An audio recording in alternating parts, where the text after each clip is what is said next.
Welcome to We Sing Dinosaurs. Deinonychus lived in the early Cretaceous period, after Allosaurus and before Tyrannosaurus Rex. One of the most fearsome hunters wasn't big at all. He measured close to 10 feet long and only 5 feet tall. Deinonychus, with his powerful jaw. Deinonychus, with his terrible claws.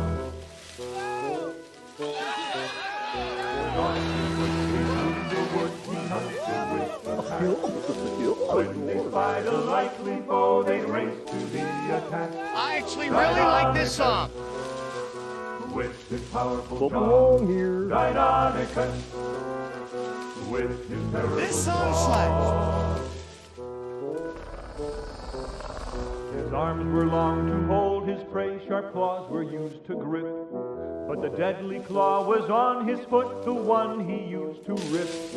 Deinonychus, with his powerful jaw. Deinonychus, with his terrible claw. He wasn't a big dinosaur, but will the doctor say he must have been the very fierce hunter of the shore. Deinonychus, with his powerful jaw. Deinonychus,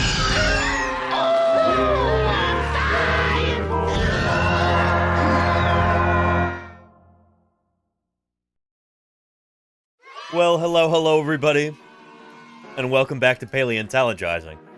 It is so good to see all of you here today, so glad you could join me. Happy Friday to one and all, provided it is Friday when you're watching this.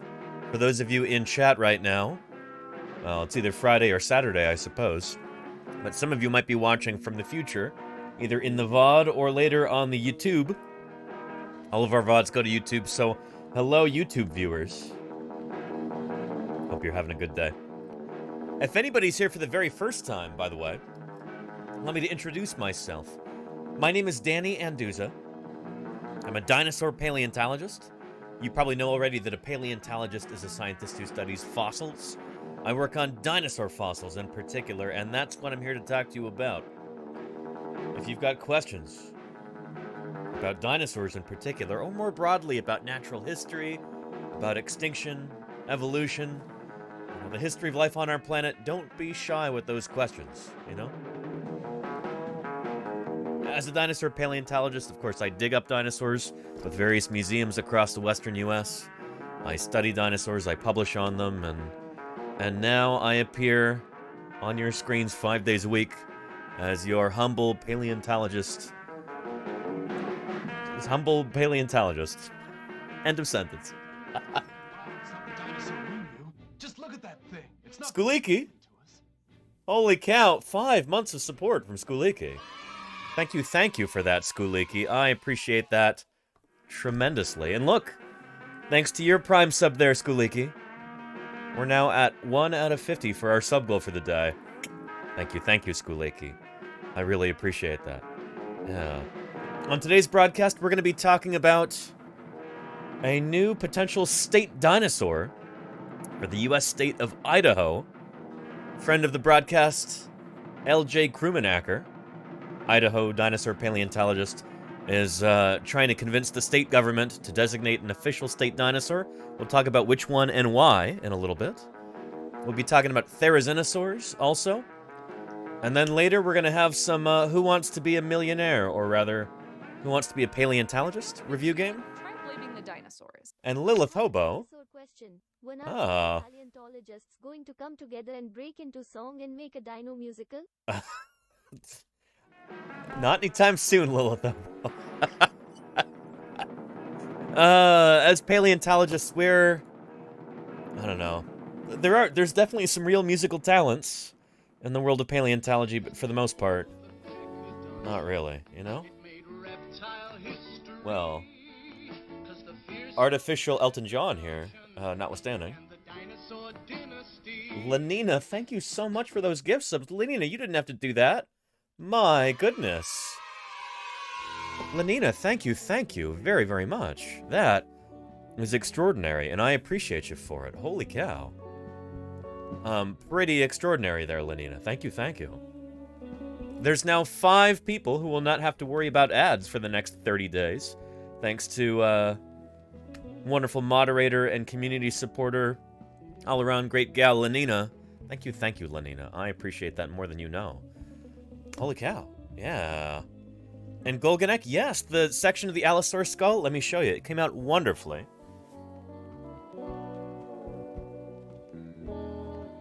Here we go.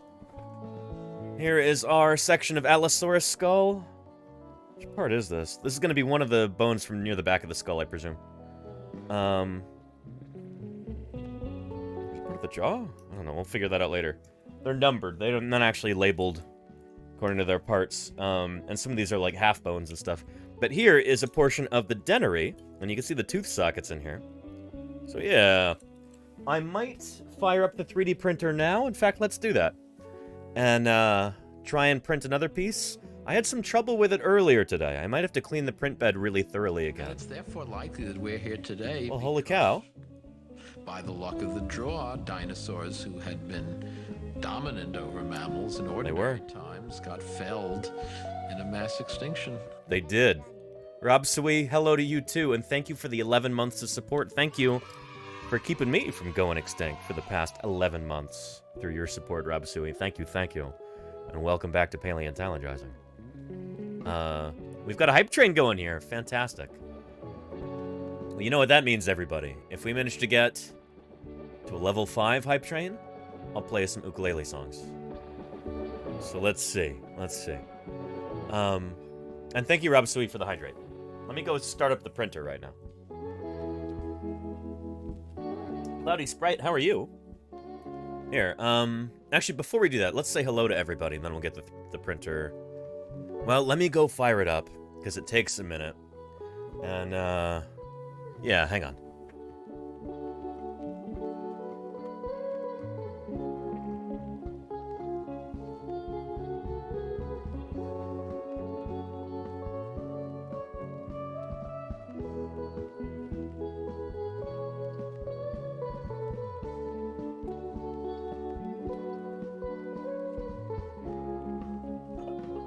Camera has decided to stop working again, too. What is up with that?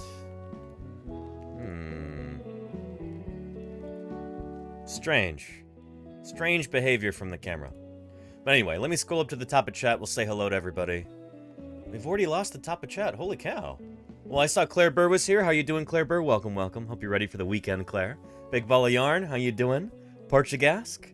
Howdy. Travel the World, how are you doing, Travel? I did get that parcel from you, Travel. I'll show it off in a minute here. But thank you, Travel. That'll actually be really useful to me as I make some collections visits later on this month. Yeah, who else we got? Blinkster. Howdy, Blinkster. Great to see you. Lenina, thank you again for your support. It's great to see you, as it always is, Lenina. Invisible Dimensions. Howdy. Ghostly Ghoul was shaken. Vigilanta, I hope you're well. Trek Nerd is checking in. How you doing, Trek Nerd? Golganek with those dancing quails. How are you doing, Golganek? Welcome. And Trek Morticia, waiting for your hair to dry before you go to bed? Well, Morticia, it's great to see you. I hope things are good. Hope you had a good shower.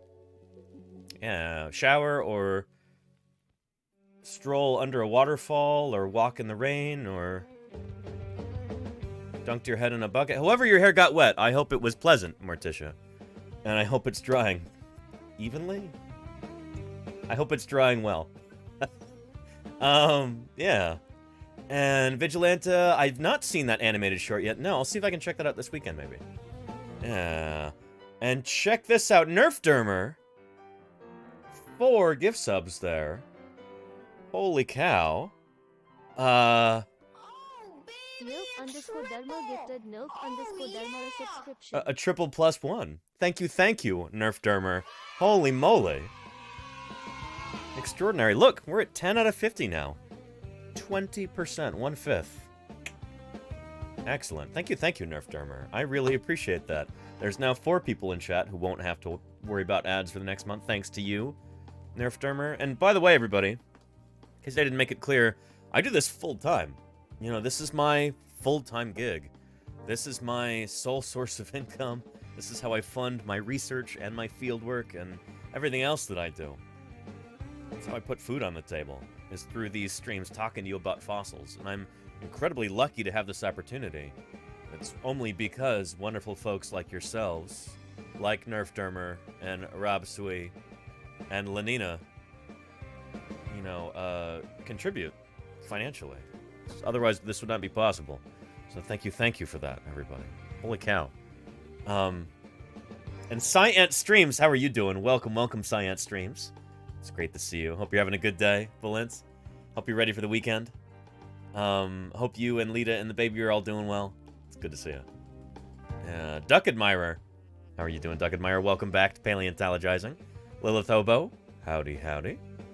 Scrolling down.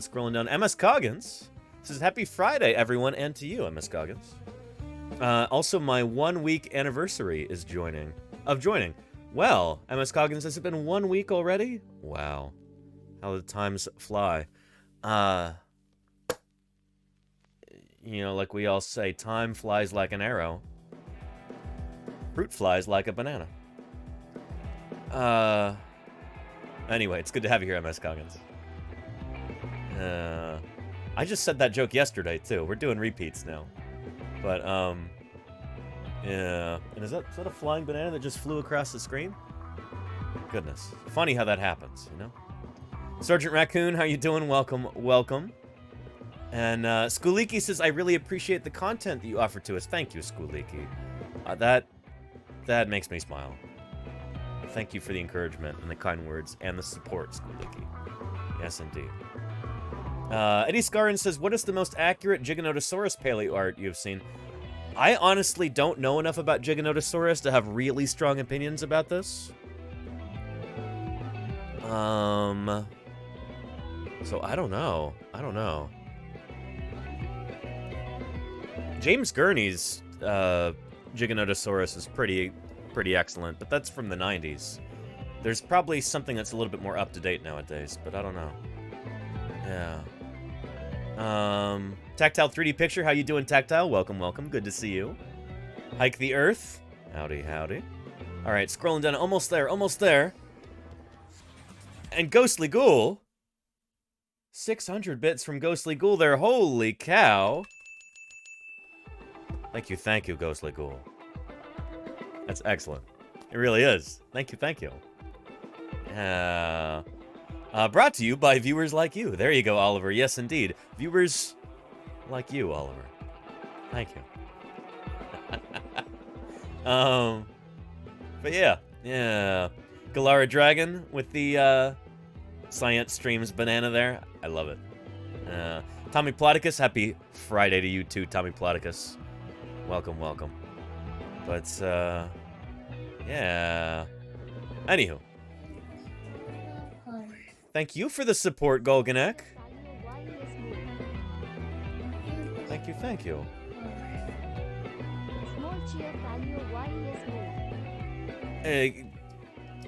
Two notifications for that, but you know what? 200 bits, 2 notifications. Thank you, Golganek. Appreciate that. And Oliver says, man, you pointed right at me. Kind of freaky. I know, isn't that amazing? Honestly, though, jokes aside, this is such a cool thing that I could do science outreach like this, you know? That we can have a two-way conversation. You typing in the chat and me yammering into the microphone and just gesticulating toward the camera. This is really, really neat, you know? It's pretty cool, and you know, I'm grateful for this platform. It makes all this possible, you know? Yeah. And, been a good day at work? Very nice, Jody Fish. Very nice. Good to see you, Jody Fish. Welcome. Dark Knight says, I was gifted a sub a few days ago. So whomever did this, thanks so much for the gift sub. Yeah, Dark Knight. Very nice. Glad you got one. That's lovely. Yeah. But But yeah, an undisclosed space frog, hello to you too. Welcome back. Let's go get the 3D printer fired up. Let me clean it first. And check on the camera. Be right back.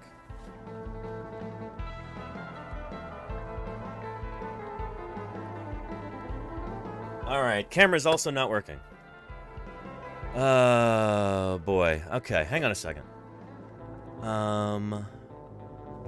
What is up with this? Buffering, auto-detect. Disable. I think that might do it. Hang on. Alright, nice. Very good.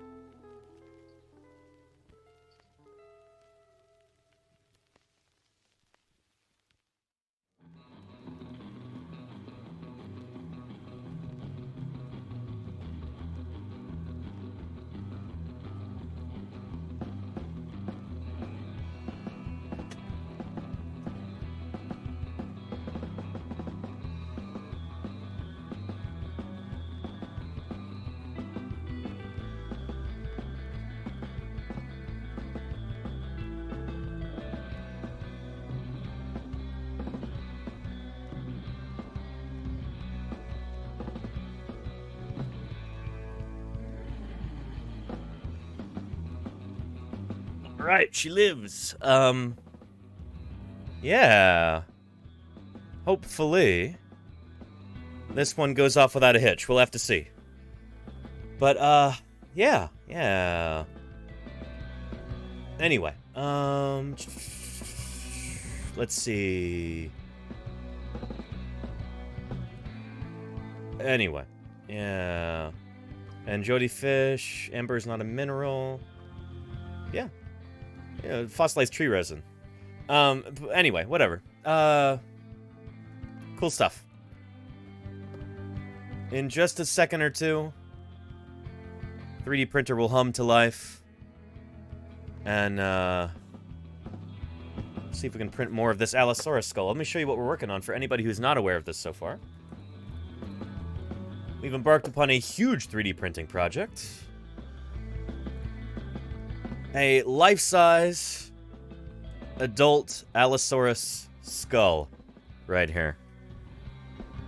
It's gonna be like close to a meter long. Just huge. Of one of the most well-known of all North American dinosaurs, Allosaurus. Very, very cool critter. And there it is next to 1 metric apple for scale. It's gonna be big. It's gonna be really big. Gotta figure out where to put this thing. But yeah, and once again, our printer camera is acting up. Why is that?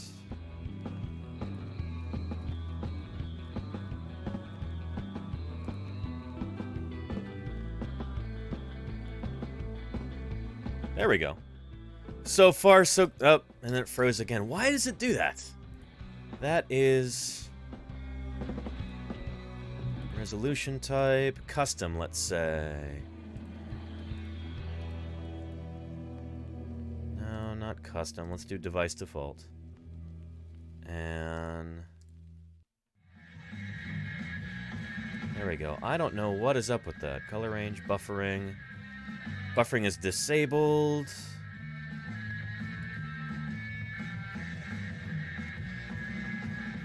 Yeah. Anyway, cross your fingers that we get a good print here. Yeah, we'll see. Anyway, because we've got a long way to go to get this thing printed. Another probably 900-something hours of printing. So, cross your fingers that this works properly. And once again, camera not cooperating. Gonna have to maybe install a new driver or something. Never had trouble with this camera before. It just keeps freezing. I don't know. Anyway. Good stuff. I thought we might as well talk about Therizinosaurs at the beginning, and then we'll get into Idaho and its new potential state dinosaur. But there is a cool new video that just came out about Therizinosaurs the other day. And I thought that would be fun to take a look at. This is from PBS Eons, and it is entitled The Mystery of the Mashed Up Dinosaurs. Which, yeah, I don't know if it's been a good while since Therizinosaurs were a mystery, but they are incredibly weird dinosaurs, and, well, let's take a look. In 1948, in the Gobi Desert... And why is this size? Holy cow. I didn't select that. Subtitles, English, options, font size. Let's try 100%. I don't know how it went up to 400, but yeah. Here we go. Let's scooch it back. In 1948, in the Gobi Desert of Mongolia, a Soviet fossil hunting expedition uncovered 3 flat pieces of bone about a meter long. The paleontologists who described them thought they must have been the claws of some big species. Dinosaurs were the sort of creatures you might think of as inhabiting another planet. Sure. Or the kind you dream of in a bad nightmare. Holy cow. Woot woot feels like I have been watching for months now. I almost feel like you have been, Executive Storm. Almost a whole year, in fact. 31 months. Executive Storm, that's phenomenal. Thank you for your continued support, Executive Storm. I couldn't do this without longtime supporters like you. So thank you, Executive Storm. How are you doing, by the way? I hope all is well. Let's go back to the beginning here. A few seconds. Start it over. In 1948, in the Gobi Desert of Mongolia, a Soviet fossil hunting expedition uncovered 3 flat pieces of bone about a meter long.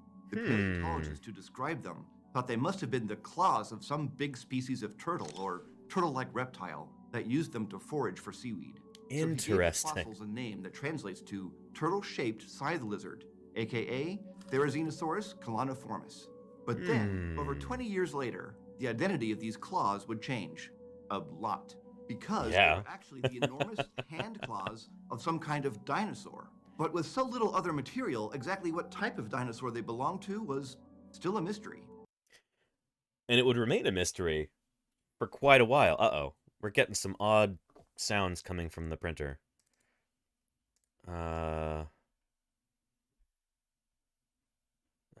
It's looking pretty okay so far. Oh, no, there's some crud sticking up. Let me go take a look. Uh-oh.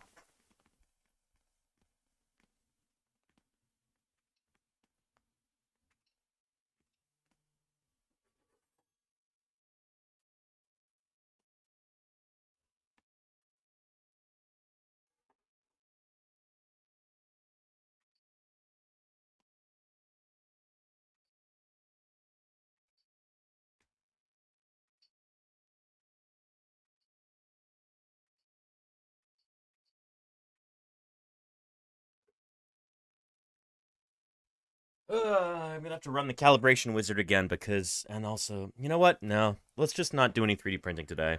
It'll be fine. Let's just, I'm gonna have to troubleshoot it this weekend. Because the camera's not working at the same time. It's all kinds of screwy.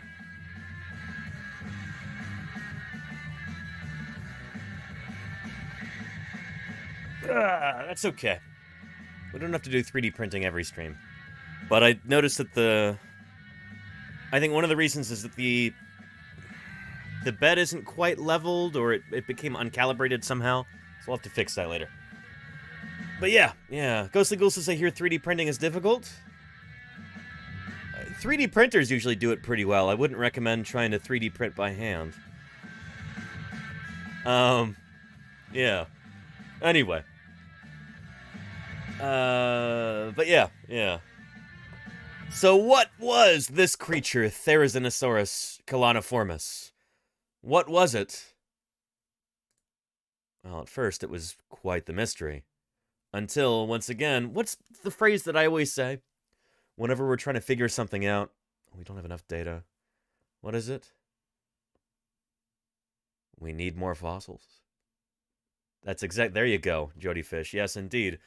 That's exactly what solved the mystery of Therizinosaurus. So let's see how. Over the next few decades, other bizarre fossils would be discovered in the same area. Paleontologists Lenina. found hips, neck bones, and a skull that looked like they all came from plant eaters, along with more big claws and odd four-toed feet. It seemed like there was no way these fossils could have all come from a single group of dinosaurs. Really, really strange. Let me show you something here, actually. Let's go look at an old book that kind of talks about this mystery. Something from the late 70s, early 80s, before we really knew what was going on at all with Therizinosaurs. We'll return to David Norman's Dinosaurs Encyclopedia here. And, we've got one of my favorite chapters in this. I read this book halfway to death when I was a kid. Just, it's like barely held together with tape and some other stuff. Because, man, I just read this thing voraciously when I was a kid. But this chapter here is called Miscellaneous Theropods. And you've got here, in the frontispiece, I guess, I don't know, the big center art piece, we've got Segnosaurus, Segisaurus, and Avamimus.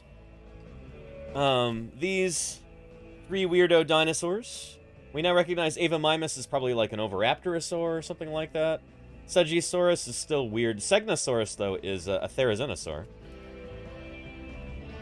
There we go. Segnosaurus pelvis.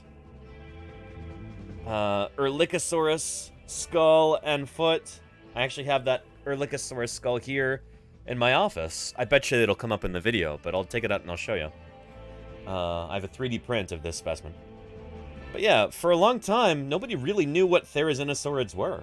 So let's look at this. It says, large amount of dinosaur material was collected by a Soviet-Mongolian expedition to the southern Gobi Desert in 1948, which included some very large bony claws.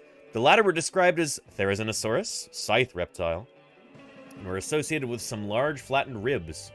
Later, in 57, 59, and 60, more large claws were discovered in Kazakhstan, Transbaikalia, and Inner Mongolia. The latter consisted of not only a large claw, but also a partial forelimb, the incomplete hind limb, and a tooth. These remains are of a large theropod dinosaur, and finally proved the claws of Therizinosaurus originally thought to belong to a turtle, or those of a dinosaur. The large flattened ribs finally proved to be the ribs of a large sauropod dinosaur that got mixed up. Anyway, yeah. So yeah. One of the claws on the hands measures approximately 28 inches in length. 28 inches for one claw. And that's just the bony core. The sheath of the claw would be even larger. Yep. Precisely what these huge claws were used for is a mystery. They may have been formidable weapons for slashing through the skin of of their prey, as has been suggested by others. Or they may have been used to tear open Terminataria anthills. However, it does seem rather hard to believe that such large animals lived on just termites or ants. Once again, we have a desperate need to discover more of these amazing and perplexing fossil creatures. Well, discover more, paleontologists did. Those discoveries went something like this.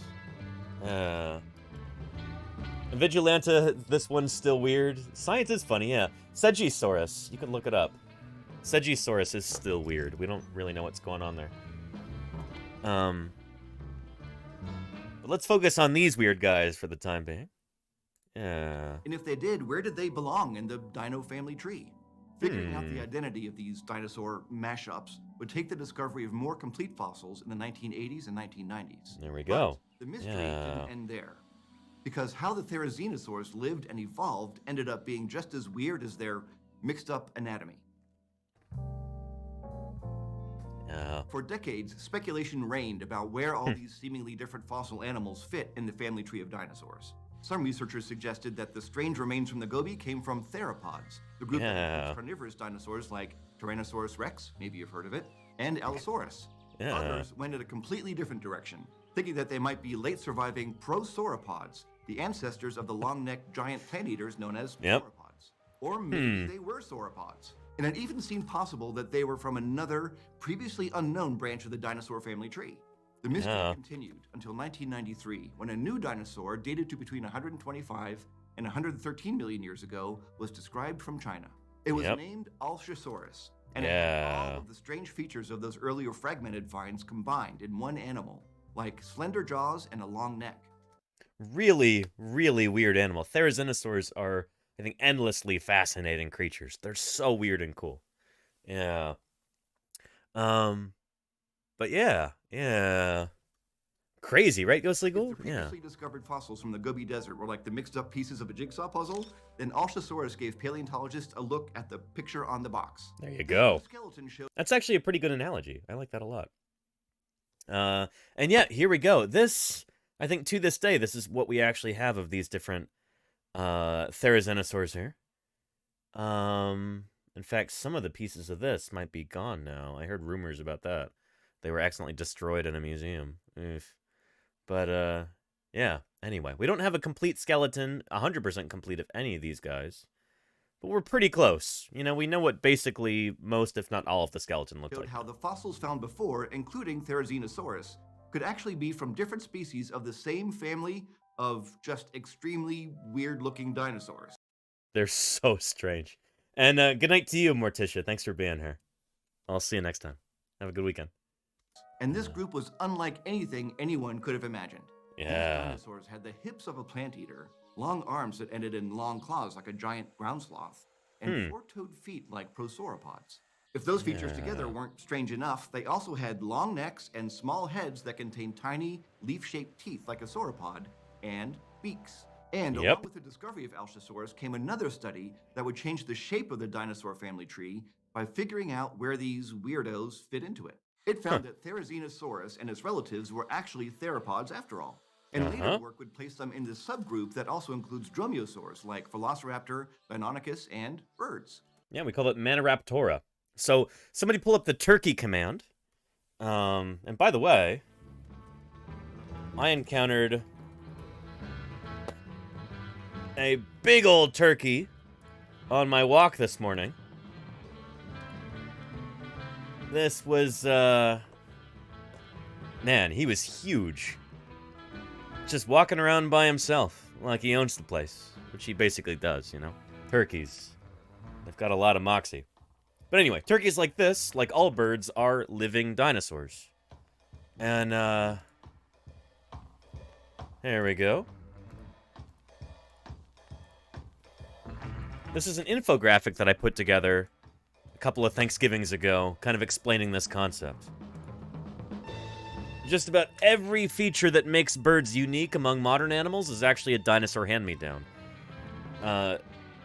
So both of these creatures, Meleagris gallopavo, the turkey, and Velociraptor right here, they both belong to a group called Maniraptoran dinosaurs.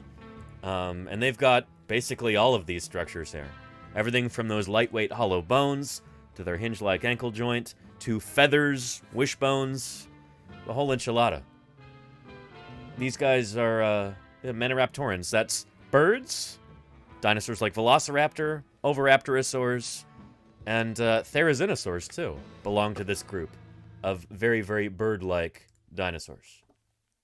Oh, yeah. There we go. Therizinosaurus and its relatives were actually theropods after all. And later work would place them in the subgroup that also includes dromaeosaurs like Velociraptor, Deinonychus, and birds. But these theropods looked nothing like T-Rex or any of their other known carnivorous relatives. Dromaeosaurs had more narrow hips and were more lightly built than Therizinosaurs, for example. They also walked on three-toed feet. Oh, that's kind of a terrible Deinonychus there, but... Anyway, and Scientist T says, with unlimited funding, we could use GPR and not disturb anything? GPR. Is that ground-penetrating radar? Yeah, ground-penetrating radar doesn't work on fossils, Scientists. Unfortunately. We've tried many times. What you saw in Jurassic Park doesn't work. Yeah.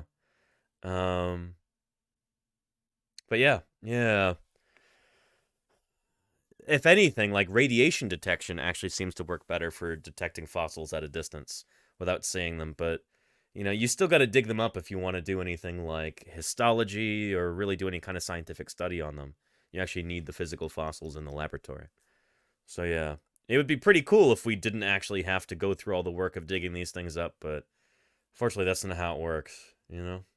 Yeah. Anyway.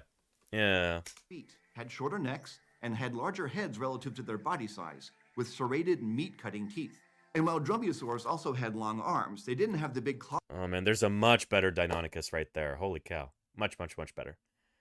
Yeah. In their hands that got Therizinosaurus mistaken for a clawed turtle. So how and why did the Therizinosaurs end up looking so different from their cousins? Well, the answers to these two questions are actually linked together.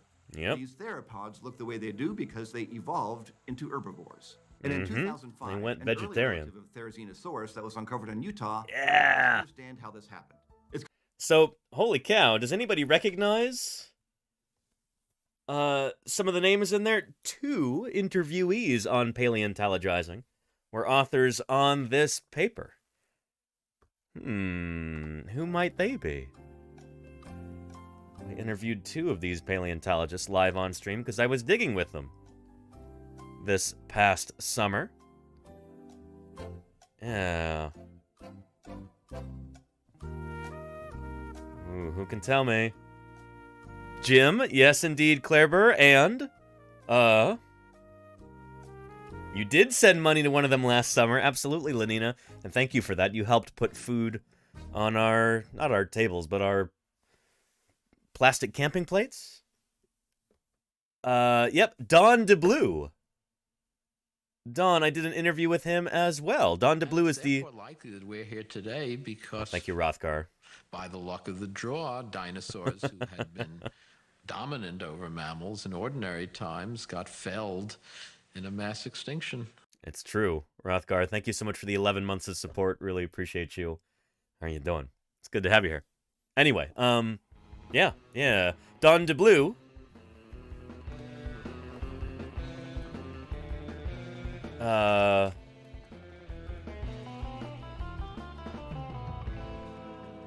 There we go. There's Don right there. Yeah, here he is. There's Don DeBlue. He's the assistant state paleontologist for the state of Utah.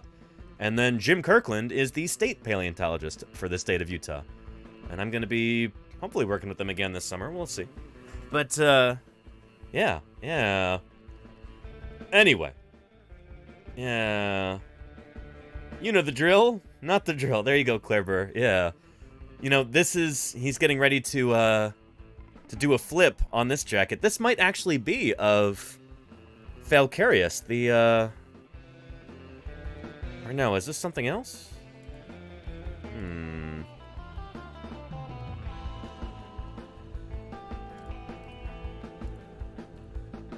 No, I think this might be the Crystal Geyser Quarry. This might be him digging up that Therizinosaur, Falcarius, like we're talking about in the video.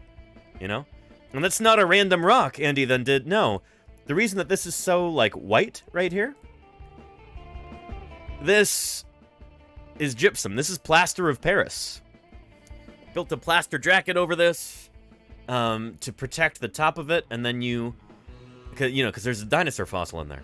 Probably several in this case. It's probably a whole smattering of Falcarius bones in there. So we take strips of burlap, soaked in plaster of Paris, put them over the top to make a nice, hardened cocoon to protect the fossils. And then you dig around the sides. And then, yeah, in this case, Don is undermining this. So this rock, I guess, is too hard to really go at this with hand tools. And so he's basically drilling underneath, and then he's putting pieces of rebar in here, like you see right there. Yeah, to more effectively dig out from underneath. You make a pedestal, and then you thin it, and you thin it, and you thin it, until finally you can flip the thing over, and you can jacket the underside of it. So yeah. And Sergeant Raccoon, yes, Jim Kirkland is the guy from When Dinosaurs Roamed America. Yes, indeed. Yeah. So yeah. So anyway, that's not just a random rock in there. That's a really special one Andy then did, because there's going to be a lot of dinosaur fossils in here. That's why it got plaster put on top of it in the first place. Here. Let me show you a brief little video here describing this process. Jacketing. Here we go. After a bone is discovered in the rock, the top surface is uncovered. just enough so that the aerial extent of the bone can be seen. The bone is then pedestaled so that a protective plaster jacket can be put around the bone. Yeah. Here, a large femur is being readied for jacketing. Layers of damp paper towels are placed over the paper bone towels. with a separator to protect it from the plaster. Strips of burlap are soaked in plaster of Paris and placed over the bone and rock. This is called jacketing or plastering. After the plaster has hardened, the pedestal can be undermined. So there's undermining the plaster right there. I think this is like a leaf spring from a car, actually. It's being driven underneath this, but this is to undermine, all the matrix underneath the jacket so that you can flip it. And then, jacket the bottom and then take it to the lab. And the jacket flipped over. The same process is then used to seal the bottom of the jacket. It is now ready for transport back to the lab where it can be extracted from the rock. Yep. So that voice was Jim Kirkland there. And here is Don DeBlue right here, who's going to describe preparation of the fossil. Here we are back at the Utah Geological Survey, our labs here in our core research center. So this is one of the jackets from Doling's Bowl. And as you remember from the parts in the field, we will isolate the bones and put a jacket over the top. In this case, there were several bones that were so close together that we weren't able to isolate them individually. So we got around as best we could, and then what you're seeing here is the top side from the field. And so we jacketed this in the field, made it into kind of a mushroom. Then we flipped it over and we put the top jacket on. So each one is mapped on the grid and has its own distinct number. So this one is Doling's Bowl, Gary's Island, number 69. So we have a log sheet and a map that has this on it. Now what we're going to do is flip it over so we can cut that top jacket off and then work our way using a cast cutter on it. Let's take that off like a lid. Now it's just a matter of bringing this back into our lab and slowly removing the rock here. Yeah. This is the jacket that we just opened up yesterday, and so worked the rock down. You can see a few things coming out. So we have a big flat bone here. It's probably part of the museum, which is part of the pelvis. So you hear that high-pitched whining noise? And a few Those are air scribes, little pneumatic drills that are being used for cleaning. I've only got 4 of its toes, claws, and the tips of the toes. Very cool. Metatarsals. There's going to be one more little one down. It is kind of like a dinostrial astronomy show, yeah. So that would make this the tibia. So that's what we call articulated when it's all together. Yep. Like this, it's very rare. After the fossils are prepared in the lab, they're ready for scientific study and display. Yep. All the fossils collected by the Utah Geologic Survey on public lands are placed in the permanent collections of the Natural History Museum of Utah. In Salt Lake City. Some of the bones we have collected from the Cedar Mountain Formation. Cedar Mountain Formation. Natural History Museum of Utah for exhibit at the John Wesley Powell Museum in Green River, Utah. So the Cedar Mountain Formation, there's like 40 million years of dinosaur history preserved in that. That's the formation that I was digging in back in July and August with the Utah Geological Survey. Yeah, very cool stuff. So I hope that kind of makes sense now.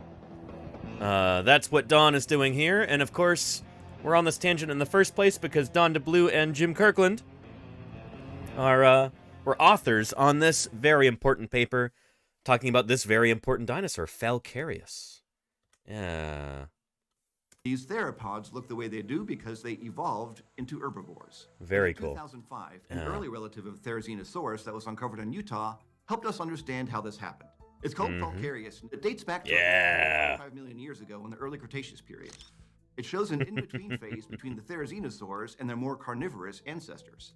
Falcarius is so important because it basically is like, it's like a missing link, you know? I really don't like that term missing link because there's a number of reasons, really. But in this case, it's not missing. We have it. But it's a beautiful intermediate between the ancestors of Therizinosaurs, who would have been meat-eating theropod dinosaurs, and then your fully herbivorous, derived Therizinosaurs later on in time. This guy's like a beautiful in-between right there, Probably an omnivore, eating some meat and some plants. Hasn't gone full vegetarian yet, Omnivore. Yeah, there you go, Jody Fish. I would say so. Yeah. I don't think these guys were climbing up trees. They're probably a little bit too big for that, but at least when full grown. But yeah, Yeah, slowly adapting to a new niche. There you go, Golganek. There you go. Vulcarius was much smaller than other Therizinosaurs, weighing around 100 kilograms. It had more narrow hips, some pointed teeth that could have helped it eat prey, and the standard curved hand claws of a theropod. But it also had some leaf-shaped teeth that point to it having a more omnivorous diet than a typical theropod. There you go. Because this tooth shape is what we see in some plant-eating dinos. And Vulcarius had a much longer neck than most theropods of its size too. This let it reach around 1.5 meters off the ground, which may have allowed it to browse on leaves. By the late Cretaceous, Therizinosaurs took these adaptations one step further. Their hips evolved to become wider and more robust, which made ridiculous room for a bigger hips. gut to digest plant Ridiculous hips. a trait we see in many herbivores. Their hands began to have a greater range of motion, and their claws gradually became better adapted as grasping hooks for foraging. Just enormous, like, weirdo Freddy Krueger claws on these critters. It's pretty impressive. Just how big those claws would get, you know? This guy right here, I would like to see some more feathering on him, but anyway, this is supposed to be Therizinosaurus here. I think this is Tarbosaurus, by comparison. Yeah. But baby Therizinosaurs climb trees like baby... Well, I mean, we don't know that for sure, Gianmi, that maybe they could have. I don't know. Yeah, we don't have any evidence for that so far, but it's plausible. Yeah. Yeah. Hands began to have a greater range of motion, and their claws gradually became better adapted as grasping Freddy hooks for Krueger, foraging, holy cow. similar to the claws of extinct giant ground sloths. And their necks trended longer to browse on even higher foliage, while they also increased in overall body size. But how could a theropod evolve to eat plants in the first place? We've seen how their bodies changed over time, but what drove that change? Well, we've actually seen this in a number of different theropod groups, a switch to herbivory. It seems to be pretty common, actually. Yeah, it's a strategy that just works. It's really difficult it seems to go from an herbivore to a carnivore as a dinosaur. In fact, I don't know if we have maybe like 1 or 2 instances of that anywhere in Dinosauria, outside of birds. But going from a carnivore to an herbivore, going from a meat eater to a vegetarian is a lot easier, it seems. And we've got multiple groups that do that. Therizinosaurs do that, Limiosaurids do that, Ornithomimosaurs probably do that, probably Oviraptorosaurs. A number of other groups of theropods all do that. They're all theropods because theropods are the only ones that seem to be ancestrally carnivorous, you know? Yeah. Well, in 2009, a study proposed 2 possible scenarios for how this could have happened. One scenario pointed out that we already know of several groups of theropods that shifted from Dinochirus. I forgot to mention Dinochirus. He's a huge, big old weird ornithomimosaur. Carnivorous diet to a more omnivorous one. Yeah. These include the ornithomimosaurs and the oviraptorosaurs. So it's possible that this change in diet happened multiple times independently in different groups of theropods. The second scenario pointed out that these 2 groups and the Therizinosaurs belong to a specific subgroup of theropods called Coelurosauria, along with dedicated carnivores like T-Rex. This subgroup is thought to share a common ancestor. Oh, and look who it is! I would recognize this theropod anywhere. This is, of course, the Wonkel Rex, MOR 555. But this particular mount right here, this is made of bronze. This is out front of Museum of the Rockies. There.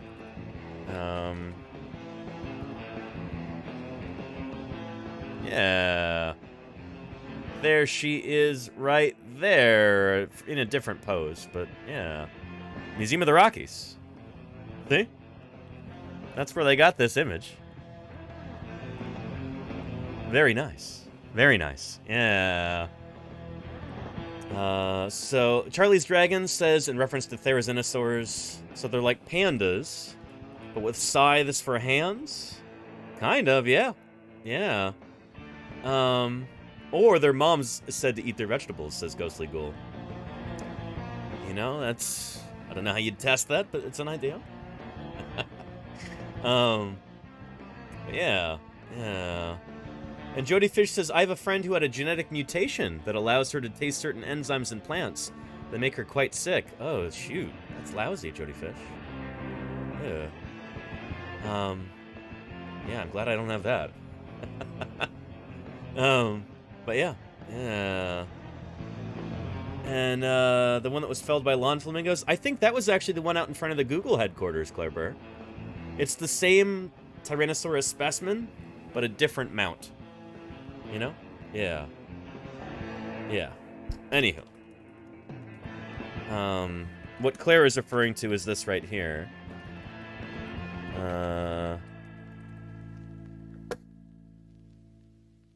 Yeah, there we go. Yep. Tyrannosaurus gets attacked by flamingos on Google campus. But this is that same specimen, the Wonkel Rex. It is pretty funny. When I was still on Facebook, you know, like decades ago,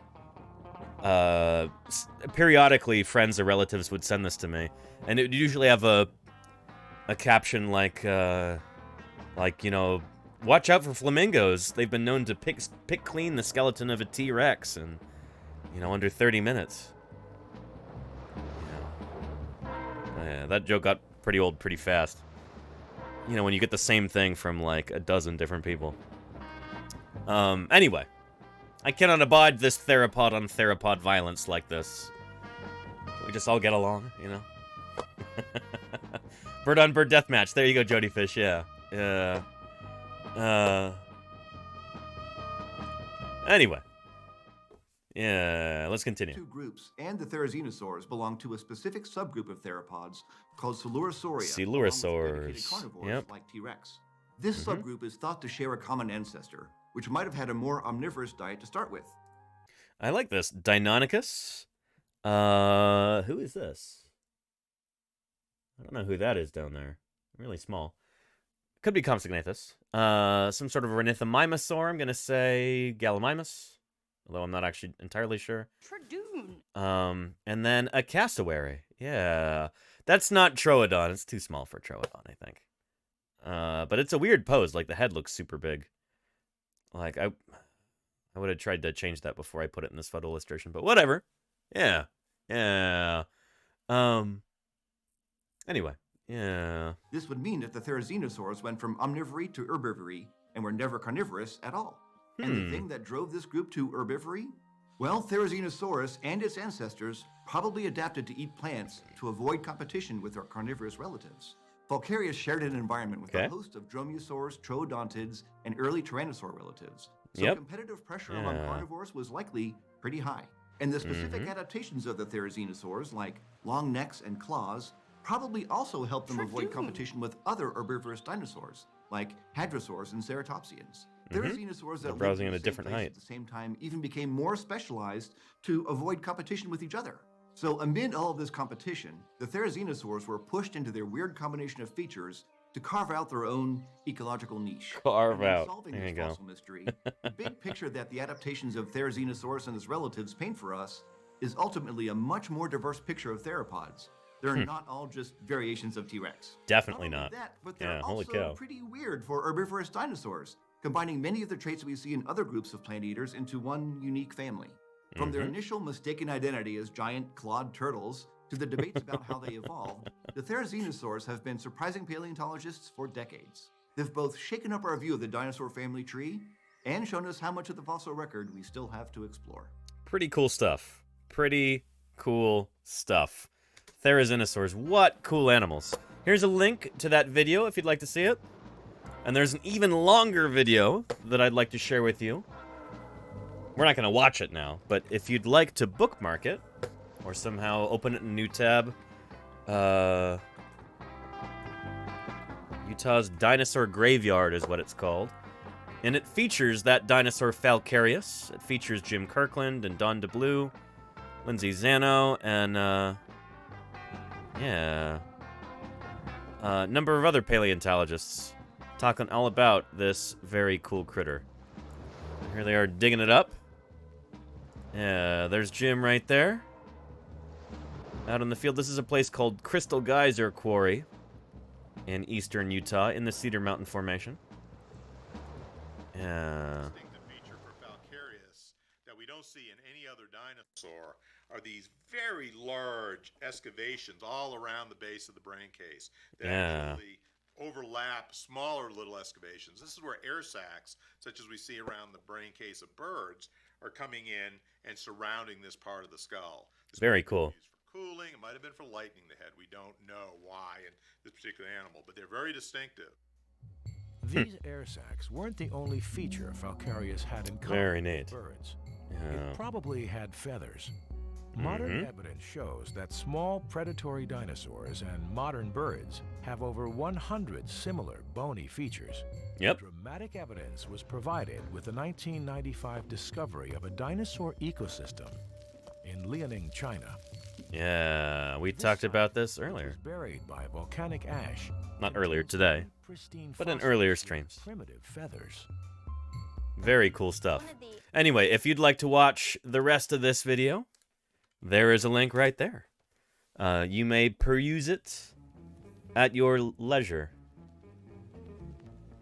Very cool stuff, though. So, yeah. And now from that, I also promised you news about Idaho's potential state dinosaur. Very exciting stuff here. First of all, who here is familiar, or who here is, I should ask, not familiar with the concept of state dinosaurs? Does anybody here not know that different U.S. states, you know, they have got state birds, state fish, state rocks, state mineral. A lot of states have a state fossil as well, and some states have a state fossil and a state dinosaur. You didn't know, but you're in Canada. Well, okay. That's not pertinent information then, Caliban, but I hope it's still interesting. Yeah. And you didn't know OK2 Play All Day? It's really cool. Let me show you a list. I think we've got, what, 14 states that have state dinosaurs so far? List of state dinosaurs. There we go. Yeah. Arizona, Arkansas, California, Colorado, Connecticut, Delaware, District of Columbia, which isn't even a state. That's the U.S. capital. Massachusetts, Maryland, Missouri, New Jersey, Oklahoma, Texas, Utah, and Wyoming. And interesting, they're going to have to update this list of candidate dinosaurs. This will now have to be updated because Idaho now has a candidate dinosaur, which is really exciting. Yeah. So yeah. Yeah. And do you have one? OK2 Play All Day? You do indeed.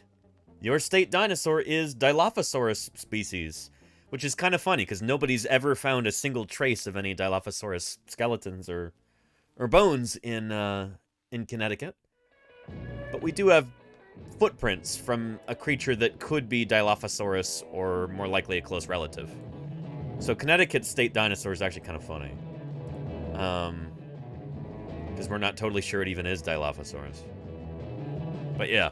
Yeah. Why isn't Arizona locked down Dilophosaurus? You know, that's a great question, Lenina. I think Connecticut got to it first. And holy cow, Lordy.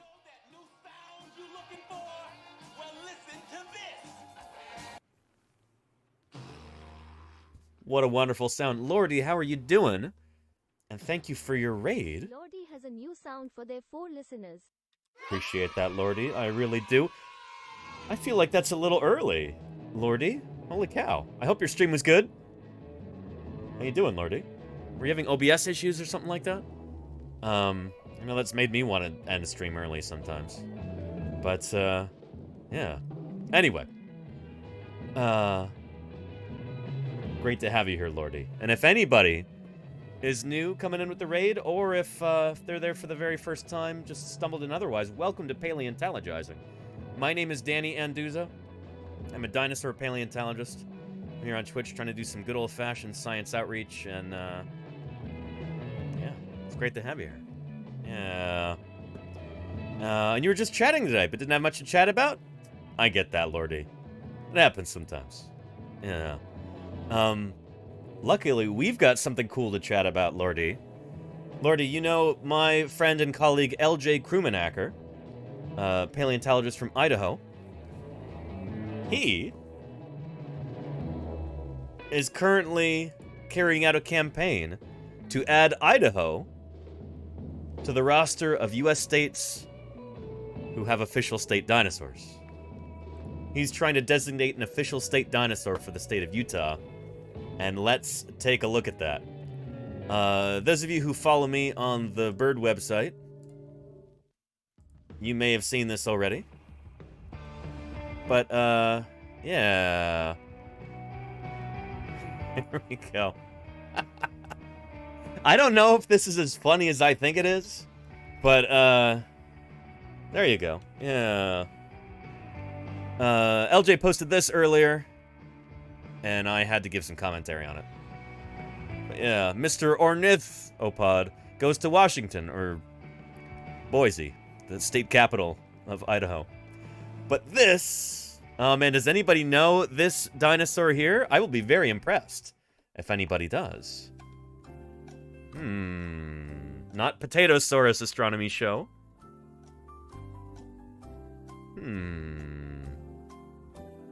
Anybody? Man, if nobody knows, not Dryosaurus, Kleber. Great guess, though. You're close. I mean, it's a relative of Dryosaurus. Not Deinonychus, no. It's a kind of ornithopod. Yeah, it is a dinosaur, Jim, but you'll have to be more specific than that. This, ladies and gentlemen, is Oryctodromeus. So LJ posted this earlier. Yeah.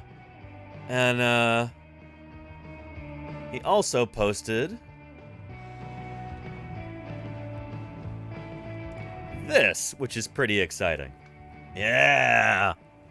Oryctodromeus, yes indeed, Lenina. So, idahonews.org, State House Roundup, March 10th, 2023.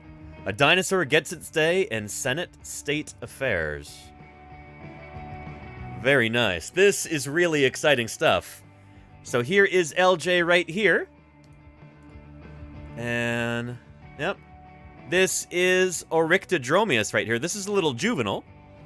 Oryctodromeus is, I know I say this about many, many dinosaurs, but it's easily in my top 100 dinosaurs. It's one of my very favorites, I would say, you know? Because we can find out some really interesting things about it. But let's take a look at the article. Here we go. Idaho Falls 4th grader Levi Hairway and Professor L.J. Krumenacker stand with a model of Oryctodromeus after Friday morning's Senate State Affairs Committee hearing. This happened today. Pretty cool. And it is a little bipedal beaky plant eater. Yes, indeed, Jody Fish. What we used to call hypsilophodonts back in the day. Here. Returning to this book, this, again, this was my Bible when I was a kid, you know? So shout out to my grandma and grandpa for getting this for me when I was but a wee child. But, yeah. This is a group of dinosaurs that we used to call hypsilophodontids. Right here. Yeah. I should really be in quotation marks because it turns out this isn't actually a true group. It's not a true clade. They're all mostly little, beaky, plant-eating dinosaurs like this. There's Dryosaurus. Hypsilophodon right there. And then there's big old Tenontosaurus back there too. But yeah, they're little, they're beaky, they're bipedal, they're plant-eating. They're little, beaky, bipedal, plant-eating dinosaurs. And now it turns out that some of these, like Dryosaurus and Hypsilophodon, are not actually closely related. Dryosaurus might be like more of a basal kind of iguanodontian dinosaur. So yeah, it turns out that what we used to think was a distinct family of dinosaurs, it's a bunch of, you know, little dinosaurs like this that are not super closely related to each other. They don't actually form a natural group themselves. Does that make sense? But back when I was a kid, they were often still considered to be part of a natural group when we called them Hypsilophodontids. Hypsilophodontidae was the family. But yeah, yeah. Dryosaurus, is there a Wetasaurus? Probably.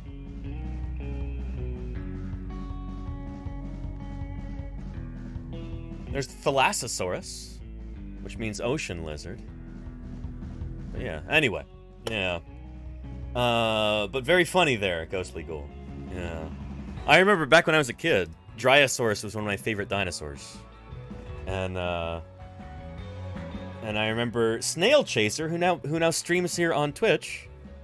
You know, we've been friends since, like, you know, since he was in kindergarten and I was in first grade, I think. And he used to go, huh, Dryosaurus. Dryosaurus, is he dry? And I'd go, har, you know? But yeah. So dry, Claire Burr, so dry. But yeah. And Astronomy Show says, are the adult bones less substantial than other dinosaurs of its size? The juvenile's bones look very slim, and they are very slim. The adult's bones also very slim. These tend to be very svelte, lightly built little dinosaurs. Oh yeah. Anyway, let's get into the article here. Exciting stuff. And Lordy says, typical Snail Chaser. Yeah, there you go, Lordy. So Idaho's most... Oh. Dinosaurs became extinct because they no longer knew how to love each other. Is that correct?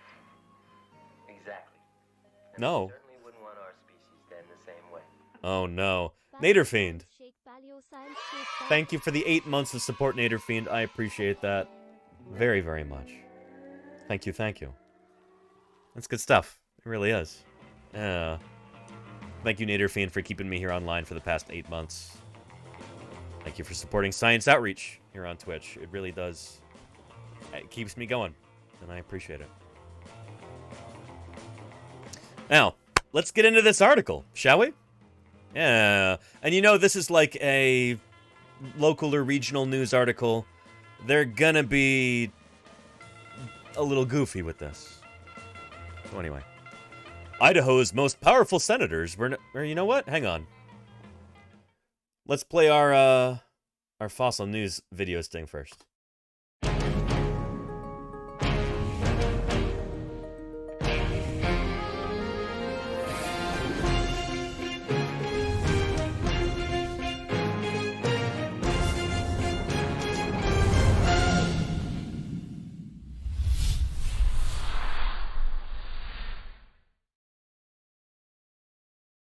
And welcome to Fossil News. I'm your host, Danny Anduza. Tonight's top story.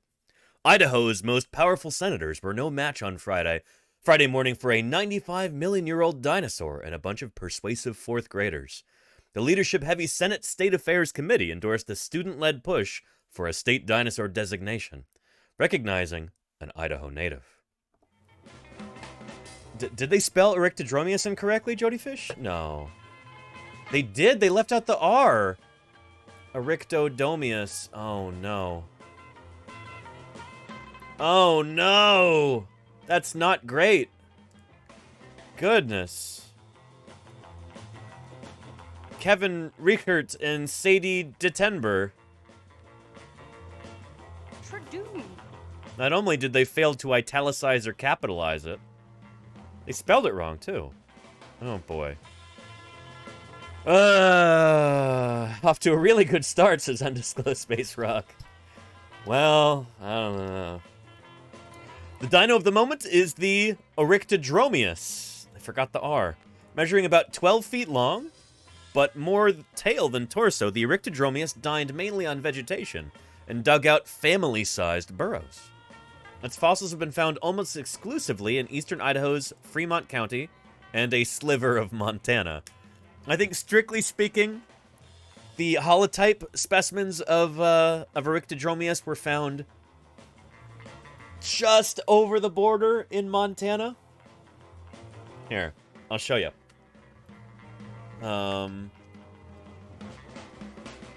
Let's look up an Idaho-Montana map right here. That'll do it. Yeah. So, Bitterroot Valley, Big Hole. It's near Lima, Montana. Or, sorry, Lima. I think Lima is how they say it there.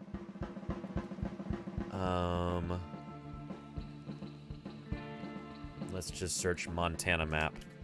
Here, give me just a second.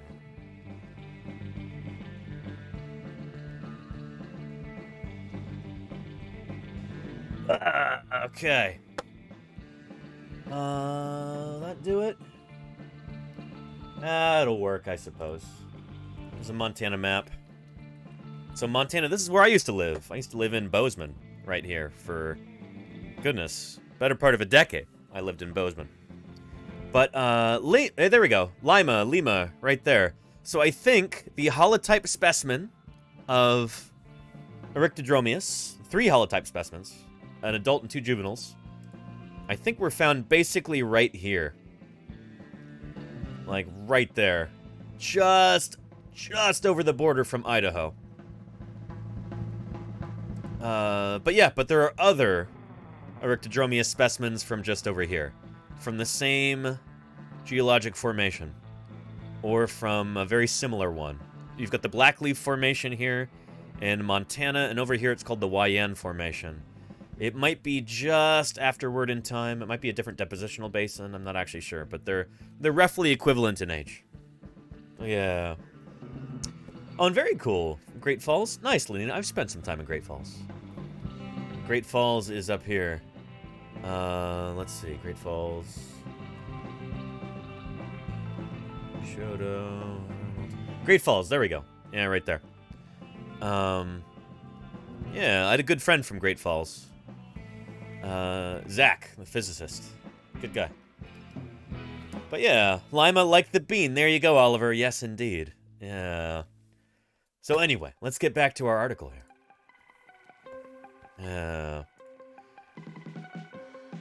In fact, a full Eryctodromius skeleton has only been found in Idaho. Is that I don't know if that's true. Anyway, that is cool, said Levi Hairway, a 4th grader from Idaho Falls Edgemont Garden Elementary School, who came to the committee room armed with a checklist of arguments for Eryctodromius. Hairway had plenty of backup. Taking virtual testimony, the committee heard from a class full of 4th graders from eastern Idaho's Yukon Elementary School. The class had 2 minutes to testify and designated 3 spokespersons, leaving teacher Joel Walton the tough job of choosing from a field of 30 willing volunteers. You do not want to be me this day, Walton quipped. Yeah. And Oliver, you looked at it. It is Lima. That's what I thought, Oliver. I've been there before. It's a place that makes really good pie, right on the side of the road in Lima. Yeah. So Friday's committee hearing spotlighted both the Eryctodromius and the students who championed it. L.J. Krumenacker, a professor at Idaho State University and the College of Eastern Idaho, allowed that the burrowing, family-oriented Eryctodromius is pretty stinking unique, which it is, and we'll get into why in a little bit. But the students' campaign is special as well, he said. Many kids might outgrow their love of dinosaurs, but some will pursue other careers in the sciences, and others might go into teaching. Yes, indeed. The classic dinosaurs as a gateway drug into science, or gateway drug into learning idea, which I think is true. Some of us, though, you know, our case of dinosaur mania is the terminal one. That's me, and some other dinosaur paleontologists whom I know. But yeah. Anyway, good for them. The bill's Senate sponsor, Idaho Falls Republican Kevin Cook, says he's never been lobbied harder on a bill. Yeah, you got him. This has been a really fun experience for us, he told the committee. You saw the kids, you saw Levi. That's what our education is turning out. Yeah, that's what LJ is trying to do. LJ is a tireless teacher and just an all-around good guy. And it makes my heart happy to see this. Friday's vote was unsurprising and unanimous. Yes, indeed. Oh, that makes me happy too. But committee chairman Jim Guthrie adhered to protocol and asked if any senators were opposed. I didn't think there would be, said Guthrie. R from McCammon. Senate Bill 1127 next goes to the Senate floor for a vote. And there it is right there. Adds to existing law to designate Eryctodromius as the state dinosaur. Very, very cool. So anyway, here is a link to this article right here. And here is a link to the Senate bill on the Idaho legislature website. Very, very cool. I'm so excited for LJ and for the people of Idaho about this. I need to ask him when this is actually going to be voted on in the Senate. But it's very exciting stuff. Yeah. Very, very cool. You know, longtime viewers of Paleontologizing remember just this past summer, it was back in June, I was visiting Idaho, and LJ was kind enough to let me stay at his place for a while, and I interviewed him live on stream. It was pretty awesome. Yeah. And we talked a little bit about Eryctodromius and about his plan for trying to get it officially designated as Idaho's state dinosaur. So it's, this is really, really awesome to see this. And again, wish him the very best of luck. And yep, he had the finches, the zebra finches in his house there, Lenina. Yes, indeed. Yeah. So yeah, yeah. And if you want to support LJ, there's a link to his PayPal right there. LJ, this man works like 3 jobs to support his kids and support his fieldwork and research, and you know, every dime of support that you can give him, he will use for digging up dinosaurs in the great state of Idaho, uncovering the mysteries of ornithopod evolution. Ornithopods, again, are our two-legged, mostly two-legged, beaky plant-eating dinosaurs. It includes the duckbills and the iguanodonts and critters like that, too. And these little hypsilophodontians, like Eryctodromius. So, yeah. He works 3 jobs to support his dinosaur habit. You could say so, Lenina. But yeah. Yeah. Anyway. And okay, 2Play, I agree. It is very cool to see this, you know? You'll find that's actually a common theme. When you look at states that have state dinosaurs, it's almost always the case that a motivated group of 4th graders, 5th graders, 3rd graders, sometimes 2nd graders, they, you know, this is, well, here, I'll show you for California. Yeah.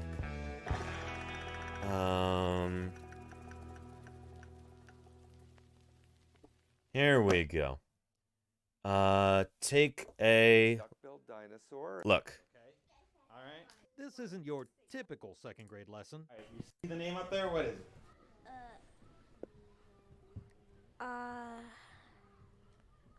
Never mind. It's actually hard.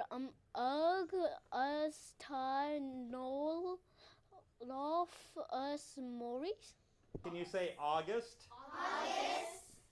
Enolaphus? Enolaphus. Morrissey. Morrissey. So you put it all together, it's Augustinophus Morrissey. Yeah. Are we subjecting this group of Tahoe Elementary School students to a lesson in scientific pronunciation? Augustinophus. Okay, very good. That might be the only time I say it so smoothly.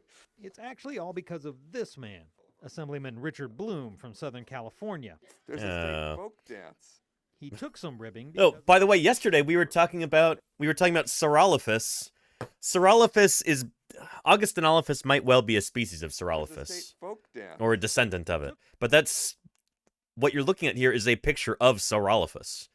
If you look at the old book, well, old now, man, I'm dating myself. Why am I calling this old? Shoot. But Dick Hilton's Dinosaurs and Other Mesozoic Reptiles of California, which was published when? Like 2005? 2003? When was this? 2003. Yeah. This book right here, which is like the definitive tome on dinosaurs and their relatives from California. The theropods there. There we go. Yeah. Here is Augustinolophus right here. But back then, it was referred to as Saurolophus, a classic duck-billed dinosaur. Yeah. So, recently it was renamed Augustinolophus, this particular specimen. We'll see whether or not that holds up. Yeah. Because it's based on fairly fragmentary material, and it's not that different from Saurolophus. But anyway. Yeah, here it is.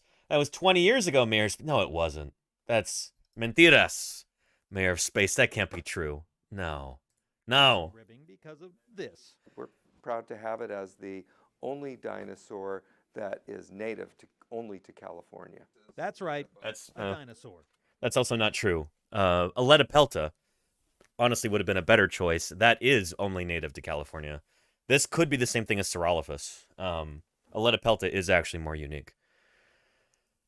But anyway, yeah. Bloom wants to be the next state symbol would be the state dinosaur.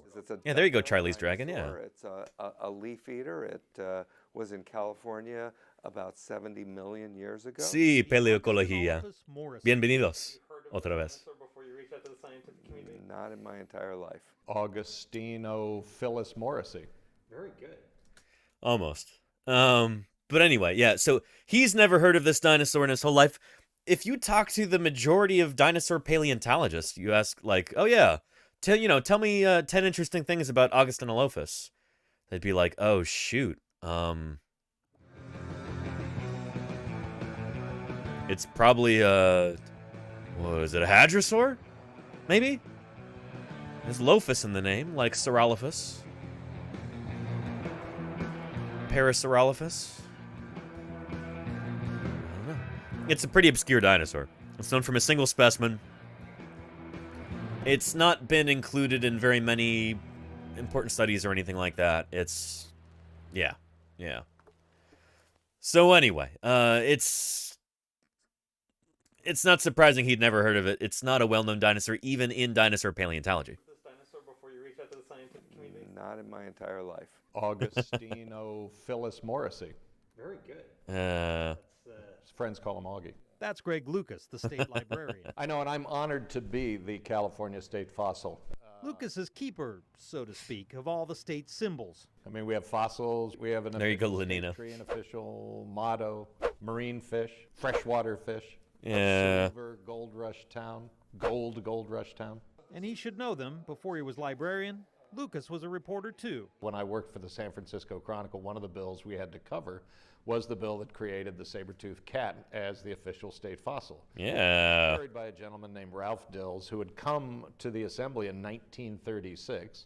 And by the time he carried this bill, he was about 80 years of age and change. Wow. So it was every time he'd bring up the bill, like there'd be all this snickering in the audience about, oh, is he making himself the official state fossil? And the Augustinolophus, we'll start calling him Augie like Lucas does, would be added to that list. I mean, what's interesting about the Augie, the dinosaur, is that the only bones of it have been found in California. It's a duck-billed dinosaur that's There's a Luis Chiappe. plant-eating dinosaur that lived about 66 million years ago. Luis Chiappe knows all about Augie the dinosaur. He's the director of the Dinosaur Institute at the Natural History Museum in Los Angeles. There are only 2 specimens that are known. Hang on a minute. Who is that? Did you see that right there? History Museum in Los Angeles. Whoop. Who is this right here, chat? I recognize that face. Anybody think they know?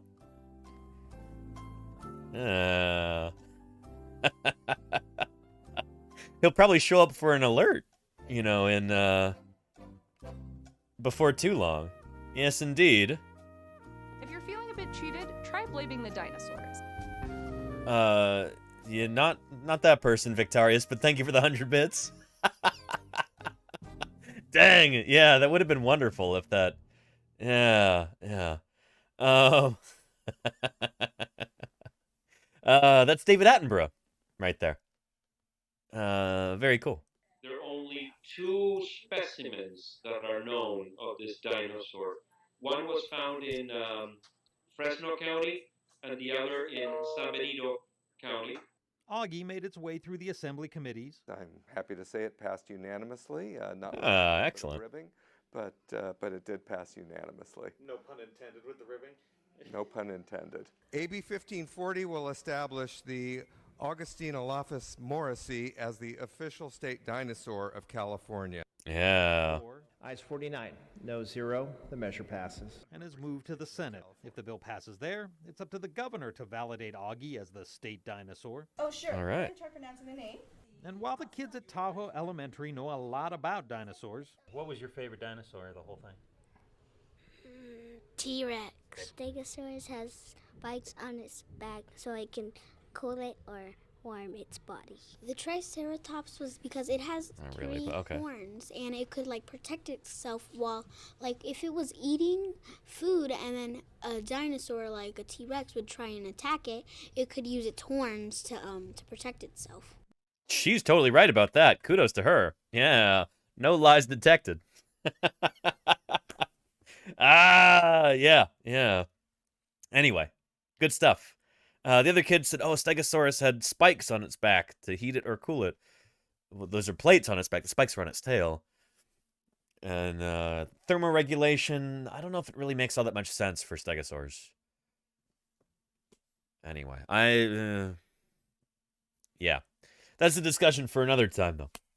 But yeah. They didn't really know Augie until we showed them.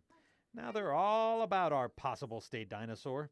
And at the end of the day, that's really the point of the whole exercise. Well, the real purpose behind this bill is to excite the imagination of young people around science and STEM education. And yep. So there we go. Why have a state dinosaur in the first place? You know, for somebody like LJ, you know, in Idaho. For one thing, it's like LJ is all about the state of Idaho. And really, really wants his state to have a state dinosaur. Because lots of other states do. Idaho's got dinosaurs now. He dug some of them up, including Eryctodromius. Children of Idaho and everyone in Idaho deserves a state dinosaur, in his opinion. And in mine, too. But how do we get other people, like, you know, people in government excited about this idea? We point out that, yes, it also gets kids interested in science, which is pretty cool, you know? Won't somebody please think of the children? Yes, indeed, Claire Burr. That's really the point of the whole exercise. Well, the real purpose behind this bill is to excite the imagination of young people around science and STEM education. And if the kids at Tahoe were any indication, if Augie becomes a state dinosaur, who thinks that should be the state dinosaur? Wow, a lot of you. He'll get a warm welcome. Yeah. Dave Manocheri for Common Ground. Pretty cool stuff. So yes, indeed, you scroll up to California right here, and Augustinolophus is indeed the state dinosaur of California. So designated in 2017. And then here's the article. There we go. In the Los Angeles Times. So let's hope that LJ will have a similar outcome here. This bill is now going to the Senate, so the Idaho State Senate will be voting on this shortly, and then I guess it has to be signed by the governor into law. But yeah, Eryctodromius. Let's talk a little bit about this dinosaur and what makes it so special. Because it is, as LJ said, very unique. I do wonder, do we have... Is there a video on Eryctodromius anywhere on YouTube?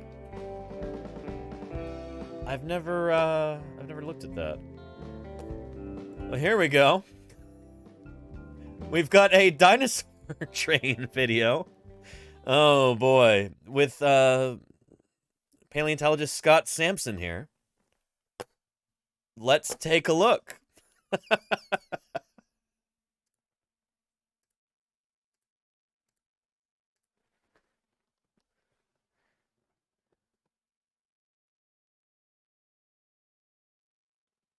Mm-hmm.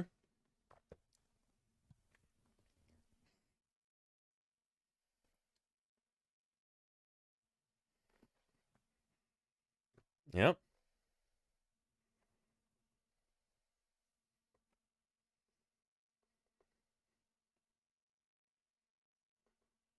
Wait, what?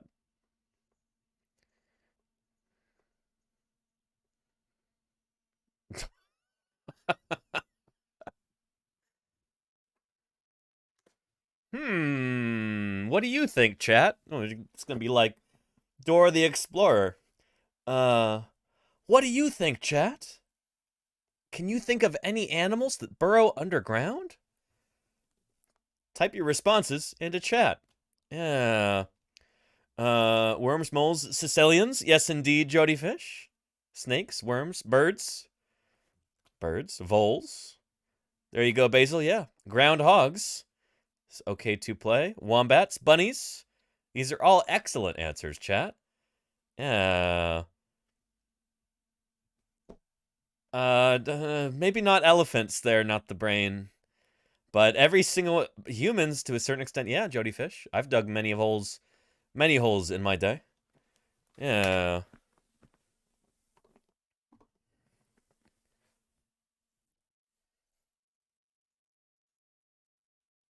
Yep. Wait, hey, by the way, did they mention meerkats? Herp? Oh, man, let me show you the most adorable meerkats that Lordy and I saw when we were visiting the Oakland Zoo on Wednesday. Yeah. They must be like brand new baby meerkats. And they were adorable.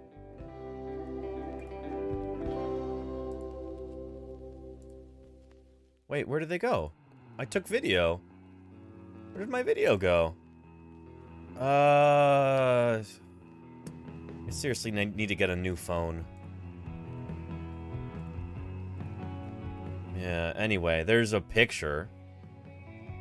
Sometimes when you go to take a video, it just does a picture. But anyway, adorable baby meerkats. Like 6 or 7 of them. But yeah. Amo las suricates. I love meerkats. Suricatas. Ah. Suricata. Interesting. Paleo. Gracias. Yeah.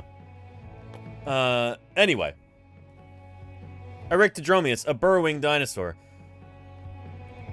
How do we know that it dug burrows, though? Let's talk about that.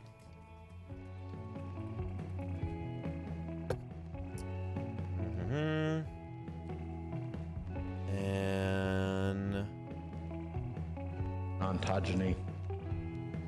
We do definitely have some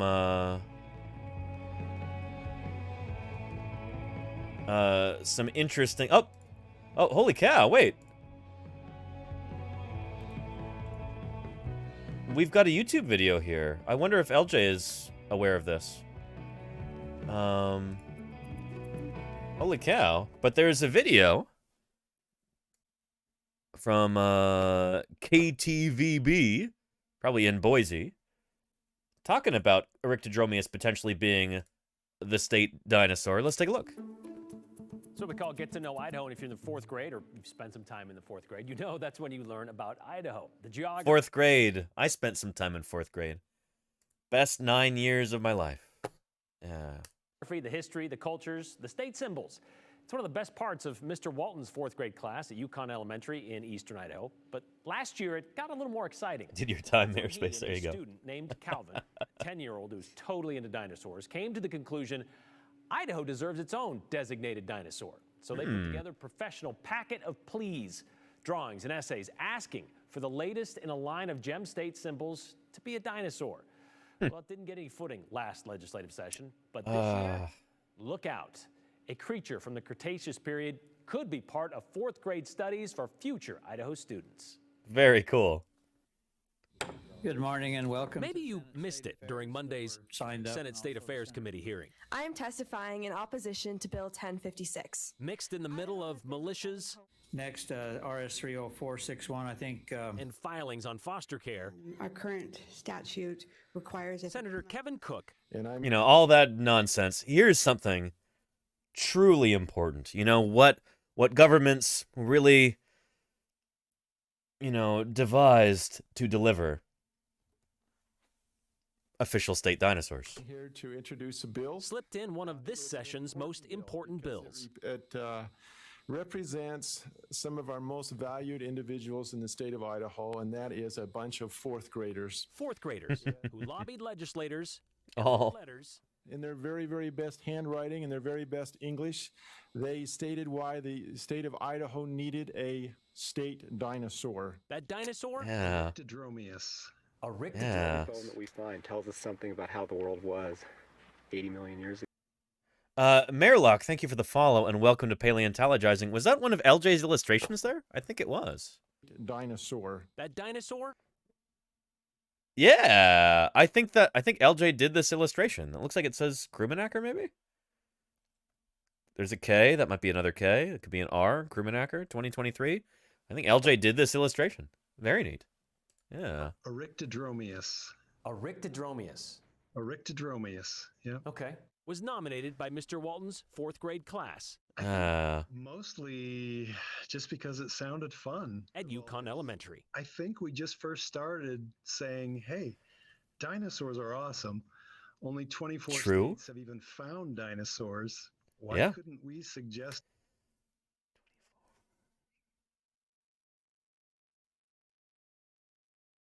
It's like 30, I think. Wait, no. It's at least 26. But yeah. Dinosaur for a state symbol. And we just thought, well, if we're going to suggest a dinosaur as a state symbol, we ought to find out which one the paleontologists in the state know about. Have we found dinosaurs here? Good question to ask of someone who's dug dinosaurs since he was a kid. Here comes LJ, I think. Take a look. Yeah, I have never grown. Yeah, there's LJ. This is wonderful. So I'm sure he knows about this. We don't have to tell him. He's in the video. Very cool. To ask of someone who's dug dinosaurs since he was a kid. Yeah. I've grown out of it, so. Dr. L.J. Krummenacher is a paleontologist at Idaho State University and grew up in Blackfoot. When I started as a kid, they said, that's where he lives now. I was out doing fieldwork with LJ just in October of 2022, just a few months ago. Drove him down to Utah, and then we were digging up some dinosaurs in the Morrison Formation, late Jurassic. But yeah, very, very cool. Paleontologist at Idaho State University and grew up in Blackfoot. When I started as a kid, they said Idaho didn't have dinosaurs, and I was like, well, maybe if I look really hard, we can find some. Yeah. Yeah, it's kind of made me happy. Dr. Krummenacher was one of the first to find the Orictodromius in the Gem State about 20 years ago. A 95-million-year-old burrowing herbivore. Yep. The size of a dog, 11 feet long. Whose name translates to digging runner. And when he says a size of a dog, 11 feet long, we know that there's no dog that's 11 feet long. But its body is about the size of a large dog. It's just got a very long tail. It didn't eat potatoes 7 cards, no. Potatoes are not from North America, and they're not from the Cretaceous period. Potatoes are originally from Peru, actually. But, yeah. Not from Ireland, not from Idaho. From Peru. Astronomy show knows. Yeah. But anyway, you know, you could... Whoever comes up with a good t-shirt design featuring Orictodromius and some potatoes, you could sell a lot of t-shirts in Idaho after this. 7 feet of that would have been tail. So he's just a little long-tailed dog-sized dinosaur. There have been about 15 full skeletons found in Look at Idaho. that. Oh, man, and I got to talk to LJ about this, but this is 3D printed there at the Idaho Museum of Natural History in Pocatello. I've been told it might be possible to get my hands on some files and 3D print my own Eryctodromius skeleton, which would be very, very cool. I know LJ's really busy right now, but holy cow, would that be a nice addition to the office here? You know, an Eryctodromius right here, or maybe there next to our baby Triceratops, or maybe even like on the shelf. Be really, really neat. So we'll have to see about that. Yeah. A wonderful and beautiful addition to Office Park. There you go, Claire Burr. Yeah. We can trace the genealogy back to the closest living ancestor of potatoes. Potatoes are angiosperms. They're flowering plants, which don't show up until the early Cretaceous. So yeah, these guys maybe were eating some of the earliest flowering plants. So yeah. Yeah. Freya's Furious says, I think you're going to need a bigger office. I mean, that would be wonderful, you know? I can't afford that currently. Heaven knows I can't afford that currently, but, you know, one can dream, right? Yeah. So, yeah. Yeah. Anyway. Cool stuff. Let's continue the video. A rare find runner. 7 feet of that would have been tail. So he's Yeah. a long-tailed, dog-sized dinosaur. There have been about 15 full skeletons found in Idaho. A rare find for any fossil. That doesn't sound right. 15 full skeletons? I don't think there's a single complete skeleton.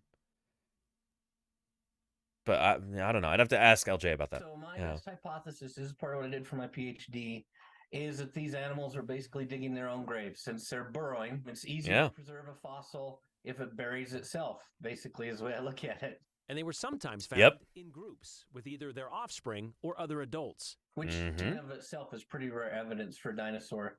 Something else to make this special. So you can Very see cool. why. It's Idaho's dinosaur. We only find them here. Mr. They're also found in a little sliver of Montana, too.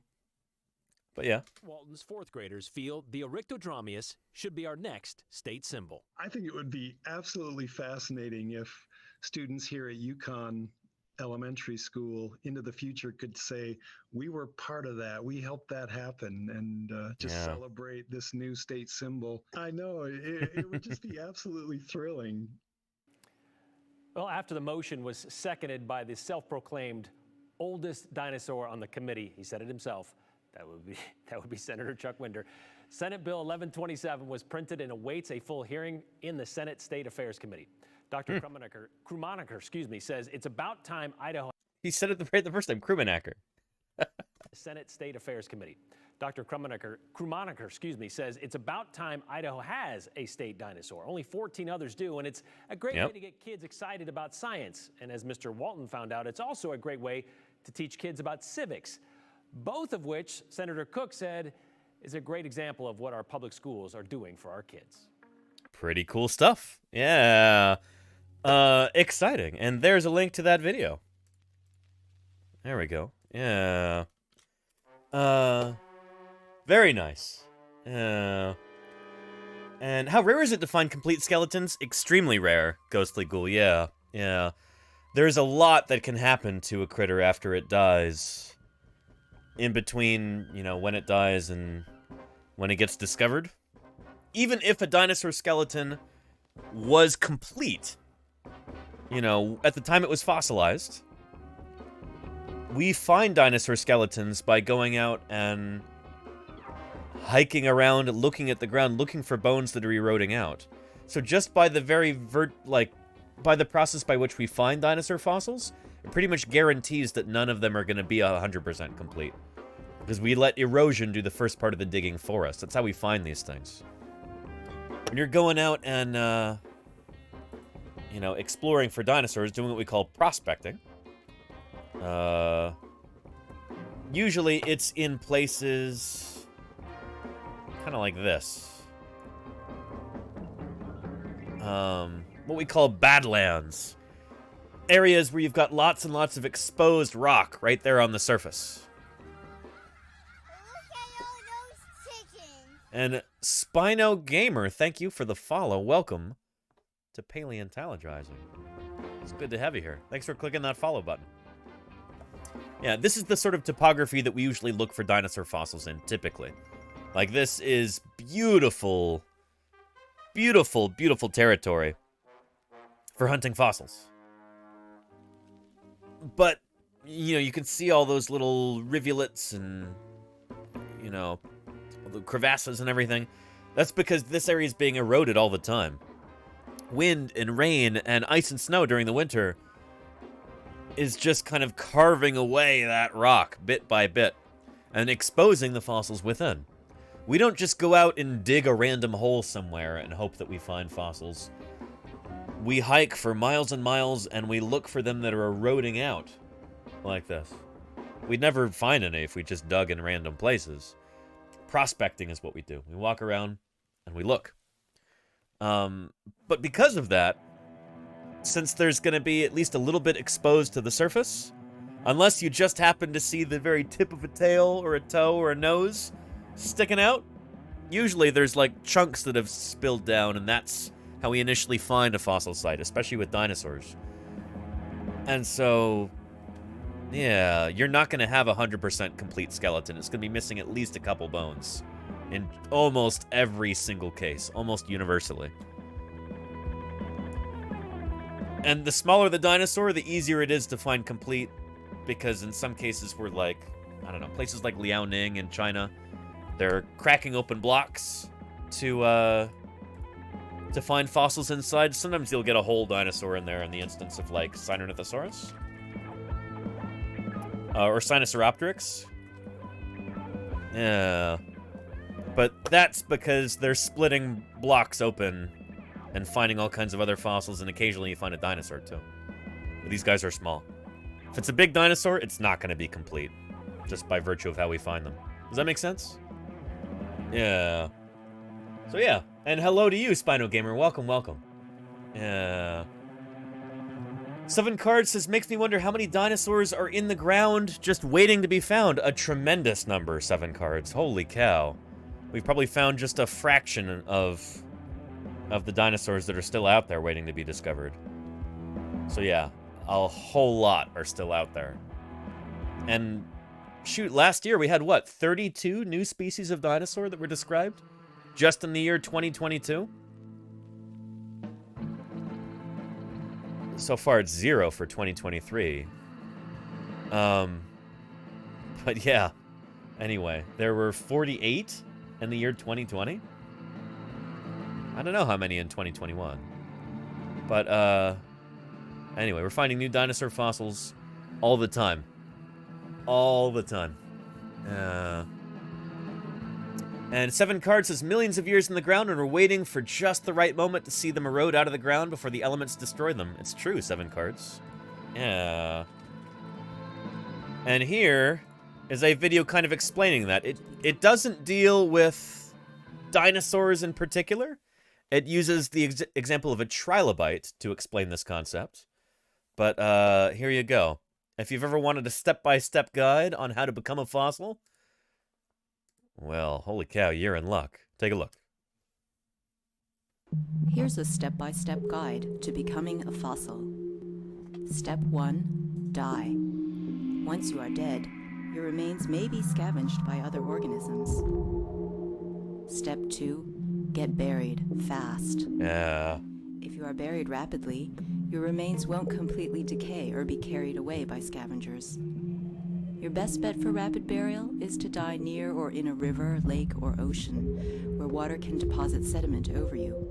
Yep. Step 3, soak in groundwater for a long, long time. Groundwater contains minerals. Over time, dissolved minerals can harden after filling in cavities in your skeleton. Yep. Or the water can dissolve your skeleton, leaving only minerals in its place. Either way, it's called fossilization. It will turn to stone, and you'll be a fossil. Yeah. Step 4, wait to be exposed. As the years go by, if you're lucky, sea levels can fall or rock can erode and expose you.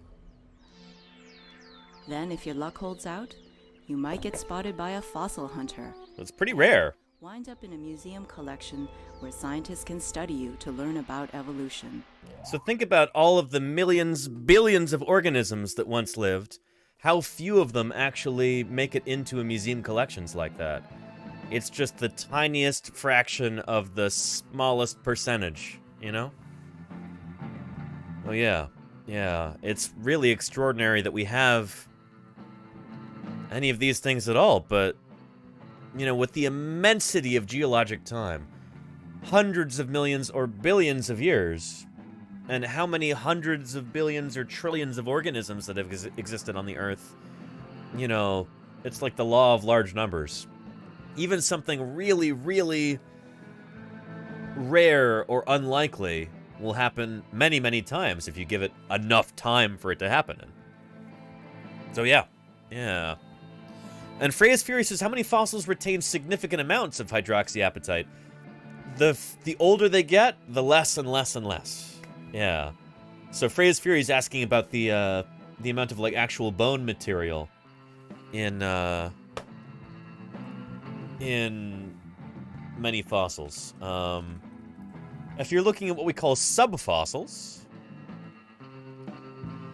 come on. Yeah. Well, here we go. From the... Oh.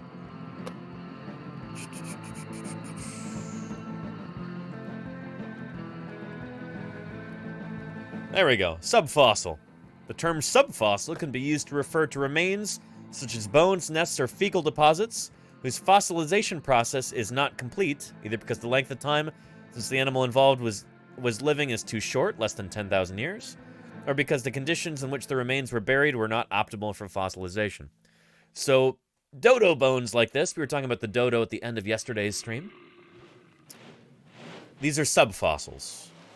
The dodo's only been extinct for a few hundred years now. These are not fossilized yet. So there's still a lot of the original bone material, hydroxyapatite, in it, and there's DNA in there too, presumably. So yeah, yeah. Subfossils are fossilized submarines in airspace. Not quite. Moohoodles, how are you doing? Welcome, welcome. It's good to see you. Welcome back. Yeah. So yeah, I hope that answers your question, Freya's Fury. If we're looking at dinosaur fossils, you know, Mesozoic dinosaurs, who are 66 million years old or older in most cases, there's going to be, like, practically zero hydroxyapatite still in there, I think. Yeah. Because it's just a material that doesn't last that long. If you've got a fossil, it's because that material's been replaced by minerals from groundwater. It's been partly turned to stone, you know? So yeah, yeah. Astronomy show, when we were talking about, for instance, Sinosauropteryx there.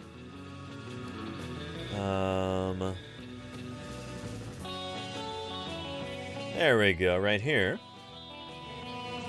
Astronomy show wanted to know, do they scan these first or just split rocks? They literally just split them open. I'll see if I can find you video of this, actually. I think that's in here.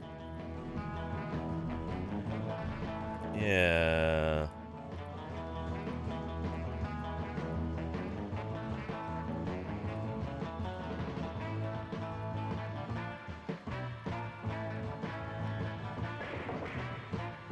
Here we go. Yeah, that should do it. Take a look. Some not.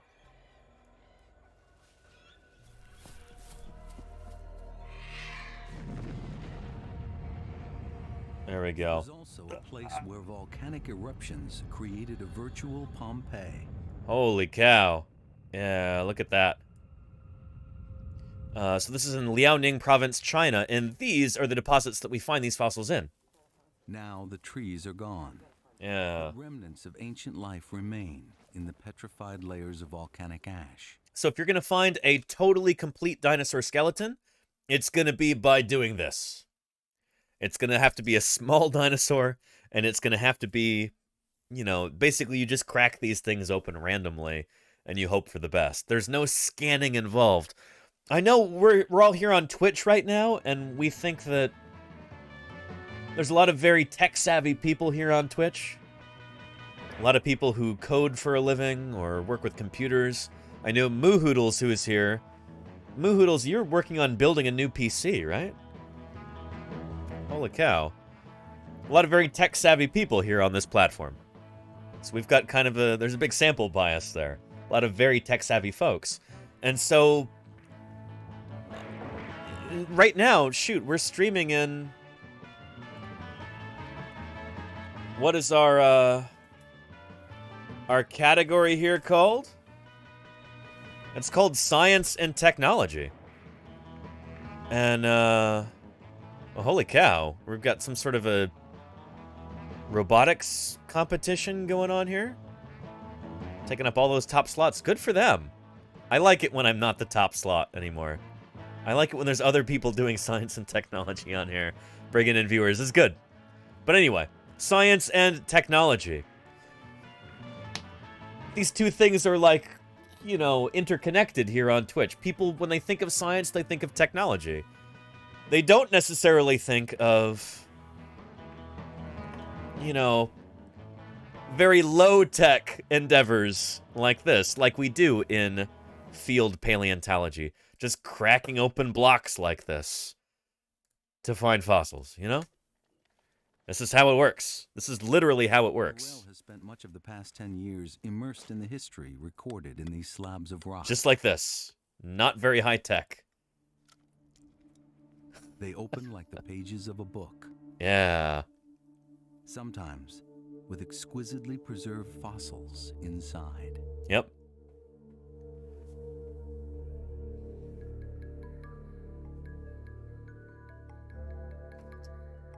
These are more than snapshots of the distant past. They're high-resolution records of life in a temperate forest during the Cretaceous period. Yep. Beautiful preservation. Holy cow. They're especially valuable for the number and variety of small animals they add to the fossil record. Yep. This kind of preservation here. Frogs. Yeah. With, yeah, this kind of preservation in very fine volcanic ash. Very, very good for preserving small animals. And that's actually the majority of complete dinosaur skeletons in the world are from this region of China right here, Liaoning province. And it's because, a big part of that is because this is how you find them, by just splitting open slabs of rock. You're not looking on the surface for bits that have already eroded out, and they give you clues, you follow them up the hill, and then you find out, you know, where they're spilling out from, so it, you know, results in an inherently incomplete fossil. No, it's just you split it open, and there it is. And if all the bones were there in the first place, then all the bones are still there. They haven't eroded out, you know? Yeah, so most of the complete dinosaur skeletons that we have in the world are of small dinosaurs, and they're from Liaoning in China. Turtles and reptiles that lived in and around the freshwater lakes. Yeah, but give us some dinosaurs here. It's the first look at a forest like this and the creatures that would live in a forest like this, where we have tremendous diversity, but it's 130 million years ago, and it's the first time we've ever had that. Yeah, very cool. Victims were buried quickly in fine ash, preserving detail rarely seen in fossils. Yep. Skin impressions on a reptile. Fur on a small mammal. Wish I could find something. There we go. See, not very high tech. Layers, and you won't find anything. Yep. But occasionally on some layers you find lots of stuff, either tons of fish or lots of insects, or if you're really lucky, you know, once in a while, I mean, it's never happened in my life, but once in a while people find feathered dinosaurs. Yep. Yeah. Like Sinosauropteryx there. Than a decade ago, with what looked like a feathery. Yeah. Then came others, with feather impressions that were unmistakable. Yep. Very, very cool. Weren't giants like T-Rex. Some were no bigger than crows. Mm-hmm. But their skeletons showed they belonged to well-known dinosaur clans. Very, very cool. I love the practical effects in this. Just exquisite. These are puppets right here. They were runners. So much more charming than CGI, in my opinion. Very, very cool. Their arms were too short to function as wings.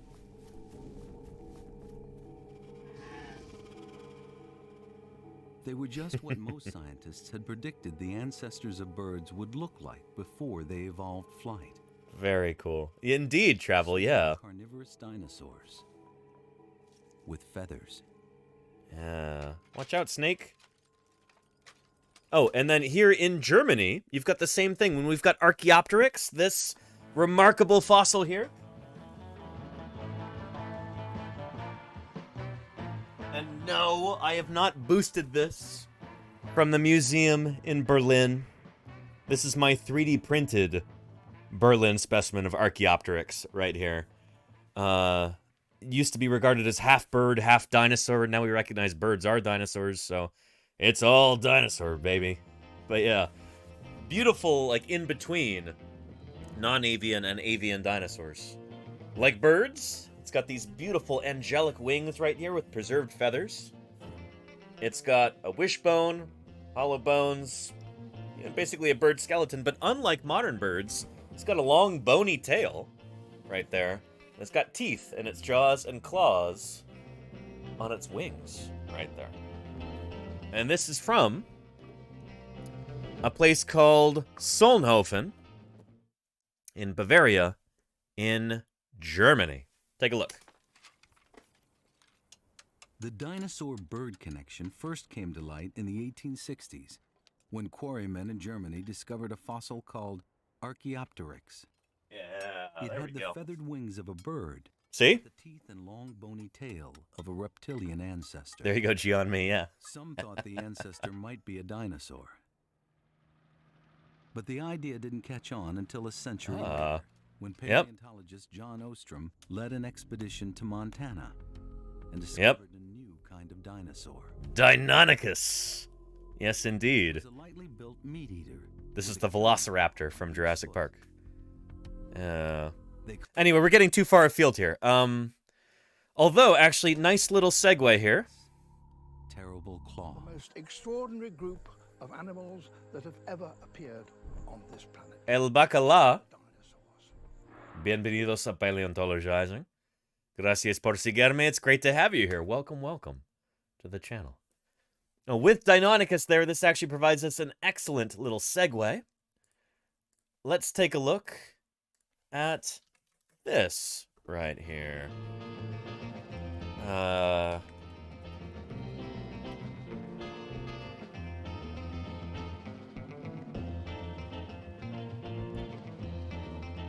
There we go. Yeah.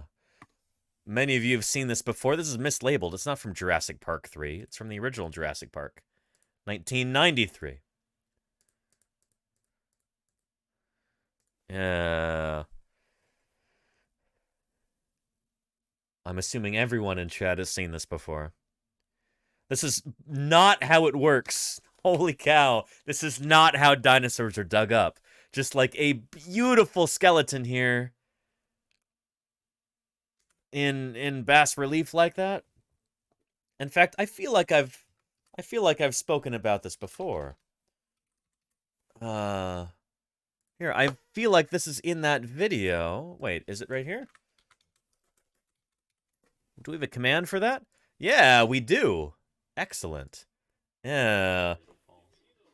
So yeah, we were, anyway. Yeah. In this video, I made this way back in, what, 2018? I sat down with somebody who'd never seen the movie before.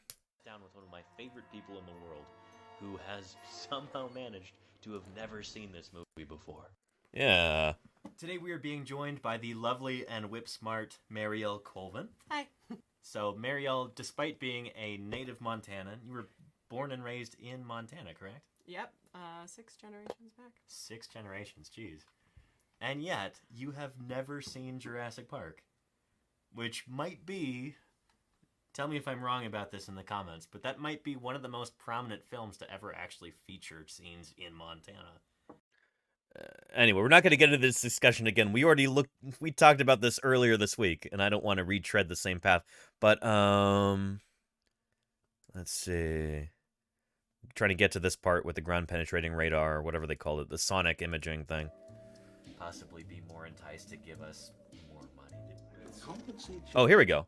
Do things, but Vivid memory from that. Hang on. Here we are watching the movie. Yeah. Anyway, she laughed a lot at this. I think that was what that montage was about. Okay. And you know, I could talk about that all day, so. Yeah. While we were filming, I know that you were laughing a lot. You tend to do that during movies, I found. That's just kind of a thing that you do. I just tend to laugh a lot. That's true. She does have a great laugh, huh, Lenino? Yeah.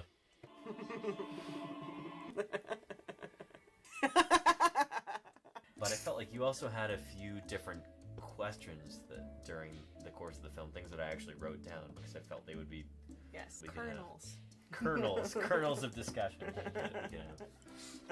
Toward the beginning of the film, where they're here we go. digging up a dinosaur skeleton.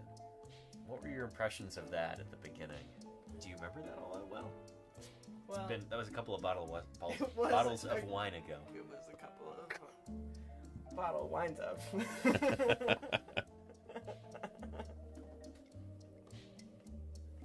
I mean, my most vivid memory from that part of the film is them freaking out when the helicopter comes down. Yeah. Which, I never really got that part. Right, and I've always thought that was a little bit funny. Like, they have this Deinonychus skeleton that's all exposed there before them. Pretty much all of the bones are showing there on the surface, and they're all concerned. You never do that. The wind generated from this helicopter is going to damage the skeleton, and it's just... Why didn't you jacket the whole thing as you have it exposed? That's normally how we do things, but it's Hollywood, so whatever. How do you do things? In that segment, you saw an entire dinosaur skeleton basically laid out before you, sort of in bas relief there on the ground. And you've actually been out digging with us before, but we were only digging up ichnocytes. We were digging up dinosaur footprints for the most part. You haven't actually been to a dig site where we're digging up a skeleton. Right. Yeah. So if we were to come across a beautifully complete theropod skeleton like that, generally we don't leave the whole thing exposed at one time. There are maybe a few examples when we would do that. Like if we have an important donor visiting, we might want to leave a lot of that skeleton exposed so the donor can come and see that and then possibly be more enticed to give us more money. Compensate you by fully funding your dig. But in most cases, I mean, you growing up in Montana, you realize how weird the weather can be here sometimes. Yeah. How unpredictable it can be. So, generally... Yeah. There's a saying in Montana, and I'm sure this is a saying in a lot of places, but like, you know, if you don't like the weather in Montana, just wait 15 minutes, you know? It'll change. The weather in Montana, it's a classic, you know, continental climate. It can change minute by minute. In fact, Montana actually holds the world record, I think, for the greatest swing in temperature over a 24-hour period.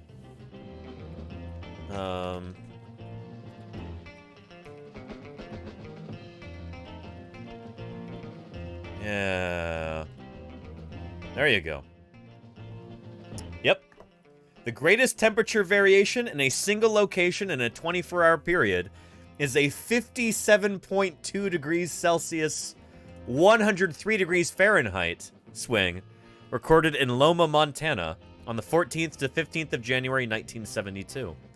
Over the course of a day, the town experienced a rise from negative 47 degrees Celsius, that's negative 54 Fahrenheit, at 9 a.m. on January 14th, to 9.4 degrees Celsius, 49 degrees Fahrenheit by 8 a.m. on the 15th of January. So over the course of 24 hours, temperature changed by 103 degrees Fahrenheit. That's extraordinary, you know? Yeah.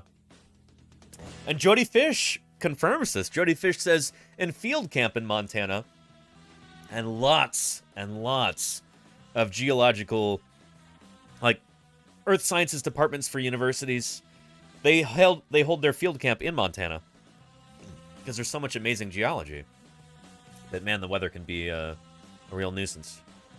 Jody Fish says, in field camp in Montana, we went from snow and frost at sunrise to sunny and 90, to rain, to sun, back to snow, and then got back to sun just in time to call it a day. Yeah, there you go, Jody Fish. It's nuts. It really is. Moo Hoodles, you're from Utah. You've got crazy weather there too, but man, Western Montana can have some pretty wild and crazy temperature swings. Yeah. The Chinook winds are, yep. Damaging phone winds, locally known as Chinook winds, are loosely defined and generally described from the east slope of the Montana Rockies. 3 upper-level patterns associated with Chinook episodes in Montana are described and illustrated. So this is what was responsible for that crazy swing in temperatures. This meteorological phenomenon called Chinook winds. These winds that come down, just rip-roaring east out of the Rockies. They can either be cold or they can be warm. And they just, man, they're nuts. Yeah. Oh, yeah. Yeah. So anyway.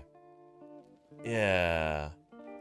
Back to this right here. So yeah, we don't leave fossils exposed like that for a helicopter to blow wind all around them for very long, because holy cow, in Montana, the weather changes too fast. You don't leave these things exposed for long. You jacket them soon after you expose them. Fully funding your dig.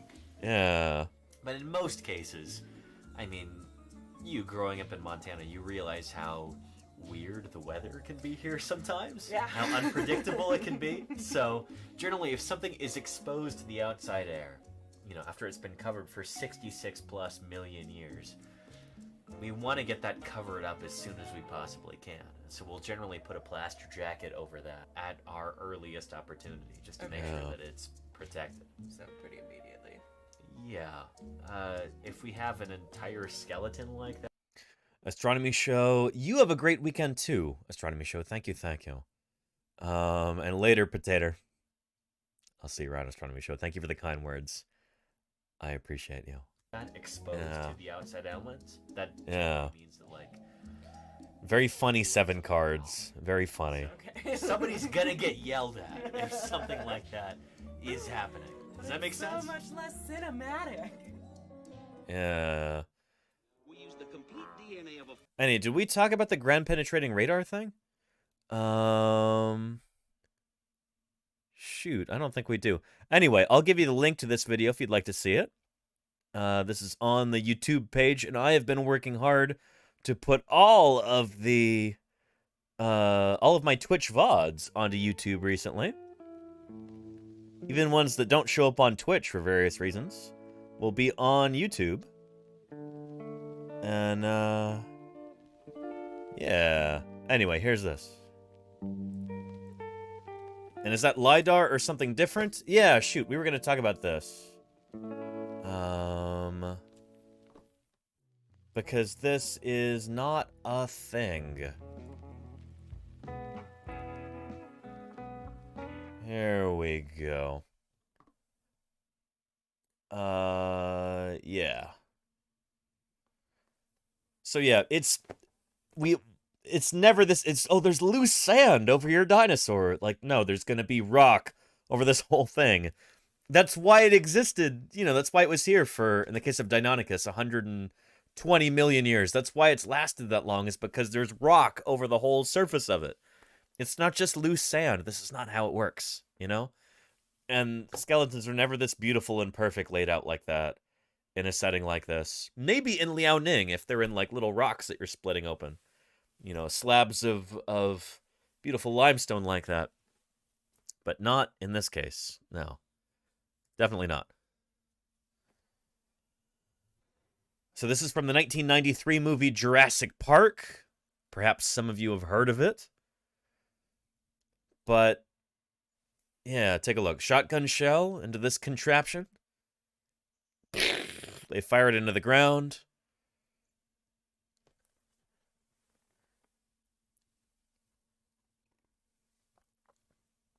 This is actually something that people tried at one point, and it was around the late 1980s, I think, that this method was first actually tried, like sonic imaging of fossils.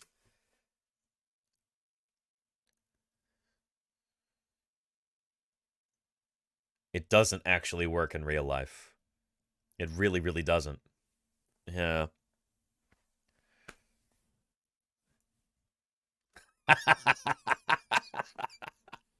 Did you catch what he said? Do you realize how funny this is? Listen, chat.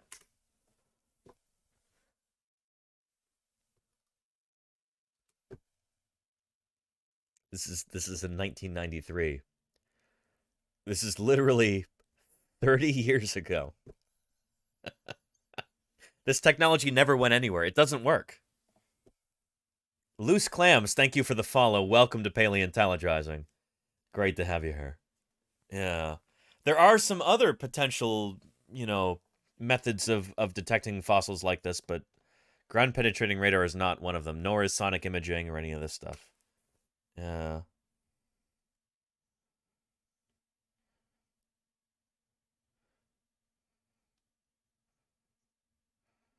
Yeah. And Moohoodle says, could you ever get some similar imaging stuff to work? Or, I mean, the problem with this is that I guess the underlying principle for this method is that you fire a shotgun shell into the ground. It sends out a sound wave, almost like sonar in a submarine, you know? So the idea is that the sound waves are traveling through the rock, and that they're traveling at different speeds through the rock and then through the bone. And so the sound waves get distorted by the bone, and then you can image it like this. It turns out it doesn't work that way. Because the bone is generally the same density as the surrounding rock.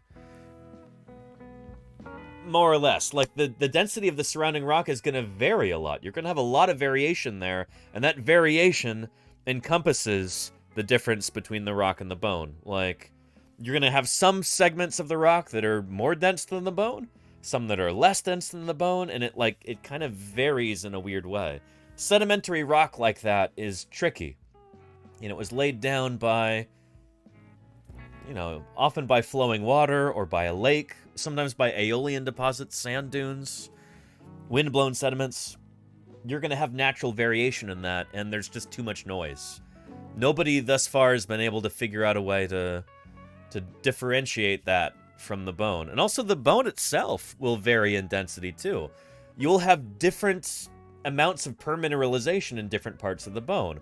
Some of the bones in the skeleton might be very well preserved. They might be very dense, very thick. They might even have, like, their marrow cavities infilled and stuff like that. Any pneumaticity in the bone might be kind of filled in by the...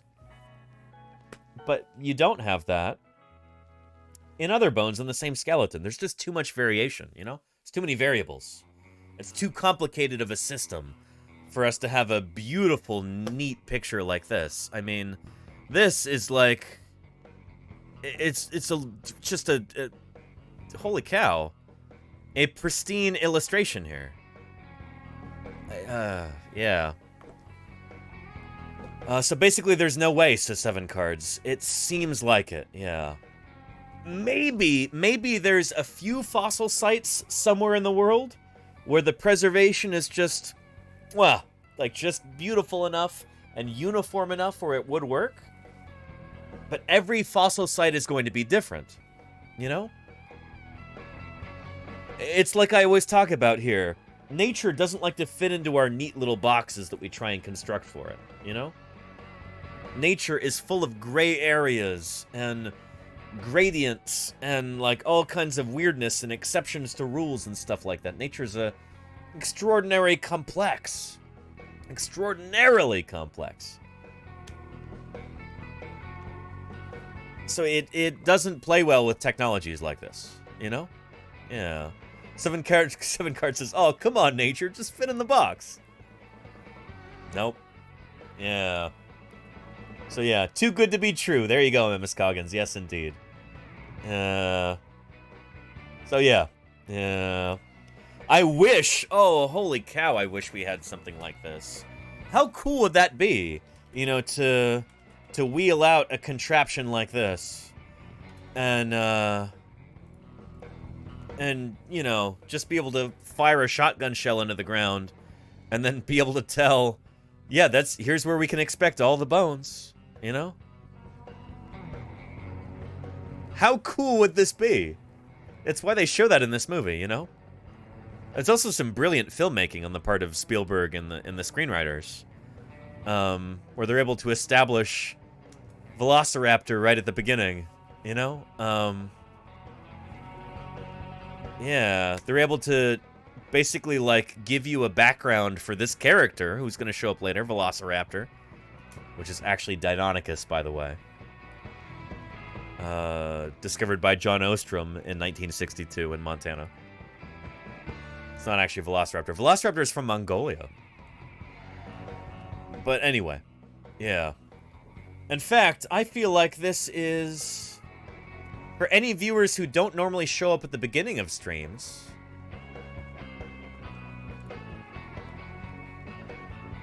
what do you think, chat? Should I play the cold open video with the 6-foot turkey? What do you think, Claire Burr? Yeah, okay. Let's go ahead and do that. Keep your seats, everybody. This is planned. But, let me show you, my cold open video that features this scene. Here we go, starting now.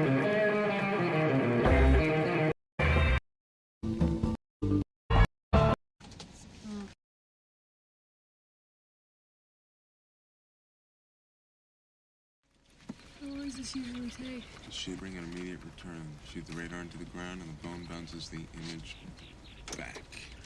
Bounces it back. This new program's incredible. A few more years development and we won't even have to dig anymore. Where's the fun in that? It's a little distorted, but I don't think it's a computer. Oh. Post-mortem contraction of the posterior neck ligaments. Velociraptor? Yeah, it's good shape, too. It's 5-6 feet high, I'm guessing 9 feet long. Look at the extraordinary... What'd you do? He touched it. Dr. Grant's not mission compatible. Got it in for me. And look at the half-moon-shaped bones on the wrist. It's no wonder these guys learn how to fly. That doesn't look very scary.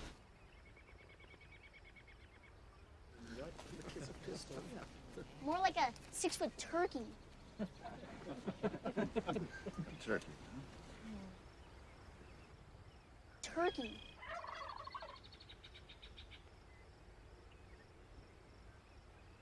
Well, maybe dinosaurs have more in common with present-day birds than they do with reptiles. Look at the pubic bone, turned backward, just like a bird. Look at the vertebrae, full of air sacs and hollows, More just like like a bird. 6-foot turkey.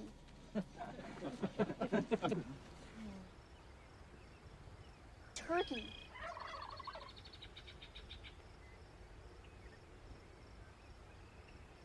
Six-foot turkey.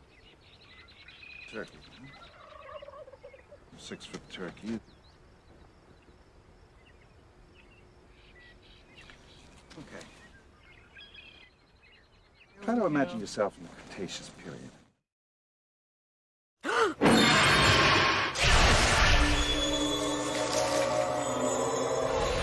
Try to imagine yourself in the Cretaceous period.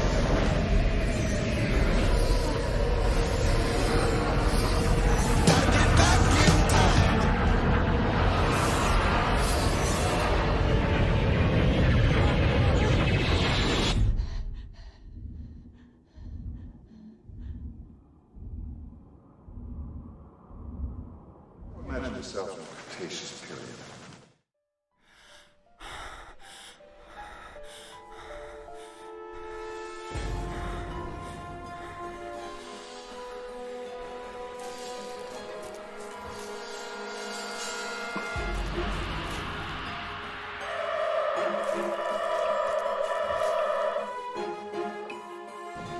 get your first look at this 6-foot turkey. It's a rather clear.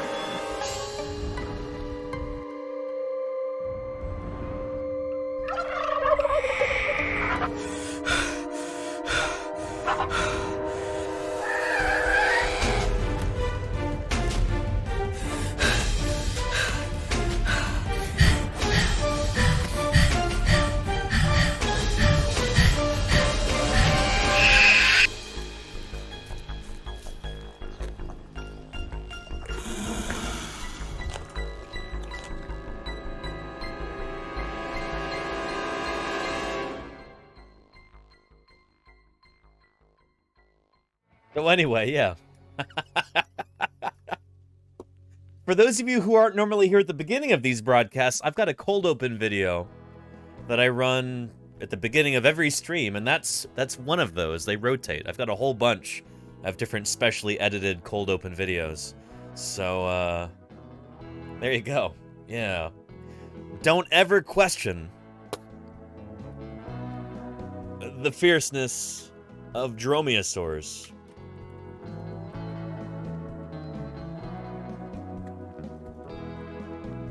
You know, whether they're Velociraptor, Deinonychus, whomever, you know? Do not mess with these critters. Because you are alive when they start to eat you. And, you know, that's the important part. You know, they may have been cute and fluffy and been fairly good parents. We don't really know, actually. But, anyway, these critters, holy cow, they will eat you for lunch and then go after your comrades for seconds, you know? So there go your weekend plans. Yeah, sorry, the Raven. Yeah. But anyway, he probably got a stomachache eating that entire kid. Probably shared with his compatriots 7 cards, you know? Yeah. Anyway, yeah. The artificial fibers, there you go, yeah. Nobody likes eating, nobody likes eating rayon or polyester. So anyway, yeah. How did we ever get onto this topic in the first place? I don't even know. Holy cow. But, yeah. Yeah. Good stuff. Like birds of prey. Cute and fluffy, they can be quite scary. Indeed, Gianmei. Yes, indeed. Imagine a bird of prey that, you know, it's as tall as you are. As strong as you are. It can't fly, instead it's running on the ground and it jumps on top of you and holds you down as it just eats your organs. While it's using its claws, sinking into your back, just holding you still while it just eats you. Ugh. That's how we think dromaeosaurs actually fed. You know, that's the idea. This is a pretty excellent illustration of that. Here's a dromaeosaur eating another dinosaur who looks a lot like our Eryctodromeus, unfortunately. Or maybe appropriately enough, I don't know. Yeah. But yeah, yowza. Not a good way to die. Respect dromaeosaurs. Don't call them 6-foot turkeys. Or do. You know, they'll get you. You know? Yeah. So yeah. Yeah. Good stuff. Good stuff.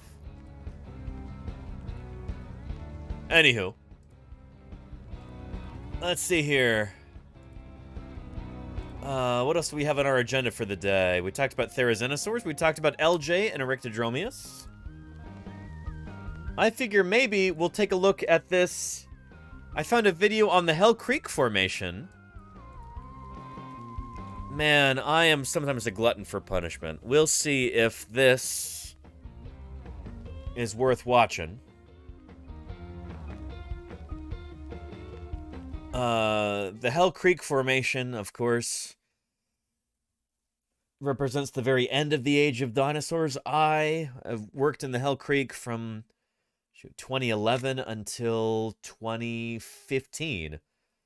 2016, I worked in the Hell Creek. So how many years is that? That's a full 6 years right there. 6 years of field work in the Hell Creek. The very end of the age of dinosaurs. This is the geologic formation that has Tyrannosaurus, Ankylosaurus, Pachycephalosaurus, Edmontosaurus, all these really cool critters. Triceratops. Triceratops is the star of the Hell Creek. And there's a video that just came out. When was this? This is from a channel called Dinosaur Discovery. They've got 18.1 thousand subscribers. This is posted a month ago. We'll see if this is any good. Oh boy, random YouTube videos are usually kind of suspect. But let's see here. Are you ready, everybody? Hold on to your butts. Let's take a look. And it would help if I would turn on the volume, huh? All right, already we're off to a bad start. This looks like Monument Valley in where is it? Arizona or New Mexico or Utah? This is not the Hell Creek Formation here. Why are they showing us this at the beginning?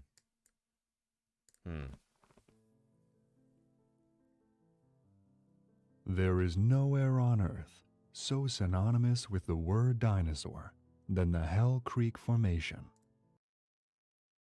What about Dinosaur National Monument? What about Dinosaur Valley State Park in Texas?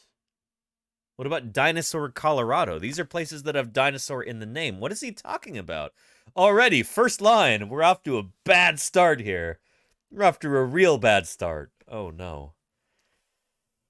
It's pain time, says Gianmi. I mean, oh, boy. So synonymous with the word dinosaur than the Hell Creek Formation. I agree the Hell Creek Formation is very well associated with dinosaurs, but it doesn't have dinosaur in the name like, say, Dinosaur National Monument does. You know, and if you were to go out and do a survey and give some random people on the street, you know, hold a focus group or something, I don't know, and say, hey, which of these two places do you associate with dinosaurs more? The Hell Creek Formation or Dinosaur National Monument? What do you think they're going to say?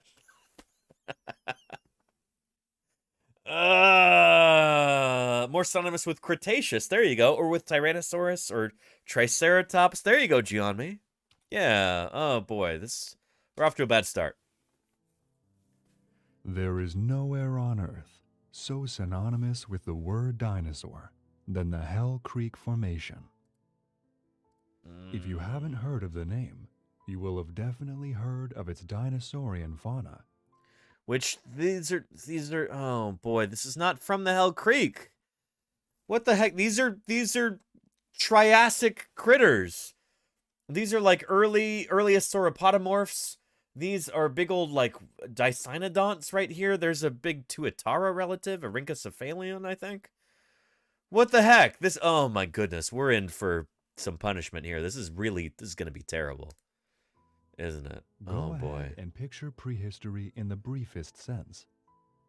What? The image that will no doubt be brought to many of your minds is that classic picture of a Tyrannosaurus atop.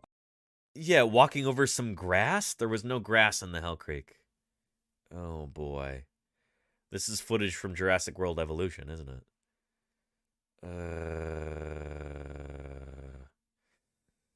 A mountainside, scouring over its cycad-strewn tropical domain. Yeah, we don't really have very many cycads from the Hell Creek. Oh, this is garbage. Perhaps a herd of Triceratops, ambling slowly by a meandering river in the background. Okay, Triceratops is from the Hell Creek. Open floodplains dominate the landscape. True. And a True. large Asdarchid pterosaur or two fly overhead. Okay, fair enough. That's a section of the famous Hell Creek Formation. And last, we finally have a picture of what the Hell Creek looks like right here. Ah, thank you. Finally. Shoot. Yeah. But we're going to take a brief detour from this, though, because Dr. Tara has requested a dinosaur deep dive there on a... I am not familiar with that taxon, Dr. Tara. But we're going to take a brief respite from this. It'll be good. It'll keep us all from having an aneurysm. Dr. Tara says, has redeemed Andreas Matthewi. I and friends raised the money for it to show up in Forgotten Bloodlines. Very, very cool. Yeah. That is this right here. Take a look. This is a Kickstarter project for making a nature documentary style show about critters from the Cenozoic era, the age of mammals. Take a look. The Miocene. 20 million years ago, the beginning of the Miocene epoch. Although seemingly familiar, this is a world of wonder, mystery, and danger. Yeah. Very cool.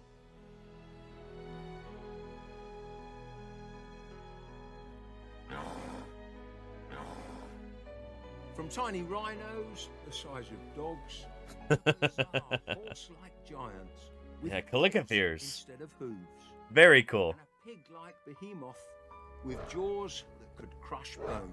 Big ol' entelodont. Forgotten to time, never seen by the eyes of man until now.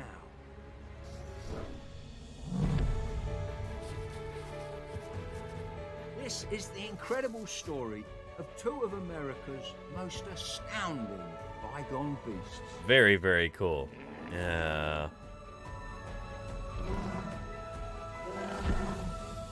Step back into an ancient world, forgotten And bloodline. thank you, Claire. Please support us on Kickstarter, now live. Very, very cool. Claire Burr, thank you for making that commander. That's beautiful. Thank you, Claire. Good stuff. Yeah. Really, really nice.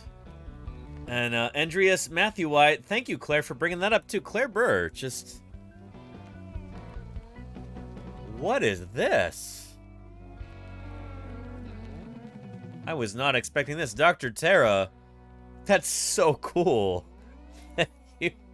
Dr. Tara, wait, give us some details about this. Dr. Tara, this is, yeah, give us some details about this, because there's a giant, like, there's a giant amphibian from the Miocene of North America? I was not aware of this. A giant hellbender. No, that is not the name of some, like, cult horror franchise. Hellbenders are actually a group of amphibians. Salamander relatives, I think, right? Yeah. Andreas Matthewi, or Matthew's giant salamander, is an extinct species of giant salamander from the Miocene of North America. This is the first I have ever heard of this, Dr. Tara. Very, very cool. Holy cow. It belongs to the genus Andreas, which contains the Asian giant salamanders. Oh, you're kidding me. Wait, shoot, we gotta look this up right now. What is it? The Chinese giant salamander I'm familiar with? There's the Chinese and Japanese giant salamanders. What is the largest living salamander? The Chinese giant salamander. Let's look up for videos about that.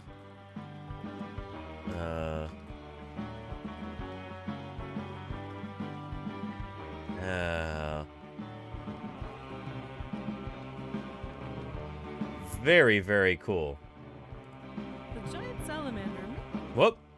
Here's a video from Animal Logic on living relatives of this critter. They don't get as big as this one right here, presumably.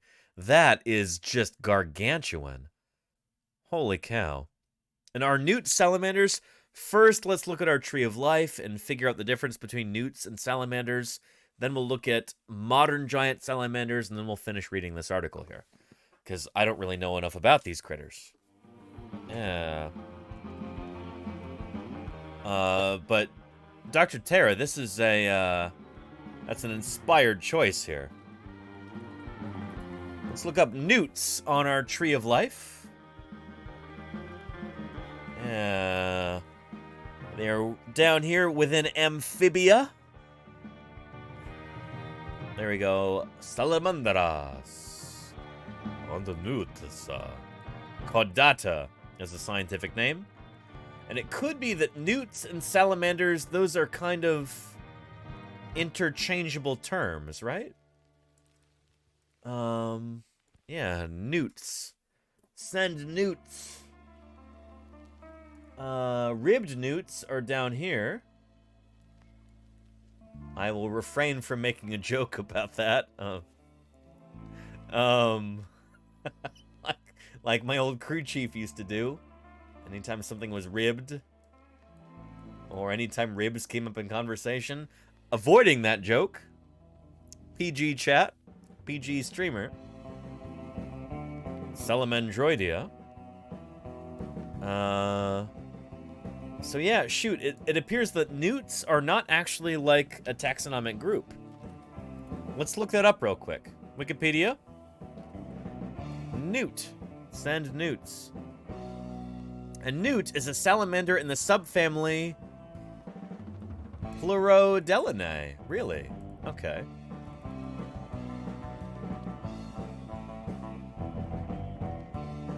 Pleurodelinae. So these are newts, I guess. True salamanders and newts. Okay, cool. Yeah.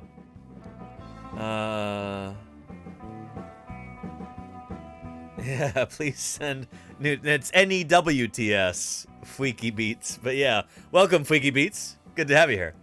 Yeah. Anyway. Yeah. And hang on a minute. Hugin's got a... What is this, Hugin? He's got to talk with Jim Kirkland for... Oh, very cool, Hugin. There is an assorted paper. Did a lot of work, and I've been getting a rough draft started. Sure, Hugin, yeah. Let me see if I got that. Oh, might email you. Okay, yeah, go for it, Hugin. Yeah. Yeah. Sounds exciting, Hugin. Very cool. Yeah. Anyway, and Buttercup E, I'm doing well. How are you doing? Welcome, welcome. We're talking about amphibians right here. And it turns out that newts are a member of this group. Salamandridae. I don't know why I'm trying to give it a Japanese accent. Salamandridae.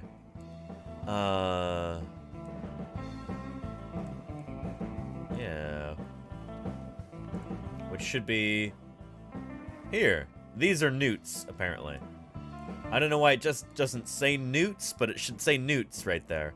There's 111 living species of newt, although this also includes several salamanders. So I guess newts are a kind of salamander, and this group also includes a number of creatures that are frequently referred to in the common vernacular as salamanders, like the sharp-ribbed salamander. Yeah. Anyway, let's watch this video from Animalogic about this. Looks like it's good stuff.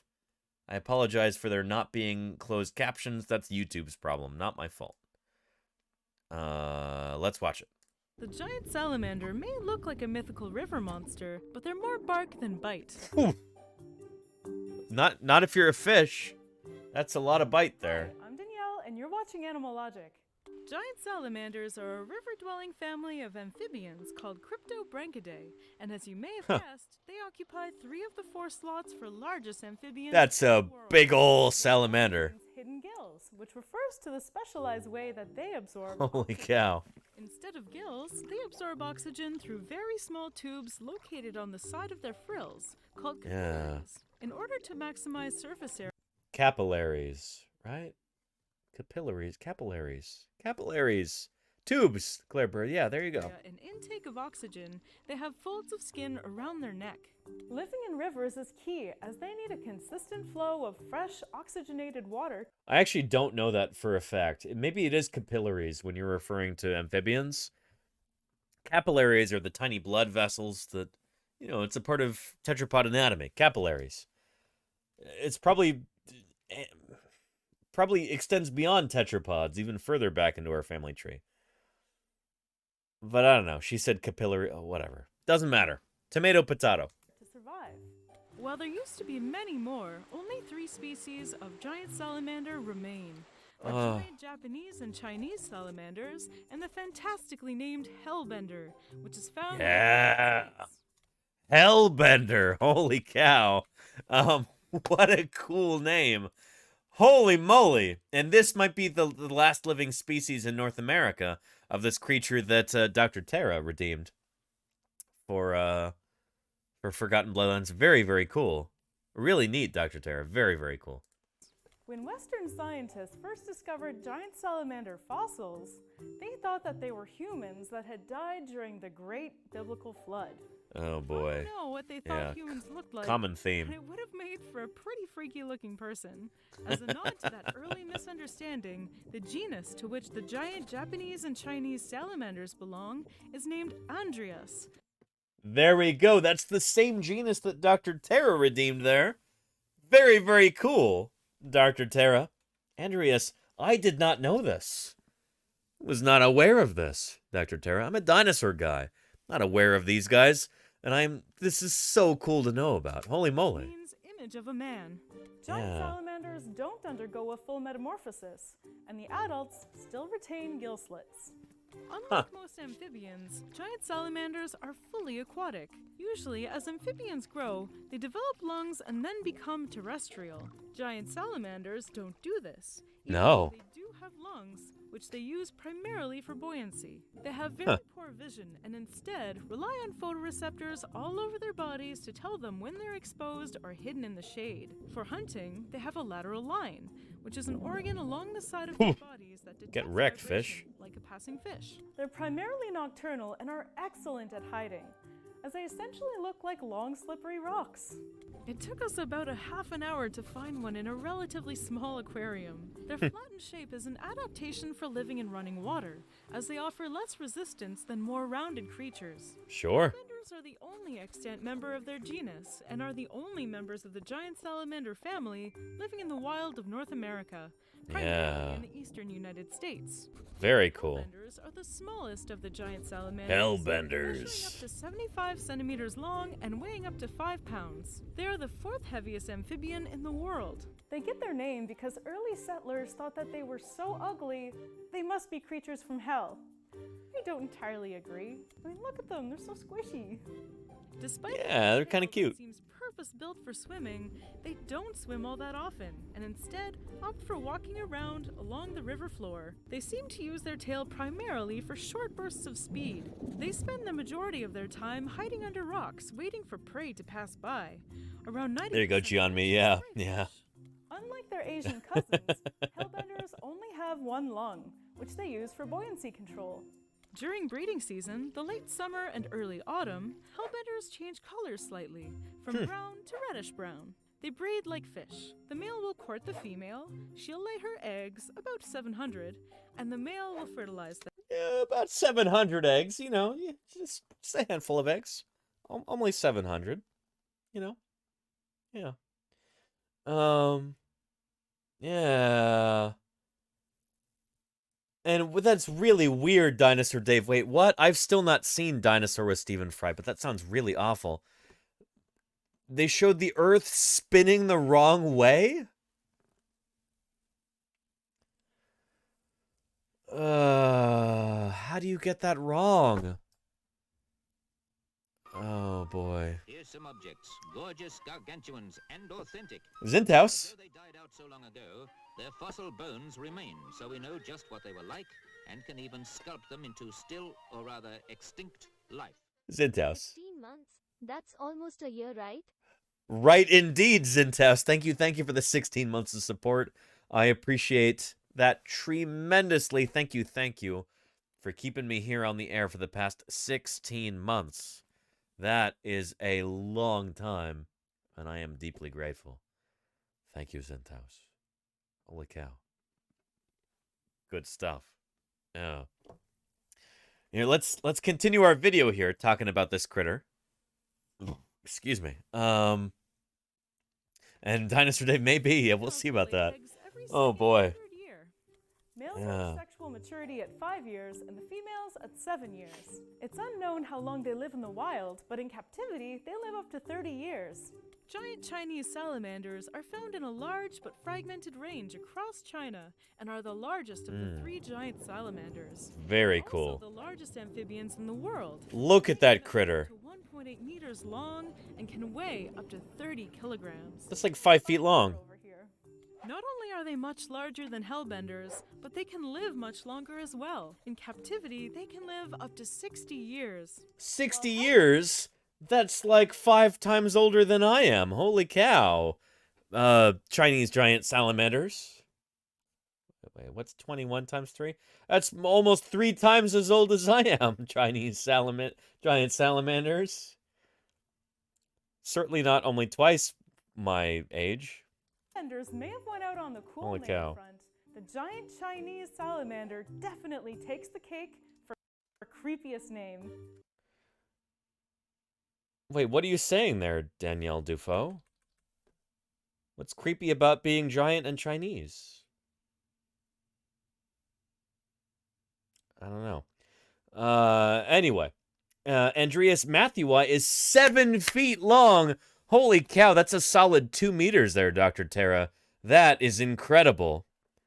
Holy cow. Really extraordinary.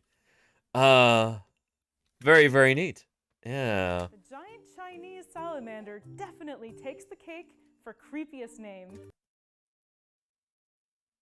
Okay.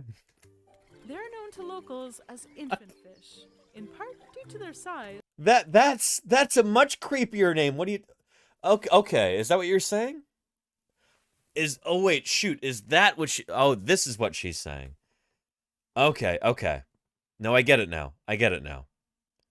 Infant fish is a far creepier name than giant Chinese salamander. Sorry, I misheard that. Oh man. This is the problem with pausing and reacting to things as they occur. Sometimes there is further context, which is coming down the tube there, and you just gotta wait there to catch it, you know? The giant Chinese salamander definitely takes the cake for creepiest name. Okay, here we go. They're known to locals as infant fish, in part due to their size, but primarily because they can vocalize, produce hisses, barks, and cries that resemble the cries of a small child. Okay.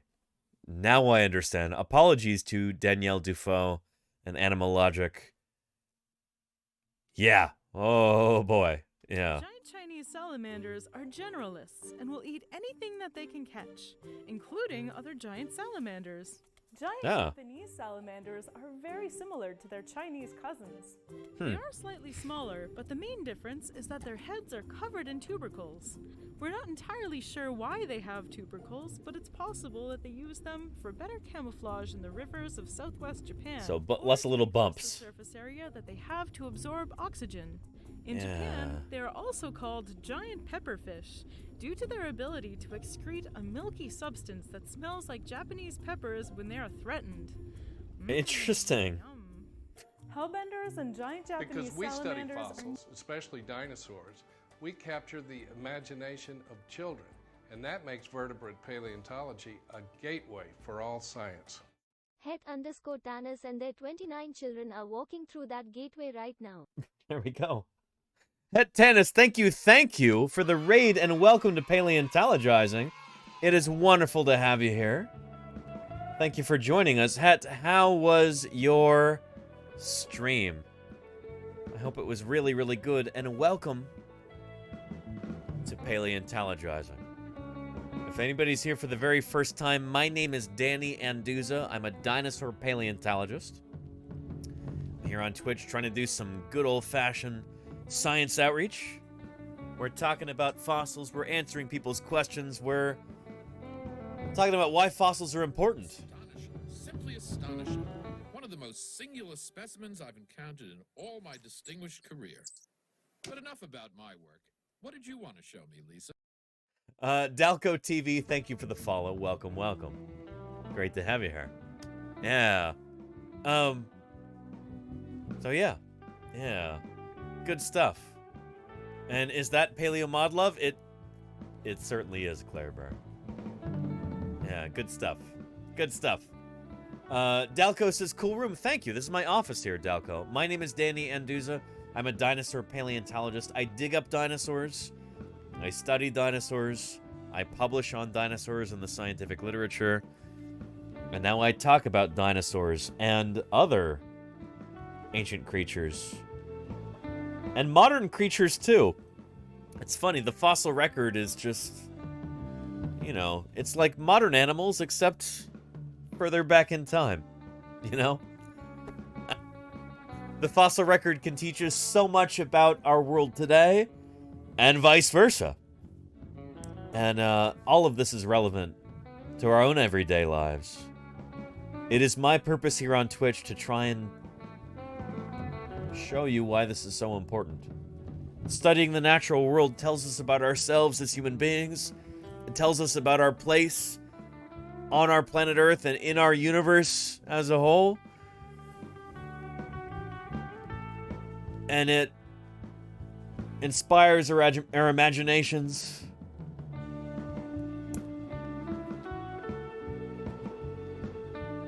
And just that context is something that I think is really important to us as human beings.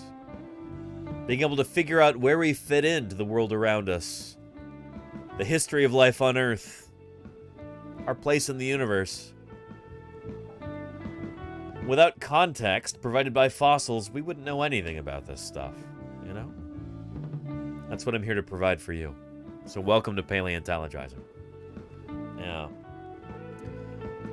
And Phoenix says his room has that 1900s British explorers study vibe. Hopefully without the colonialism or any other odious stuff. X-Phoenix.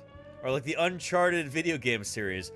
I will take that as a compliment, X-Phoenix. In fact, Phoenix, I believe a member of chat once brought that up, actually.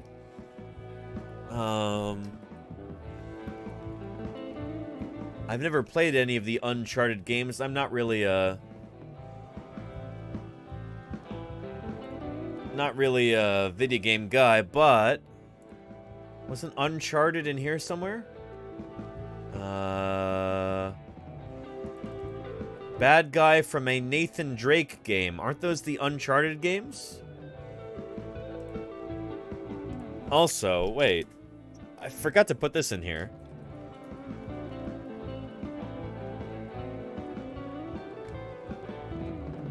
Somebody also compared me to Nathan Drake from game something.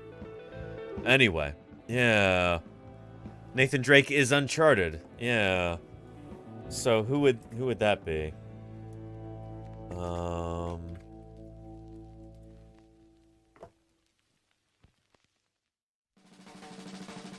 Okay. He's clean shaven. But yeah. I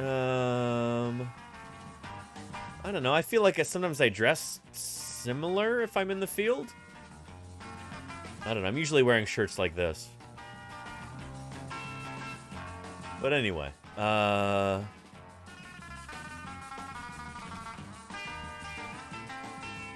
where is this? Villain from Uncharted. Presumably it's not her. Or I don't think I look like this guy. Yeah.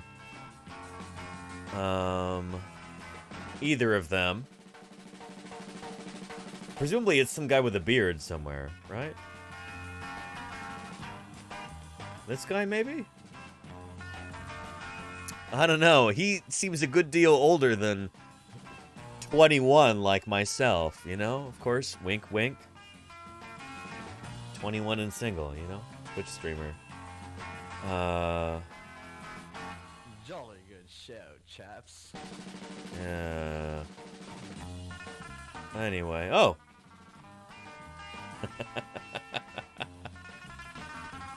Can we get some paleo salutes in the chat? Yeah. Anyway. The longest 40 years. There you go, Dinosaur Dave. Yeah. Dinosaur Dave.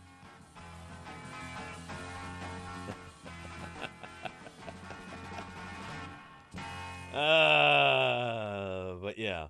Yeah. And Little Bungorf, how are you doing? I feel like it's been ages. How are you doing, Little Bungorf? Welcome, welcome.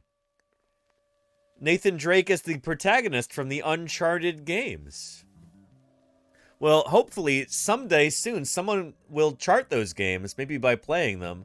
Maybe you could do that, Lil Bungorf. It's great to see you, though. Welcome, welcome. Yeah. Yeah. How am I doing? I'm doing pretty well. Better now that you're here, Lil Bungorf. Welcome back to Paleontologizing. Have you seen our new baby Triceratops skeleton up here? I feel like that might be new to you. Wonderful. Yeah. Good stuff. Good stuff. So, yeah. Meteor says you could add Russ LeRoque to your list. I don't know who that is.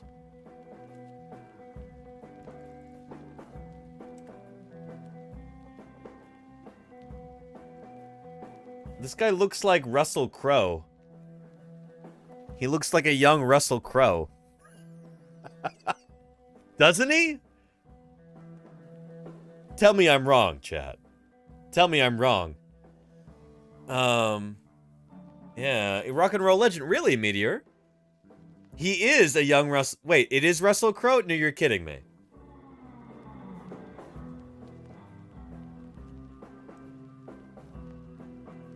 Wait, what? Wait, what? No. This can't be true. I'm terrible with celebrities. I can't possibly have gotten that right. Uh-oh. Oh, boy.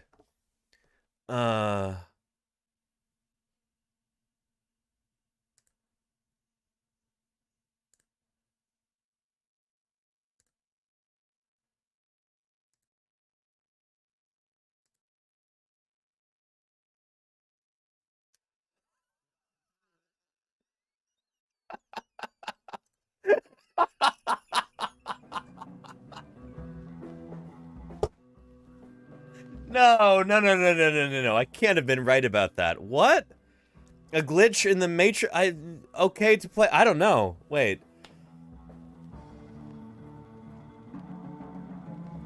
That's gonna have to go on the list, first of all. So, Meteor, you can hide all you want, but...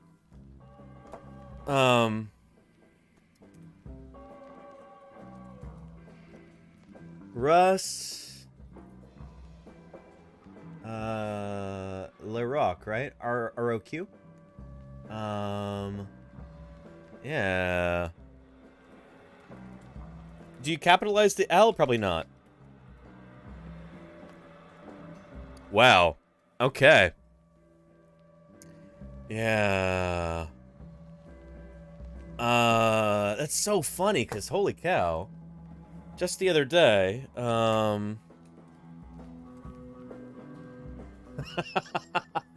yesterday, I was reading this article, which really kind of resonated with me, and yeah.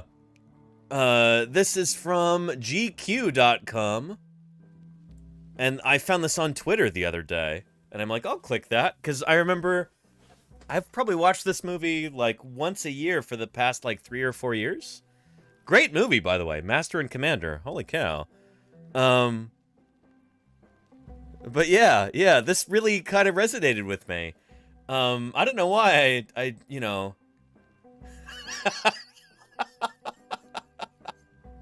Oh, this is great.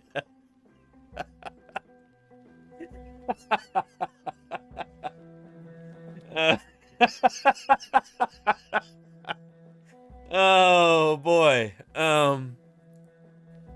But yeah, this is like a weird movie for me to be drawn to. I don't understand this.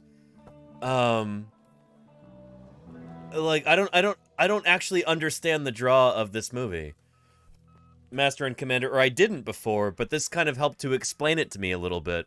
Why have I been, why have I seen this movie like 5 times in the past 5 years? Why do I keep watching it like maybe once a year? I just feel like I'm drawn to it. Yeah. One might initially think it's a matter of ironic distance. After all, this is a movie about the stodgy British Navy, where every single character is a man. And, like, that's not my kind of movie, honestly. It doesn't feel like it, you know? Yeah.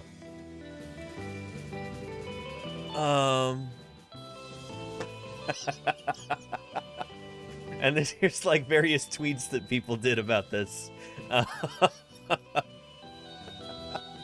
The hot new bachelor party activity is Napoleonic-era naval gunnery exercises. The boys hooting and hollering as they drink grog, firing 3 broadsides in 2 minutes, reads one tweet.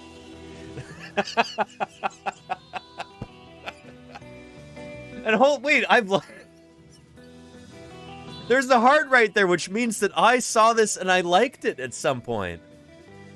Like last year. What?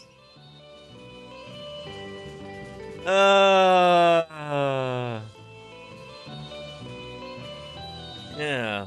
Anyway, but there's something to me about this that I think resonated, and I want to share it with you, actually. Let's see if we can find that. Yeah. Here we go. In fact, actually, here, give me a second here.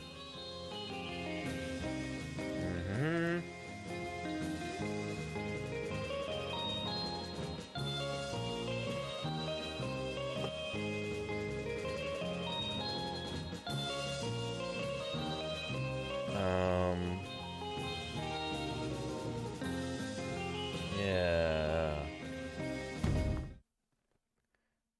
Here we go. Where was that article? Yeah. The idea that it could be fulfilling to live and work on the HMS Surprise, that's this English battleship, in the film. It's not even a battleship, it's a sloop or a man of war. Anyway. Again, a 19th century ship with all that entails was also part of the allure for the modern viewer. I recently rewatched Master and Commander early one morning and found myself overtaken by a wistful bonhomie. Wouldn't it feel satisfying to spend each day doing industrious and meaningful ship work, I thought, and then to retire to candlelit dinners and violin playing each night? As New Yorker film critic Anthony Lane put it in his review, we feel ourselves to be in good company with these men and strangely jealous of their packed and salted lives.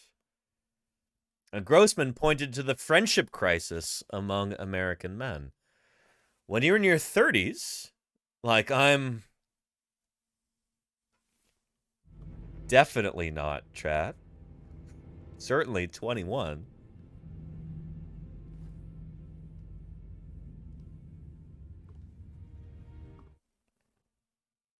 When you're in your 30s, you're looking for this sort of community. This is the age when settling down starts to happen, he says. Friends start to drop off, and you have to take more active steps to find a community of male friends, and more guys report loneliness. I see that rich community strikes some as, yeah, I want that. Just to be on a ship with 150 other guys. I don't want that. Holy cow. But this is something that I feel like I experience when I'm out in the field, you know?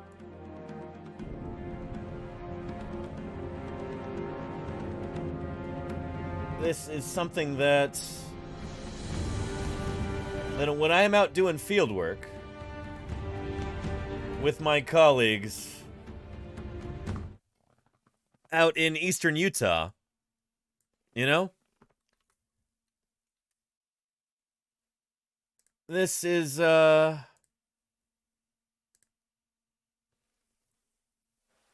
you're out on a paleontological crew and you're digging up dinosaurs together.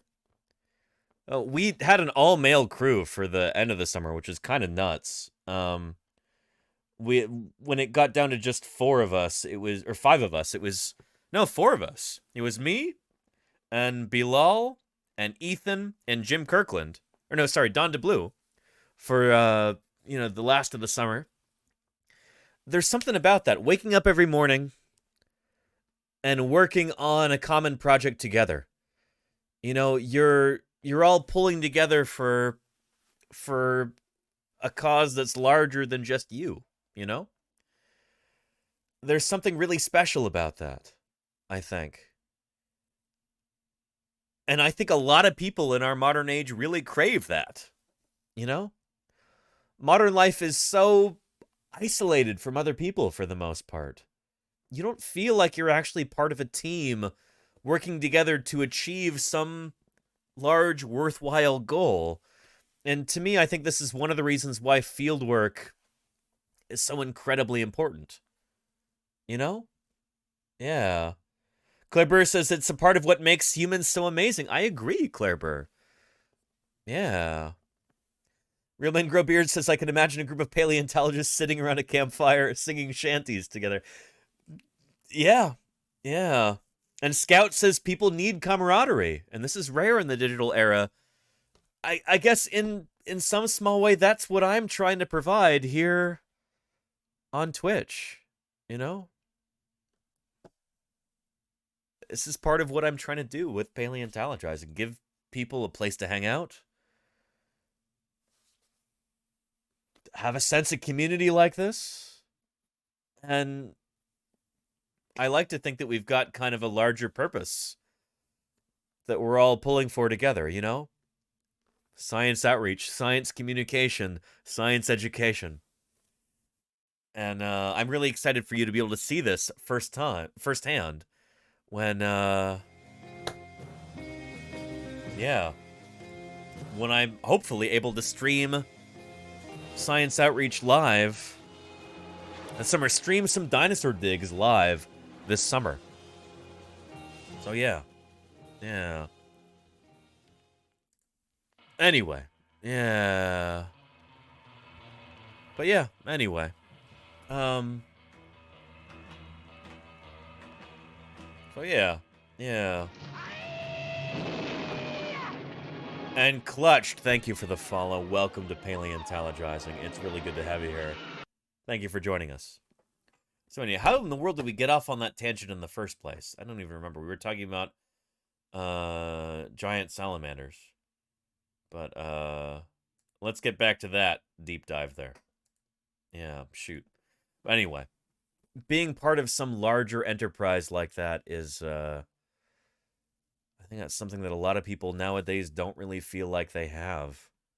And so, you know, movies like that, like Master and Commander, it also, yeah, I don't know. I think there is a real yearning for some kind of, like, purpose in people's lives. And a kind of, like, positive masculinity. It's not, you know, toxic or, like, overbearing. It's not, like, this kind of desperate clutching, like, oh yeah, I'm a real man, of course I'm a real man, kind of a thing like you see with all those yahoos like, you know, Andrew Tate and Tucker Carlson and all those people. It's, you know, it's something that's self-assured, and yeah, you know, I'm not talking about this for myself. Other people, I think, really, really desire that, and I don't know. Yeah, I think that's kind of what that movie is sort of fulfilling for those people, along with that sense of camaraderie and working together for a common goal and just having a purpose in your life, something that you're working toward that's larger than yourself, you know? Oh, yeah. Anyway, I hope that makes sense. We're way too far afield here. Let's get back to our video. Similar to their Chinese cousins. They are slightly smaller, but the main difference is and we already saw this about Japanese giant salamanders. Yes, indeed. Giant Japanese salamanders are threatened, while giant Chinese salamanders are critically. Oh, and there we go. That's why we were talking about this. Sorry, we get so far afield here. But that's that. Yeah, I said, this guy looks like Russell Crowe, doesn't he?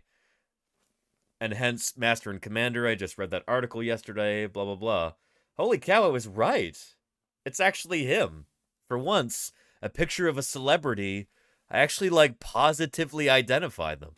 That's kind of nuts.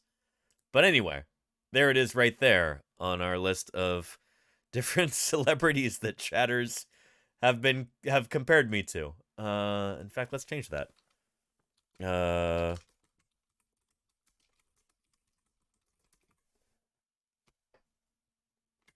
There we go. I find this really amusing, and like keeping a tally like this.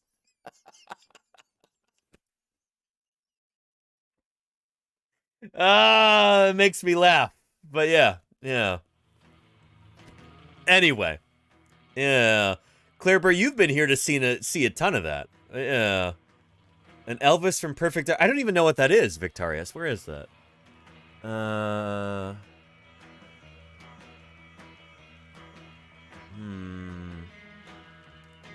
Anyway. Yeah. Elvis the Alien? Yeah, I guess I put a question mark there. Didn't know what that was. But yeah. Anyway. And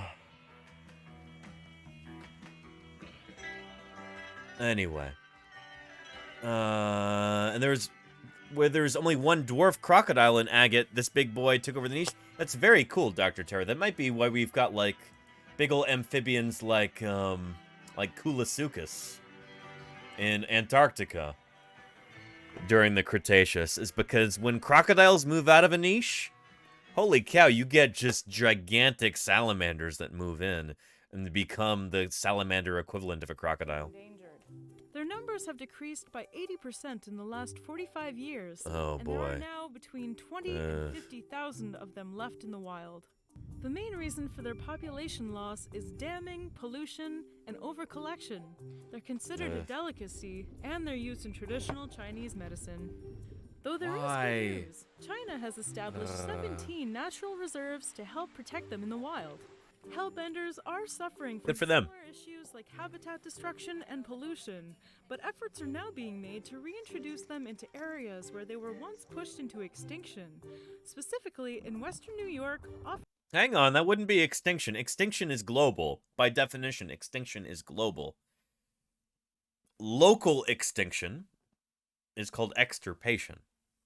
That's a different thing than extinction. It's like, yeah. Anyway, sorry. I'm sorry, Danielle. I'm jumping down your throat about this, but yeah. But efforts are now being made to reintroduce them into areas where they were once pushed into extinction.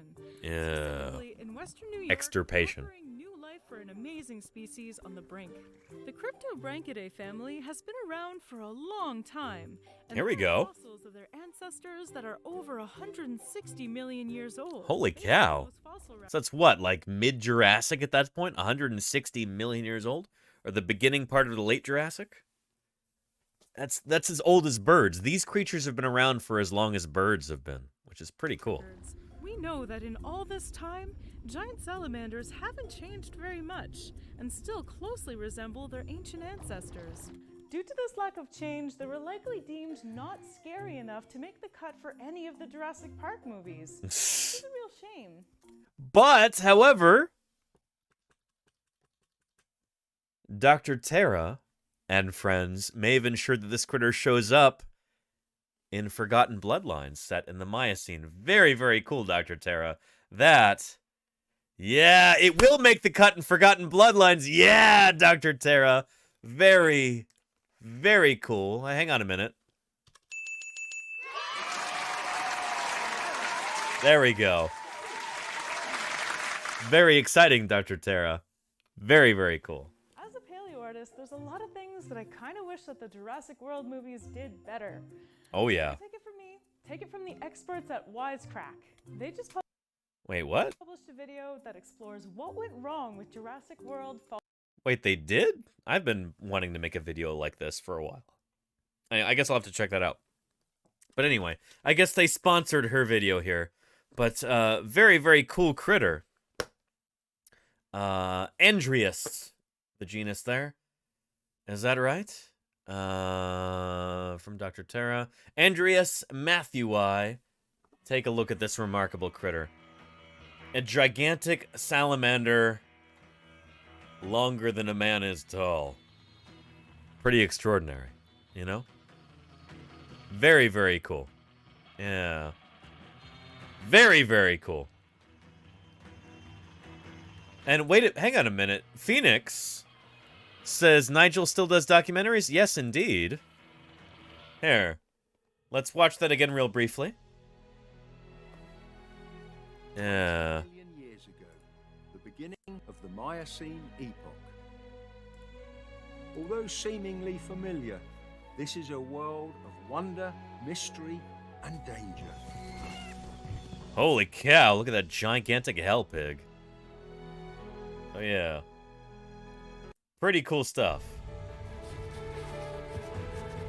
This is the incredible story of two of America's most astounding bygone beasts. Really neat. Isn't that cool, X-Phoenix? Very, very neat. Step back into an ancient world, forgotten bloodlines agate. Please support us on Kickstarter, now live. Really, really neat. I supported them, shoot, this was, what was it, last Friday? A week ago? I kicked in $45, I think. Well worth it. That's what I can afford, and I believe in this project too. I really hope they're able to pull this off, because that's pretty extraordinary. I can't wait to see it, you know? So there you go, Phoenix. There you go. Really neat. And what a cool critter. Dr. Tara, thank you for redeeming that. So there's basically a gigantic salamander, like 2.3 meters long, full 7 feet. Nuts. Yeah.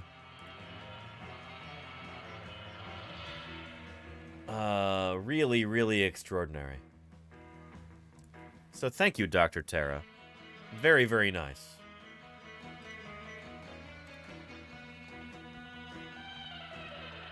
Now, chat, if we take a look at my stream title here, or rather, no, let's look at the tweet, actually. Here we go. Yeah. The world's first armored tank, you might say.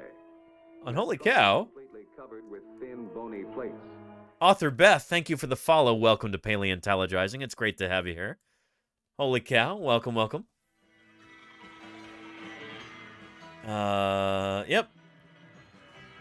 So, what did I promise for today's stream? We talked about Idaho's new state dinosaur, Eryctodromius. We talked about Therizinosaur weirdness. As I promised, Hell Creek dinosaurs. We're not going to go back to that video. That was lousy. And then a review game of who wants to be a, not millionaire, paleontologist. On today's Twitch stream. Let's get into that, shall we? A rollicking game of who wants to be a, not millionaire, paleontologist. I say, let's do it. Here we go.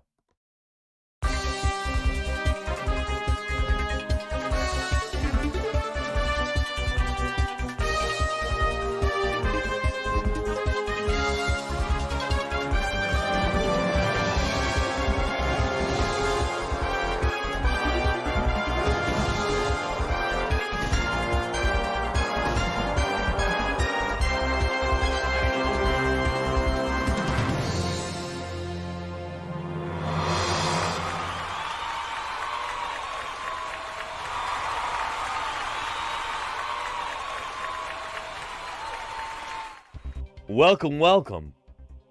to Who Wants to Be a Paleontologist. I, of course, am your host, Danny Anduza, and now we'll be reviewing some of the things that we have learned over the past week here on Paleontologizing. This is an interactive game show with all of you as contestants. I'll be asking you questions, and then you collectively as chat type in your answers into chat. The answers which are, well, shoot, A, B, C, or D, whichever one is most prevalent will be the one that we go with. We'll see if you can win $1 million. If you've been paying attention and learning things here, which you have been. So yeah. For some of you, it might be your first time watching this. In which case, welcome to Who Wants to Be a Paleontologist. I'm going to really quickly here change our category to Who Wants to Be a Millionaire. We're not actually playing the video game, but that's okay, you know? Whatever, who cares? And let me pull up our questions. There we go. And looks like I gotta go through these real quick. We've got a slightly truncated version for today. 10 questions instead of 15. There we go.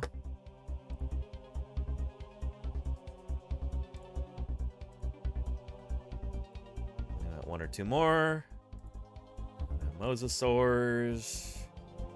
We got that. One of the most remarkable animals that have ever existed, and certainly one of the most famous, is a dinosaur. It is indeed, Dawson. Thank you for the 2 months of support, Dawson. Thank you, thank you. I appreciate that very, very much. Well, welcome, Dawson, to Who Wants to Be a Paleontologist.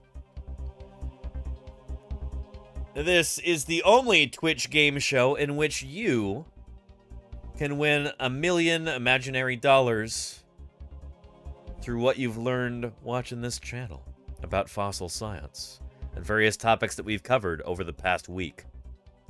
So you ready? I'm ready. Let's do it.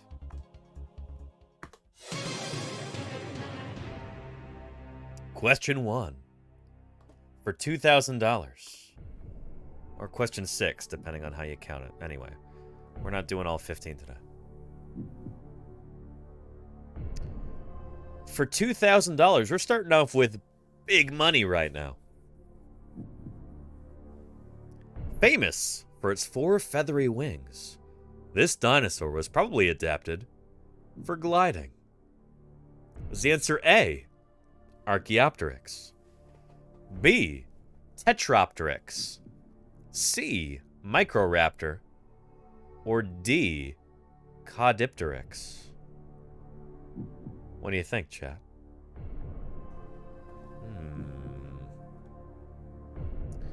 I'm seeing a lot of C's in chat. And F is not an answer, Jim, unless, yeah. A was featherweight, but ground bases, Roger Kirk. You can't ask me for hints. That's not how this works, Roger Kirk. It looks like chat is pretty set on C for Microraptor. But is this true? Well, let's see. Chat's pretty set on C. Is this our final answer? Hold on to your butts. I'm going to say yes here.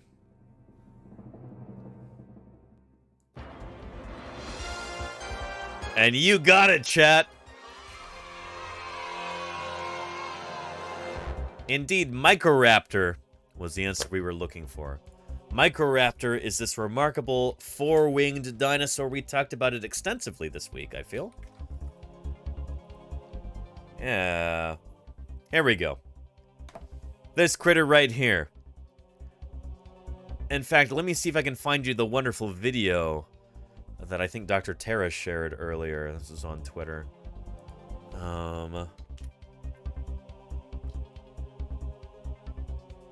There we go. Beautiful. Yes, indeed. So this little four-winged dinosaur seems to have been adapted for gliding, like you see here. Wow! Get wrecked, little mammal. Holy cow. Makes a lot of sense. Yeah, based on the animal's anatomy. So yeah.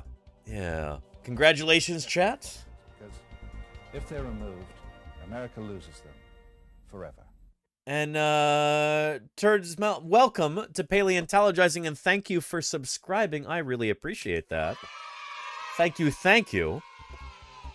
for that pledge of ongoing support. I really appreciate that, Turd. Thank you.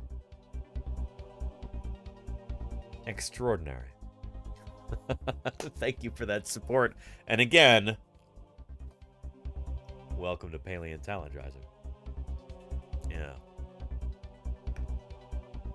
Now, let's see, chat. Are you ready to get into our next question here? I think you are. Let's go ahead and do it. For $4,000. This is the largest dinosaur yet found with fossilized feathers. Ooh. Is the answer A, Eutyrannus, B, Bapiosaurus, C, Tyrannosaurus, or D, Dreadnoughtus?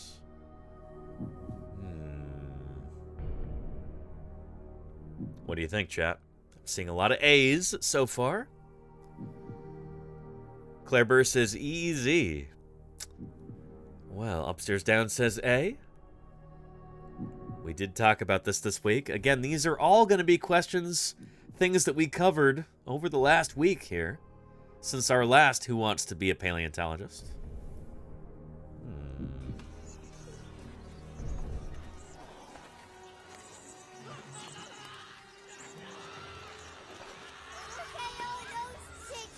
Look at all those chickens.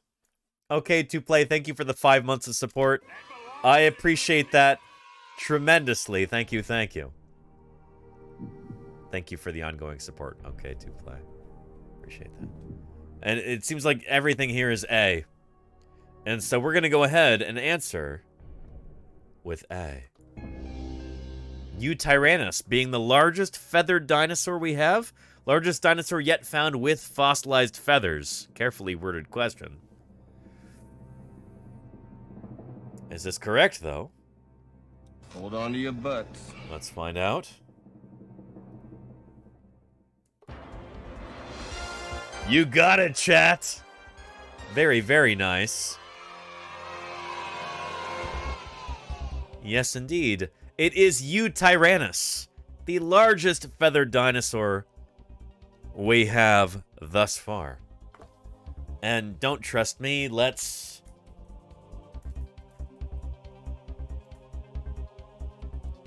take a look. Yeah. Wait, there's a... I've never seen this in the image before. With the tiger stripes? That's nuts. That's pretty cool. Anyway, Eutyrannus. Currently the largest known carnivorous dinosaur specimens that preserve direct evidence of feathers. Yes, indeed. And, there we go. Yeah.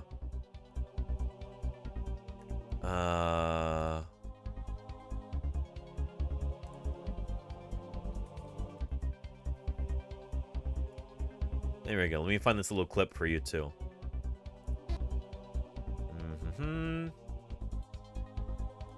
Yep. Here we go. There's no direct evidence, but a few years ago, scientists found a 30-foot dinosaur with some feathers, the biggest yet so far.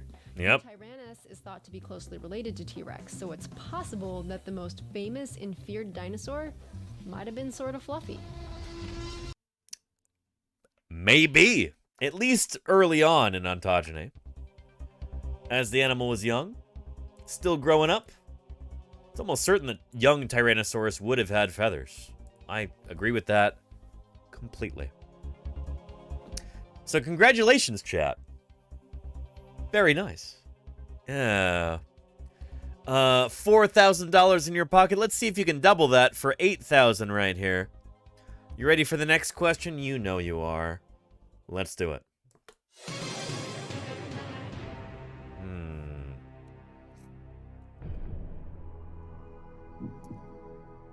For $8,000. Which paleontologist's discovery of Deinonychus sparked the dinosaur renaissance? There should be a question mark there, but somehow that got left out. Whatever. Is the answer A, Jack Horner? B, Bob Bacher? C, Barnum Brown? Or D, John Ostrom? I'm glad these questions seem easy to you, Gian May. Means you've learned something. You've been paying attention. This is excellent. Yeah. Golganex says D for Deinonychus. You can't argue with reasoning like that, you know? Yeah. D is for dinosaur, says Upstairs Down. This is true, but irrelevant. Maybe irrelevant. I don't know. And not Bob Barker. Come on down. Remember to spay and neuter your Maniraptoran dinosaurs. Amelia Bedelia, yeah. Anyway, no. Chat wants to go with D for John Ostrom. I'm not going to prolong this any further than it has to go. Let's go ahead and answer D for John Ostrom. Is this our final answer, chat? Is that your final answer? What do you say? $8,000 is a lot of money, but you seem pretty sure of it. Upstairs Down says yes. Well, you are correct. Yes, indeed. It was indeed John Ostrom. We just saw him earlier in today's stream, didn't we? Yes, we did. Holy cow. Yeah.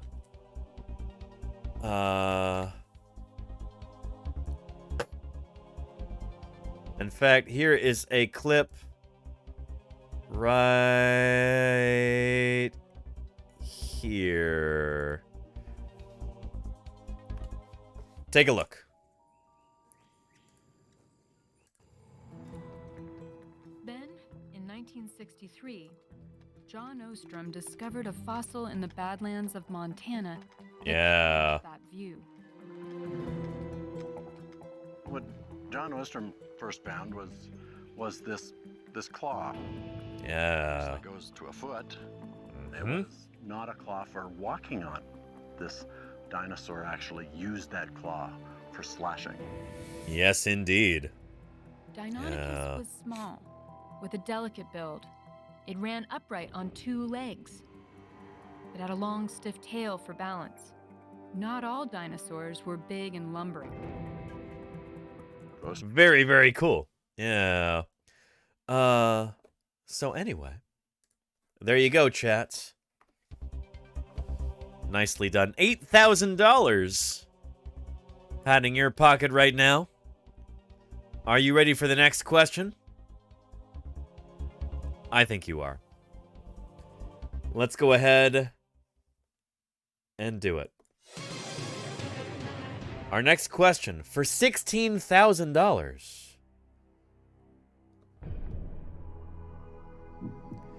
This common form of camouflage implements dark colors above and lighter colors below.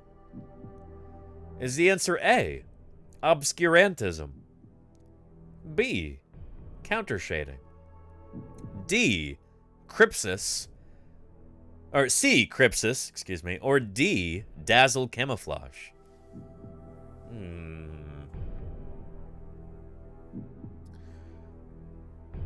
I'm seeing a lot of B's in chat. including some from Golganek there.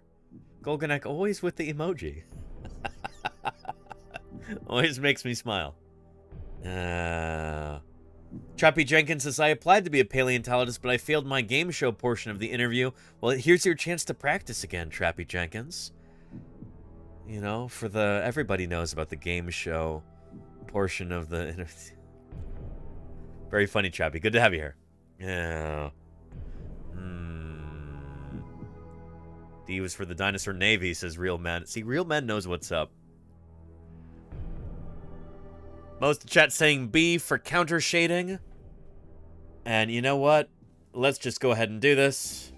B for counter shading. Is this our final answer? What do you think? $16,000. That could buy a lot of cheesy bean and rice burritos or spicy potato soft tacos. Gianmi says yes. Well, glue is cheap. Glue is cheap. It could buy a lot of glue too, Claire Burr. And you, of course, are correct. Counter shading is this form of camouflage. We talked about this just a short while ago.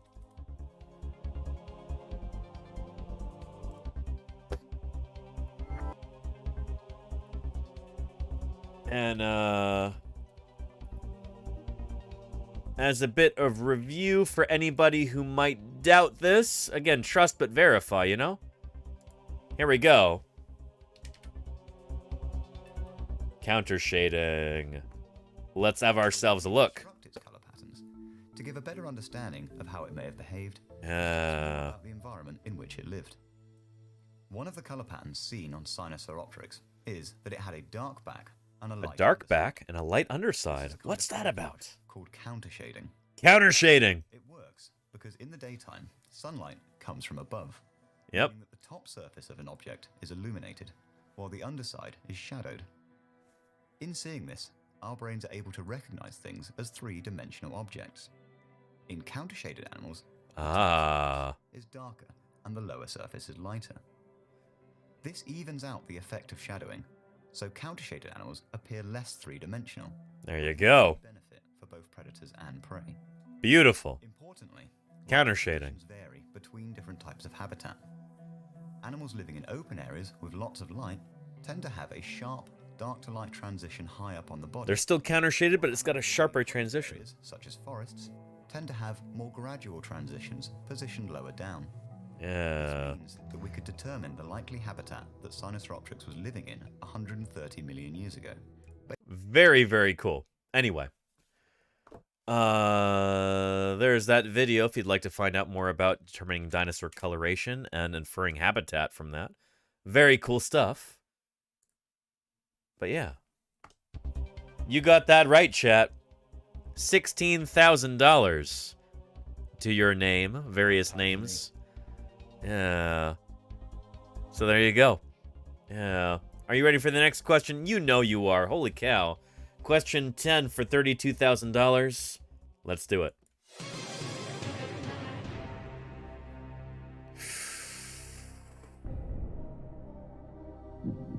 $32,000. That's a lot of money.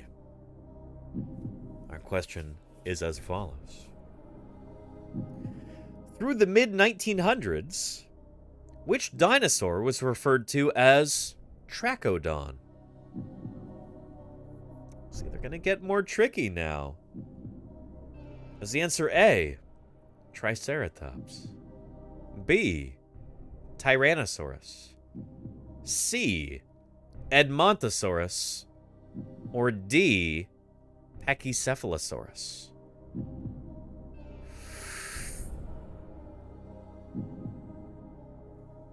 What do you think, chat? Tricky one. Tricky one indeed. Dawson says C. MS Coggins says C makes sense. Kennedy says C. Victoria says C. Lenina says C. Tradoon. It's not Tradoon, Freya's Fury. Although it may have been named at a very similar time. It may have even been the same publication by Joseph Leidy back in 1856. 1858? Anyway, way back when. I'm still seeing some more C's. C seems to be the most common answer thus far. Lenina says C. Claro que sí. Well, okay. If you want C, chat. Again, $32,000 on the line. We can go with C. Trachodon. This is not a name that we really see in modern dinosaur literature. An antiquated name. Chat is saying C. Edmontosaurus. Meteor says, I remember its duck-billed. Wow. If you say so, chat, we can do C for Edmontosaurus. Is this your final answer? Hold on to your butts. What do you think, chat? What do you think? That's a lot of money on the line. You want to go with it? Okay.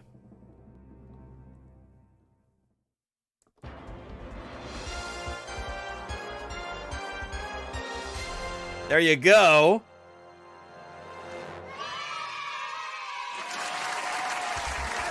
$32,000. You are making your way closer and closer to the million all the time. Yes, indeed, Trachodon is this very dinosaur. Or that's the old name for this group of dinosaurs. Yeah. And here we go. Many of you will remember this from, holy cow, from some of our alerts. Like that one. Alex Vixen. Wait, Alex Vixen, did you unfollow somehow?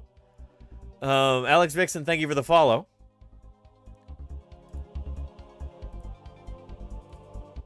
But here we go. From Sinclair Dinoland in 1964. 100 million years ago, a vanished world, recreated by Sinclair. Youngsters and adults alike stand in awe of a world that was. Yeah. There are interesting favorites. The ponderous Trachodon. Trachodon. There you go. And this is indeed a duck-billed dinosaur. Meteor, you were 1,000,000% correct about that. Very nice. 32 feet long and 14 feet high. 1,500 teeth. And not a single cavity. There you go. Trachodon. So this is kind of a... Yeah.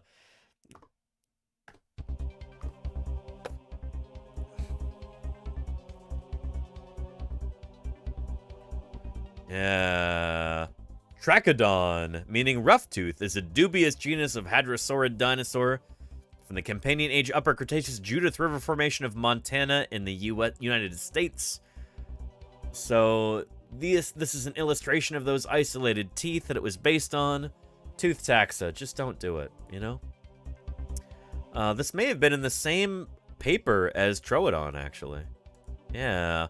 Provided the first names for North American dinosaurs: Dinodon, Paleoscincus, Trachodon, and Troodon. There you go. Tradoon, everybody. The famous mispronounced Tradoon. Troodon. Yeah, there you go. So anyway, it was later referred, like, anytime you have a big, flat-headed, duck-billed dinosaur, it would often get referred to as Trachodon. And I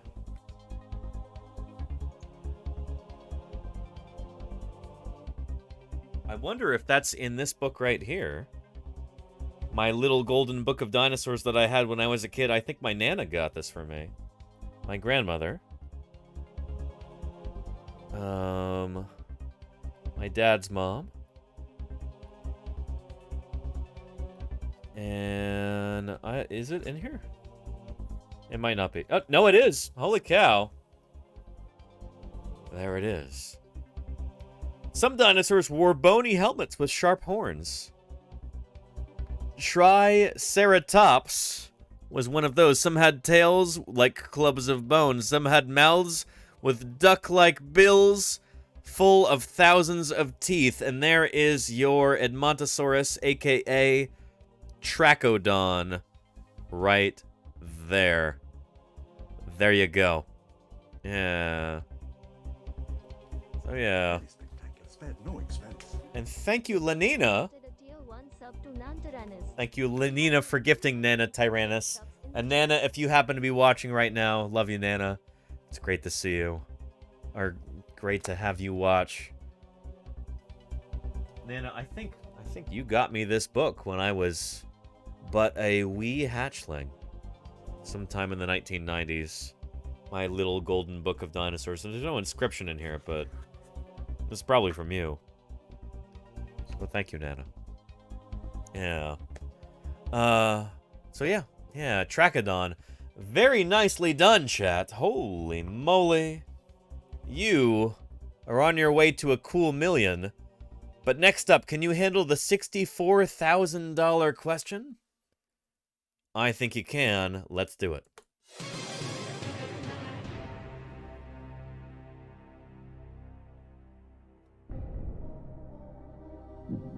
For $64,000. The question is, La Brea, famous for its Pleistocene fossils. Where's the T in that? Give me a second here. That's embarrassing.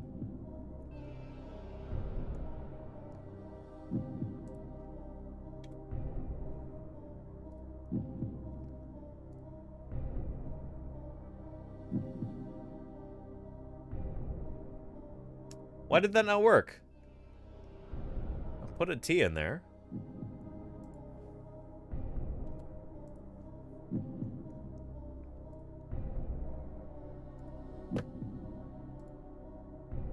There we go. La Brea, famous for its Pleistocene fossils, is Spanish for what? Is the answer A, the wolves, B, the tar, C, the pit, or D, the goo? What do you think, chat?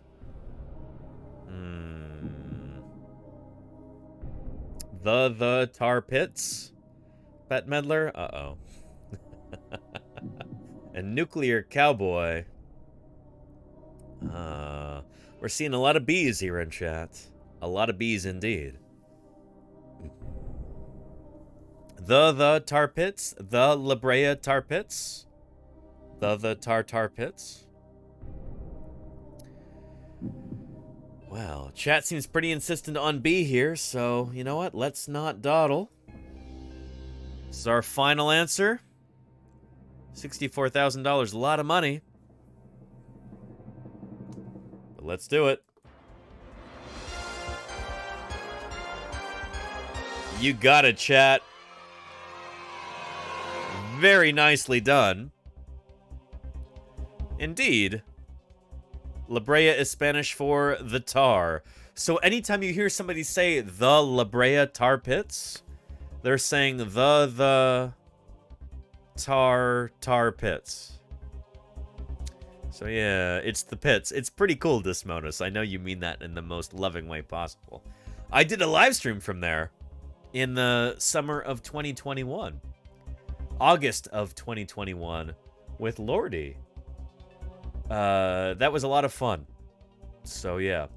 How many of you were here for that particular live stream? In downtown Los Angeles at the La Brea Tar Pits. At La Brea, I should say. Yeah. Bit like the Avon River means river. There you go, upstairs down. Or ATM machine. ATM stands for Automated Teller Machine. So ATM machine means Automated Teller Machine.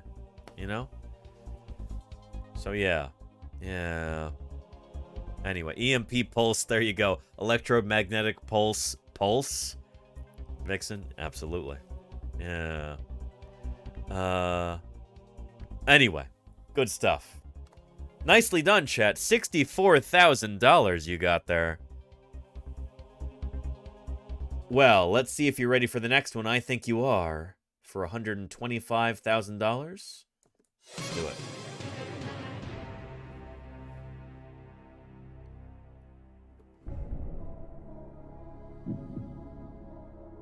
The object, which struck the Gulf of Mexico about 66 million years ago and caused the end Cretaceous extinction, was most likely A, an asteroid, B, a comet, C, a meteor, or D, a meteorite?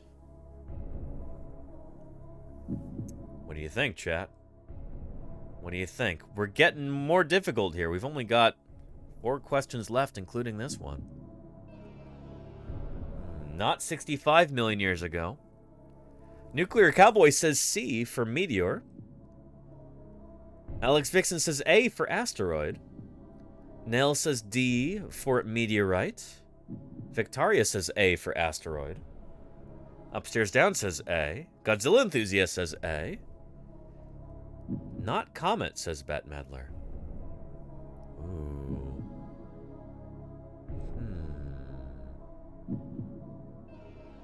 And Gianmi, we talked about how confusing this topic can be on a stream this week. Yeah. Did we figure out what all these were, says Travel? Maybe not entirely.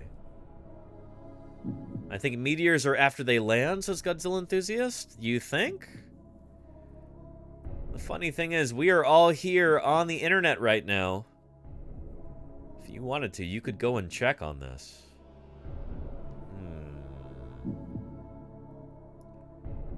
Yeah, Dawson says A. Upstairs Down says A. Asteroid.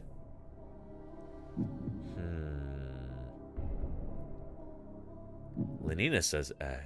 Upstairs Down says A for asteroid and winks. Wow. This is a tricky one here. Bit of a stumbling block. Should we run a poll real quick? See what people are thinking? Very mixed answers indeed, Godzilla Enthusiast, yeah. Nuclear Cowboy says it is A. Language, please, Nuclear Cowboy. It's okay. Nobody delete that message. It'll be fine. Just PG, you know. I guess that's PG. Anyway. I think we might have to run a poll here real quick. Yeah. Let's see here. Let's start a poll. Question. Asteroid, comet, meteor, meteorite. What do you think, chat? What was it?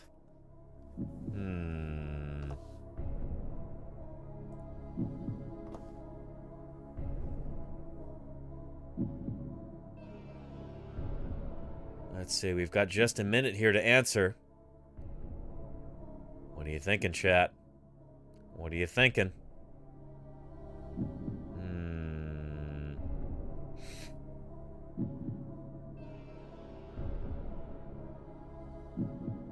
Is it an asteroid, a comet, a meteor, or a meteorite?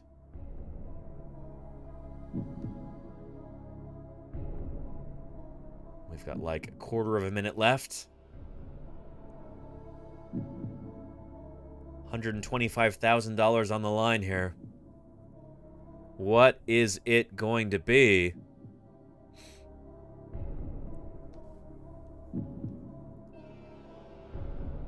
And now with 72% of the vote, chat is saying A for asteroid. So I guess we've got to go with that. Asteroid A. But is this our final answer? We ran a poll. It's got to be. Hold on to your butts. Let's go ahead and select A. And you got it, chat. Very nicely done. Yes, indeed. As far as we know, the giant object from outer space, a huge old thing the size of San Francisco that smashed into the Gulf of Mexico and caused the extinction of not only the non-avian dinosaurs, but also, holy cow,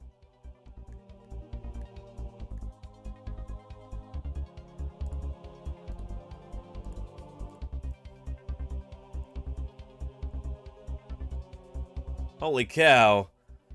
100% of the non-avian dinosaurs. All of them. All the dinosaurs except for birds. Plus 90% of mammals. 92% of lizards and snakes got wiped out. 94% of birds. Almost all the birds. Birds almost went completely extinct. Only 22% of salamanders and newts. 22% of turtles. Both of those groups did pretty well. 20% of crocodilians and champsosaurs, they did pretty well too. 40% of freshwater fishes in North America. Out of North American terrestrial or semi-terrestrial, North American species, they were wiped out by what? An asteroid. Let me show you. Yeah, the Cretaceous-Paleogene boundary at the end of the Cretaceous. Yeah.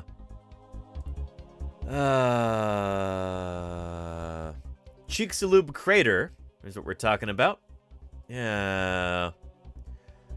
75% of plant and animal species on Earth, including all the non-avian dinosaurs, went extinct. And astronomical origin of impactor. Anyway, it was formed slightly over 66 million years ago when a large asteroid about 10 kilometers or 6 miles in diameter struck the Earth. Asteroid. A ding, ding, ding. There you go. Nicely done, chat. Very nicely done. There you go. Yeah. So now we've only got 3 questions left, but 3 questions stand between you and $1 million. So there you go. Yeah. Yeah. And not all marine reptiles, turtles made it through, and marine crocodiles also made it through, Godzilla Enthusiast. Apart from that, all the other marine reptiles went extinct, yeah. Turtles and marine crocs survived. So yeah. Anyway. Are you ready for the next question? I think you are, chat. Let's do it. For $250,000. $250,000 right here. Getting trickier. Getting trickier. This well-known ankylosaur's name translates to plank lizard.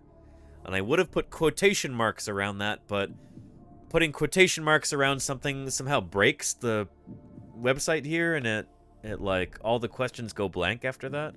So anyway, that's some sort of a bug there. I would have put quotation marks around it. Anyway, plank lizard. Which of these dinosaurs' names means plank lizard? Is the answer A, Pinacosaurus, B, Cychania, C, Hyleosaurus, or D, Ankylosaurus?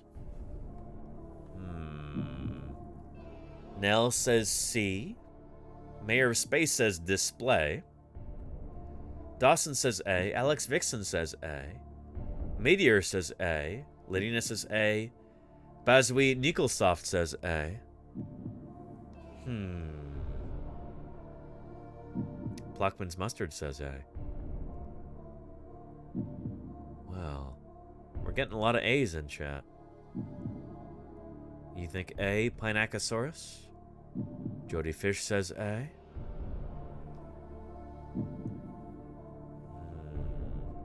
Godzilla Enthusiast says B. Upstairs Down says A. Golganek says A. I think we're going to go with A for Pinacosaurus here. That seems to be the most prevalent answer in the chat. So we're going to go with it. $250,000 on the line. You better be right about this, chat. Hold on to your butts. It's our final answer.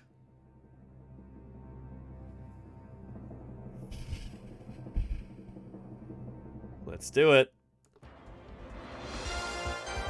And you got it, chat. You got it indeed. Pinacosaurus, whom we just talked about. Was it yesterday? Yeah. Pinacosaurus, whose name means plank lizard. There you go.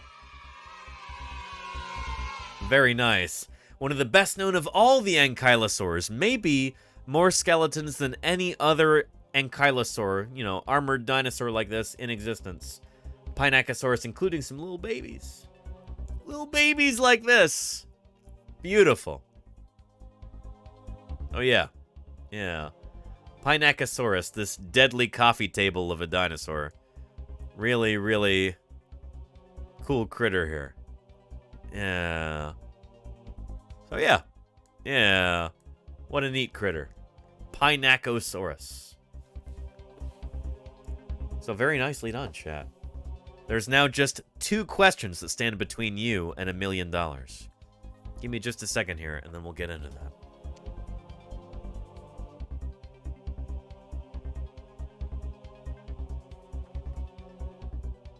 Ooh, all right. Are we ready for the next question? I think you are. Let's do it.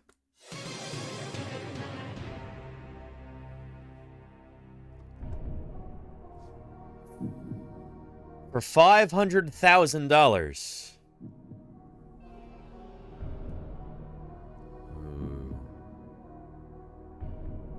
The penultimate question. What is the closest living relative of the dodo? Is the answer A, the ostrich? B, the kiwi? It's the bird, not the fruit, by the way. B, the kiwi. C, the Nicobar pigeon. Or D, the tinamou? What do you think, chat? I'm seeing a lot of C's here. Nell says D doesn't count because it exploded. Nell. It's okay, it's fine. Don't worry about it. Seeing a lot of C's here. A lot of C's. And a D. But a lot of C's. Gonna need another tinamou. Oh no, Claire Bear. Don't say that. C is for cousins. With reasoning like that, I can't argue, Golganek. We're gonna go with C for Nicobar pigeon. $500,000, and we're being this flippant about it? It's gotta be correct. Let's go ahead and say the Nicobar pigeon is the closest living relative of the dodo.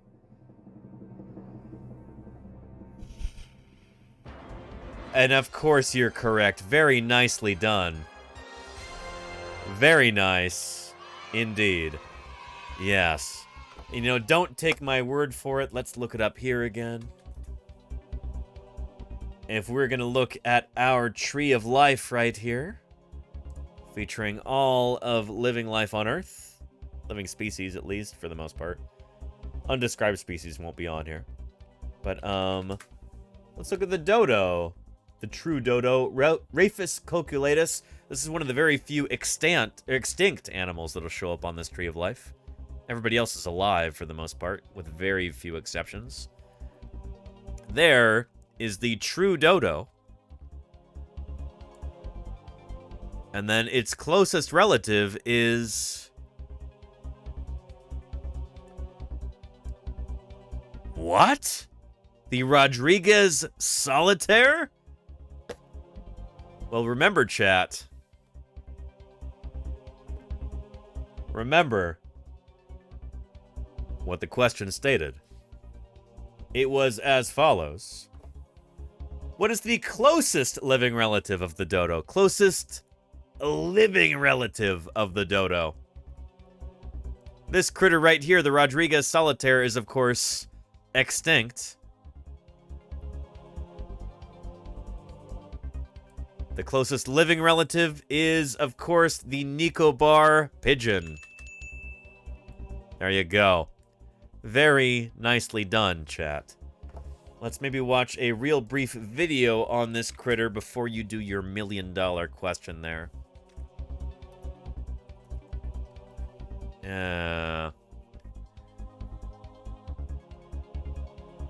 In fact, actually...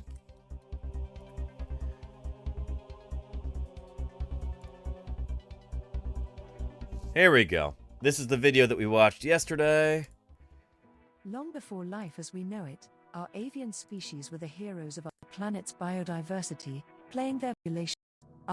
Anyway, de-extincting the dodo. Scientific advisor and lead paleogeneticist, Dr. Beth Shapiro. This was completed in 2021 utilizing a specimen housed in Copenhagen's Natural History Yeah, they Museum. sequenced the genome of the dodo. Now, we move forward with sequencing the genome of the Nicobar pigeon, the dodo's closest living relative, and the Rodriguez. There you go. Yeah, there you go. There's a link if you'd like to watch that video on your own. I wish them the best of luck in this project for de-extincting the dodo. It's going to be very tricky, but you know what? I wish them the best. Let's see if it happens. And likewise, let's see. Mayor of Space says if Dodo returns, we'll have to defend Tokyo by building Mecha Dodo. Oh, Mayor of Space. There you go. Yeah. Are you ready, chat? For our final question for $1 million. I think you are. Let's see what it is.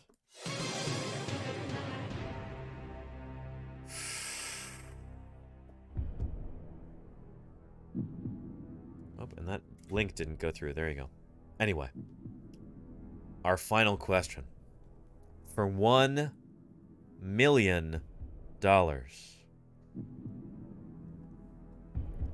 This famous Cretaceous geologic formation, exposed in eastern Utah, represents approximately 40 million years of dinosaur evolution.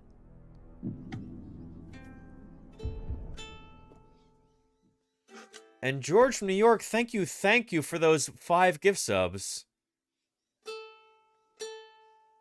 I appreciate that tremendously, George. Thank you. With those 5 gift subs. Holy cow, George. Thank you for that. Really, really appreciate it. How are you doing, George? Thank you for supporting Science Outreach here on Twitch. I appreciate that more than you know. Holy cow. Thank you, George. There's now 5 people who won't have to worry at all about ads for the next 30 days, and that is thanks to you, George. Thanks to you, and I appreciate you for it. I know they do too. We are in our very last question of Who Wants to Be a Millionaire for the day, and we cannot do any lifelines, Golganek. This is the last question. You can't use lifelines on the $1 million question. So the question is,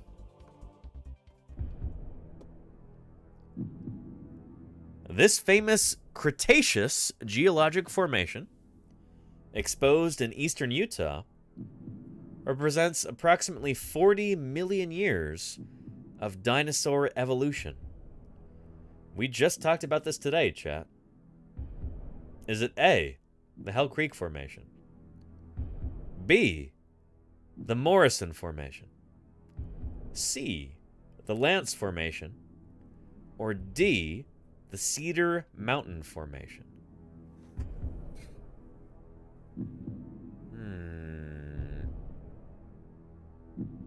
What do you think, chat? What do you think?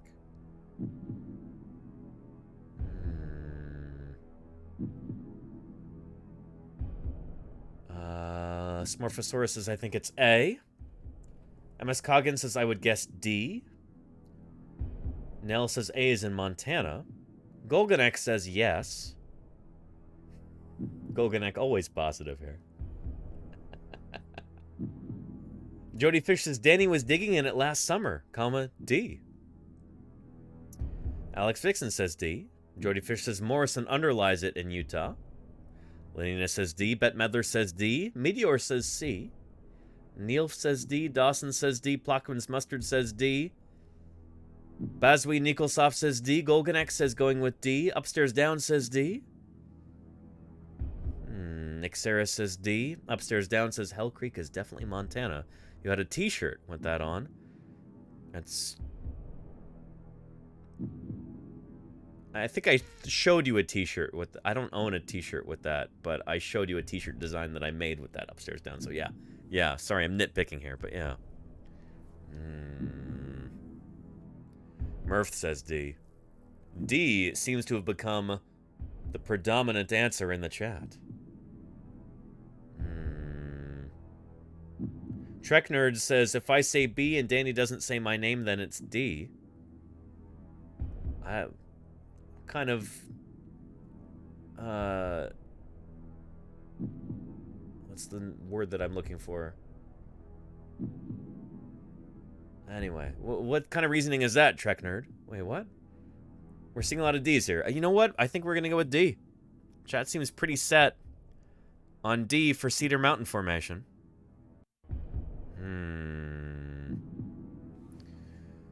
Well, Clicky Jaw says, if we win, do you split $1 million between us all? You all each get 1 million imaginary dollars, Clicky Jaw.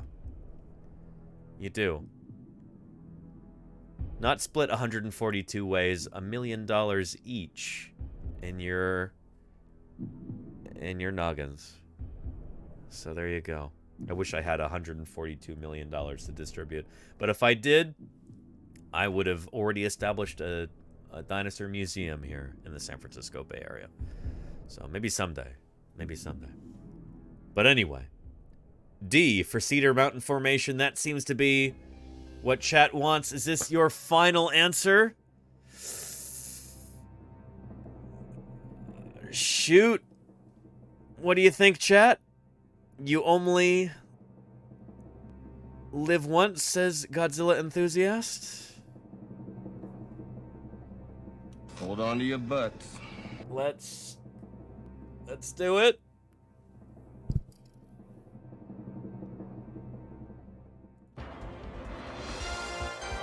You are correct, chat. Very nicely done. $1 million. Holy cow. Congratulations. Thank you for paying such close attention here. And look, we've got a lovely Tinamou bird to congratulate all of you. Thank you, Murph, for those 10 gift subs. And we'll get it celebrating there with those chirps. We've upgraded it recently. It should be able to handle all those gift subs. Uh-oh.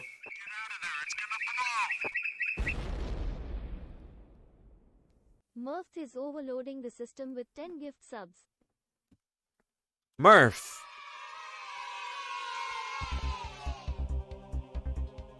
Thank you, Murph.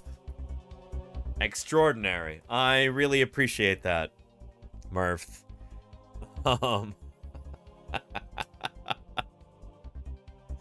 how that one went extinct. No, they're still around. There's many species of Tinamou still around, Smurf. Yeah.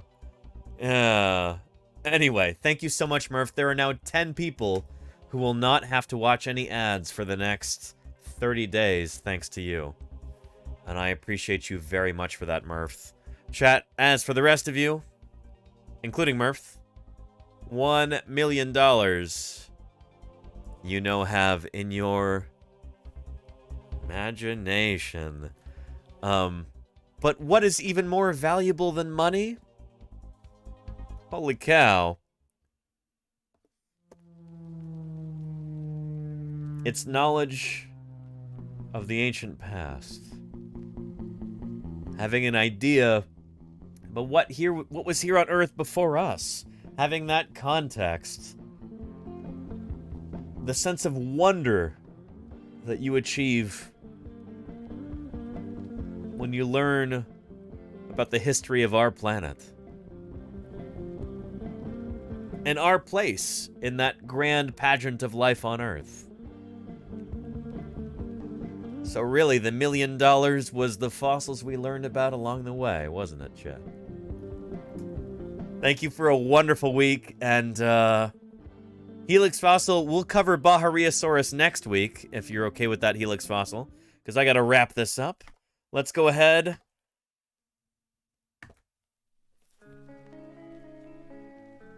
and begin our wrap-up. Don't go away, chat, just yet. We're going to go right into Science Streams and see what Balint is up to. Another working scientist here on Twitch. We'll see what he's doing. But you're at Science already, Smurf? Well, you can warm them. We've got some paleontologizers coming in here. There we go.